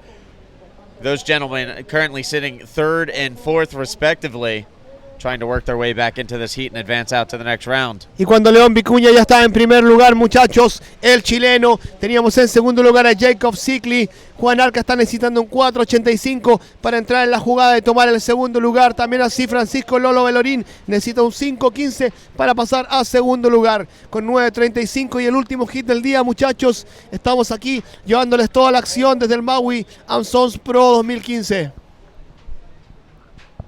All right, so we have less than 10 minutes remaining. We're down to the 9:20 mark. So we have entered into the back third of this final heat of the day, the last heat of round of 64. Looking to close things out and finish off the seeding for the next round. Sí, estamos ya con una increíble presentación de los muchachos hoy día con condiciones mínimas y un show de tubos en las cuales los chilenos han sacado bien la cara. Tenemos a la ardilla Sat ya puesta en el siguiente round. También tenemos a Merelo, que en un primer día, el segundo día de competencia, dio un espectáculo terrible de tubos. Cuando tenemos ahí a Peto Blanco, ese es el americano Jason Zeekley, que con un backside no conseguía continuar la corrida. So Jacob Zeekley on that last left-hander, bailing out big on that last wave. Again, he's currently trying to fend off Juan Arca and Francisco Bellarine. Both of them still within striking distance. Juan needs a 4.85. Francisco trying to track down a 5.15. Very attainable scores. They just need the right waves to roll their way and get down to the nitty-gritty with it. Sí, muchachos, es así ya con 8 minutos y ya se nos está acabando este tercer día del Maui and Sons Pro. Un enorme agradecimiento a todos los que nos asisten cuando del set los chicos de Factor 15 están nuevamente con el replay de Peto Blanco. Y tenemos ya acá el replay. Este es Enola, este es el americano, este es Zikli, que con un backside está no consiguiendo puntajes. 7:40 left on the clock. And again, Leon Landea, Jacob Zikli leading the way. Juan Arica, Francisco Bellerin on the outside looking in, trying to kick down the door, get into one of those top two advancing spots, and move on to the next round. Stay alive in competition here at the 2015 Maui Suns Arica Pro. And up and riding, another split peak, and it looked like Red pulling into the left-hander. Got a little eaten up inside there. Y así, muchachos, un saludo enorme a Tomás Bock, al hijo de Johannes Brock, que está aquí asistiéndonos desde Viña del Mar, a toda la gente de la zona centro, que está también así, a la gente de La Serena, a la gente de Antofagasta, a los chicos de Iquique. Vamos a ir un poquito más para el sur para mandarle un saludo a la gente de Pichilemu y a todos los que nos asisten. Muchachos, ya nos vamos ya con el replay de la última situación en el agua.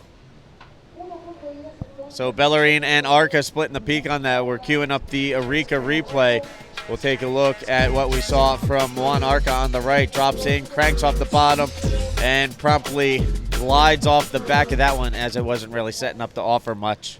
Ya esa era la repetición del Peto Rojo, Juan Arica. Y cuando le enviaba saludos a todo Chile, a todos los muchachos que hacen posible que este campeonato sea todo un éxito de audición, especialmente a la gente de Leu cuando tenemos Open Riding. Este es Peto Negro que está asegurando el tubo. Este es el León Vicuña, muchachos, que con un aéreo no conseguía asegurar, y ese es el León Vicuña de la gente de Cachagua. Un abrazo enorme a toda la gente porque es uno de los íconos aquí, León Vicuña, acá del ser chileno, que lo está dando todo en este campeonato. So Landea taking to the air on that one, unfortunately unable to stick the maneuver. Will not affect his overall combined score any. He maintains the lead with just under 6 minutes remaining, counting down to the 5-minute mark. Estamos ya con 6 minutos, muchachos, con cerca de 5 minutos y 30, cuando Juan Arica todavía necesita un 4.85 también. El Lolo Bellerin, que necesita un 5.15 para pasar a segundo lugar. Cuando teníamos ahí, hola, el espeto blanco, él es el americano Jacob Zikli, que no consigue pasar ese tubo. So Jacob currently in second, trying to build on his score, create a little more distance between himself and Juan Arica. Drops into that left-hander, grabs the rail, but unfortunately that just avalanched down and took him out. Y ya nos vamos ya con el último replay de la ola de Peto Negro, muchachos.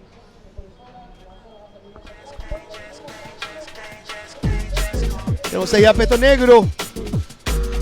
Él es León Vicuña, que continúa su corrida con un aéreo, no consigue asegurarlo. Él es el León Vicuña de Cachagua, muchachos. So we're down past the 5-minute mark, 4:40 on the clock. Leon Landea maintains the lead on the strength of a 6.0 and a 4.25 backup score.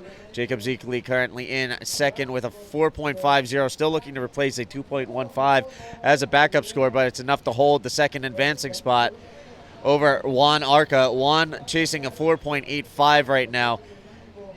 He's got a couple of minimal scores. He needs to drop something a little bigger if he's going to get back into the mix and advance out. Ya, muchachos, estamos ya con 4 minutos en la regresiva. La situación es León Vicuña en primer lugar, en segundo lugar Jacob Zikli, en tercer lugar Juan Arica necesitando 4.85, y tenemos en tercero a Lolo Bellerin necesitando un 5.15 para seguir en carrera en este campeonato. Ya, muchachos, y ya estábamos ya con los últimos puntajes. León Vicuña, tu último de las 3 puntos. No cambias tu segunda mejor nota y sigues en la lideranza. People and everybody that is at home watching us, we are really thankful for all of you that are making through that this competition gets all over around the world. And with the situation very small, here we are at the world famous El Gringo on the last hit of the day. So again, counting down, coming up on 3:20 time-wise. Landea leads the way, followed by Zikli. Arica chasing a 4.85. Francisco Bellerin looking for a 5.15. As we get down to the tail end of this last heat of the day, wrapping up the round of 64. And here we have rider in black up and riding, the heat leader, Leon Landea, trying to pump for speed in the water section. Not happening.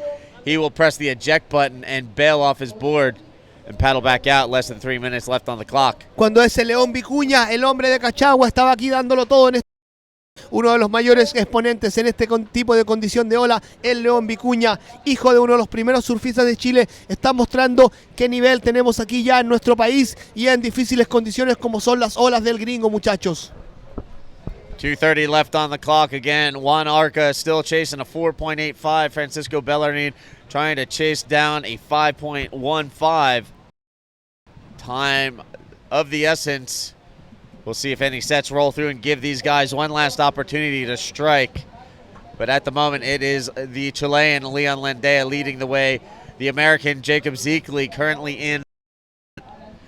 Those two guys looking to hold on to the top 2 spots, advance out of the round of 64 and stay alive in competition for one more day. Es así, muchachos. Vamos a ver si Juan Arica, el argentino, una de las últimas posibilidades de Argentina acá en el torneo, consigue pasar al siguiente round. También el Lolo Bellorín, el único venezolano aquí en las izquierdas, consigue hacer su paso y hacer historia para Venezuela. Vamos, muchachos, están faltando 1 minuto y 30 segundos aquí en las difíciles izquierdas del Gringo, con condiciones mínimas, con olas muy pequeñas. Los muchachos se lo están dando todo esta mañana aquí en el Gringo. 1:25 left on the clock, and that was Francisco Bellarmine on that last wave. Bellarmine looking for a 5.15 still, and unfortunately I don't think that last wave is going to be enough. Still has time to get back out into the water and give it one more go as we count down to 1 minute remaining in the heat. Ya, muchachos, tenemos a Peto Negro, muchachos. Él es León Vicuña, que yo les decía, muchachos, que es uno de los especialistas aquí en el Gringo, uno de los chicos con mejor performance en los tubos del Gringo. León Vicuña, the boy from Cachagua, is giving all his talent here on the complicated lefts of el Gringo. So counting down, 45 seconds left on the clock. Arica looking for a 4.85. Francisco Bellarmine in need of a 5.15. Y como dice ya, nos vamos a replay de negro, muchachos. El último replay, esta es la ola del León Vicuña de Cachagua, chicos. Cuando lo tenemos aquí, León Vicuña remando, entrando con mucha actitud, asegurando, poniendo el freno de mano en la sección del quiropráctico. Está León Vicuña acabando con un pequeño cutback. Y con el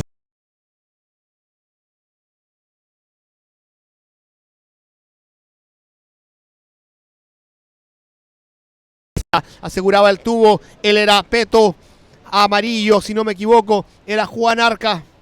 No, me equivocaba, porque es la última ola Juan Arica, que lo puede ayudar, no creo que sea suficiente. La penúltima ola de Jacob Zeekley, y ya estamos por finalizado este segundo día de competencia, muchachos. En cualquier instante ya vamos a tener un resultado oficial. Steve, incredible situation this morning with minimum conditions, with El Gringo pumping with heavy conditions against the reef. Boys are giving the best on this morning. What's your opinion about this morning? Well, in specifics, with that last heat, came right down to the last second. Juan Arica looking for a 4.85. Got a wave right at the horn. We'll see if that registers as a score, and was it enough? So again, things coming down right to the wire. And to touch on what we've seen throughout the course of the day, we've seen guys, beating up themselves, beating up their boards, and doing their best to get the scores they need to advance on. So it's been a battle out there, not only against the waves, but against the setup of El Gringo itself, as we've seen broken fins, snap boards, a little blood in the water, some interferences, paddle battles, the whole 9 yards. We've seen a little bit of it all today here at El Gringo. Y lo que comentaba el gran Steve Action Jackson, muchachos, que hemos tenido unos hits increíbles, con situaciones de remada, con situaciones de interferencia, con un poco de sangre en el agua, con hits de altos puntajes, con hits con puntajes, presentaciones muy complicadas. Es por eso que esto hace que este campeonato en The World Famous El Gringo, una de las olas más complicadas del Tour Mundial, entreguen para ustedes un show de primera con o sin olas. Así que, muchachos, estábamos ya esperando las situaciones finales de este día. Creo que van a ser la cual el León Vicuña, sí, como digo, y ustedes, muchachos, León Vicuña en primer lugar con 12 puntos, en segundo Jacob Zeekley de United States, en tercero Juan Arica con 3:45, y en cuarto se despide el Lolo de Bellorín, que no entró en sintonía con los tubos del Gringo. Steve Jackson, incredible action this morning here at El Gringo. All right, so there you have it, the results from that last heat. the top two riders will be moving on to round 3 and rounding out the field of competition, which will resume tomorrow most likely. Again, looking at the Surfline forecast, we're going to see a little bit of a drop in the swell, so continuing diminished conditions tomorrow. But then Saturday, the swell is supposed to fire up. We're looking at 2-meter plus surf, so anywhere from 6 to 8 foot on set by later on Saturday. So the competition window tightens. The swell is going to be a little more challenging tomorrow and then jump up in size and really give the field of competitors something to work with.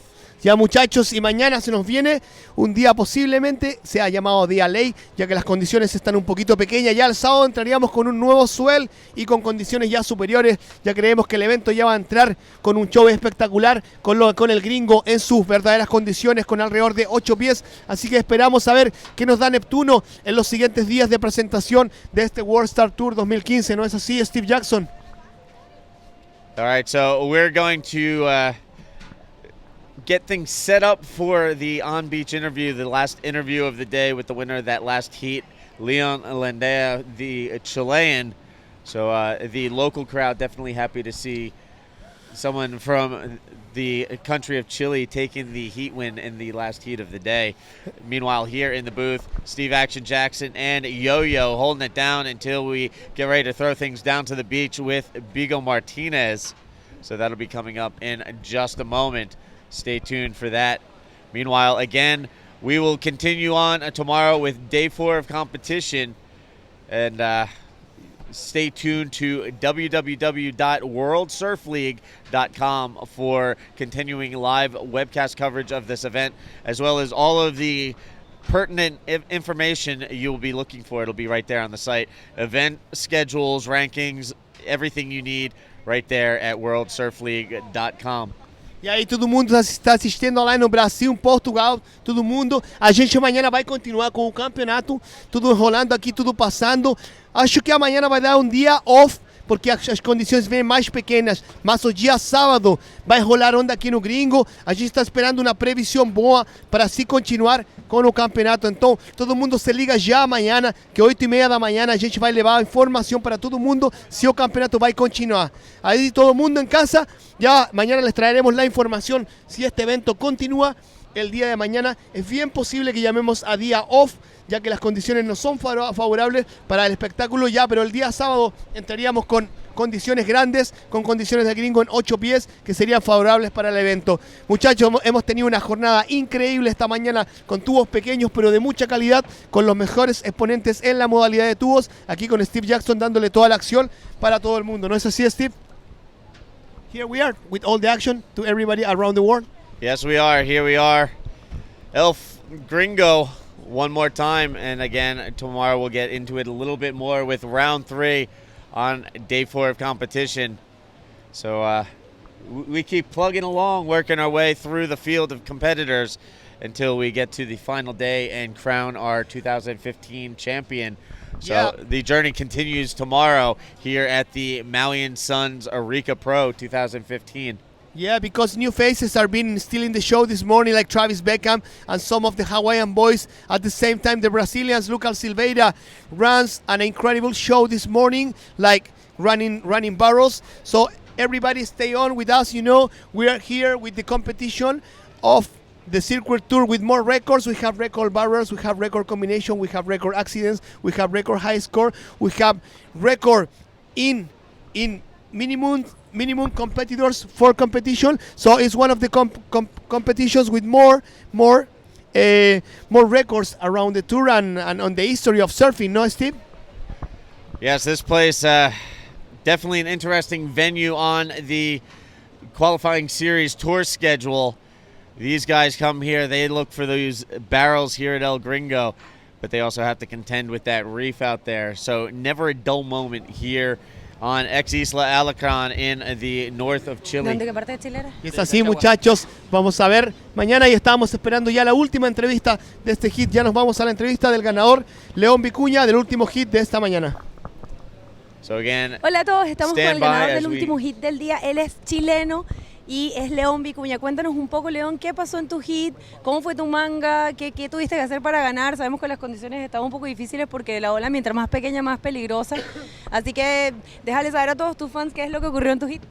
Nada, feliz de haber pasado y estaba súper complicado la última manga con el viento y el mar así de chico se pone peligroso y muy complicado salir los tubos, se pone muy como que achina un poco, aplasta y nada, feliz de agarrar esta ola en mi hit y logré pasar primero, así que contento. Listo para mañana. ¿Qué tabla estás usando? Estoy usando una cabeza 5-10. Sí, es que hoy día está perfecto. Bueno, ¿quieres mandarle algún saludo a tus familiares, a tus amigos, a tus patrocinantes? Sí, saludo a mis patrocinadores, a Jacajonu y a toda mi familia que siempre me apoya.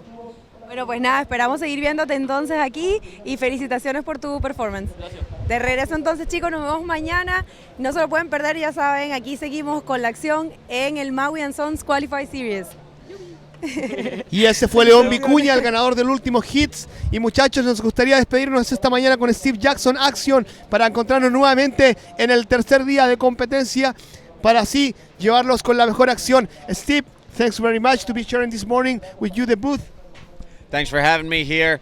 And right now, right before we sign out, we're going to finish off the day with the highlights clip. So Steve Action Jackson, Yo-Yo, we're out of here. Stay tuned to worldsurfleague.com for continuing coverage. We'll be back here tomorrow, 8 o'clock. Ya muchachos, nos vamos con los highlights y hasta mañana. Que tengan un buen día.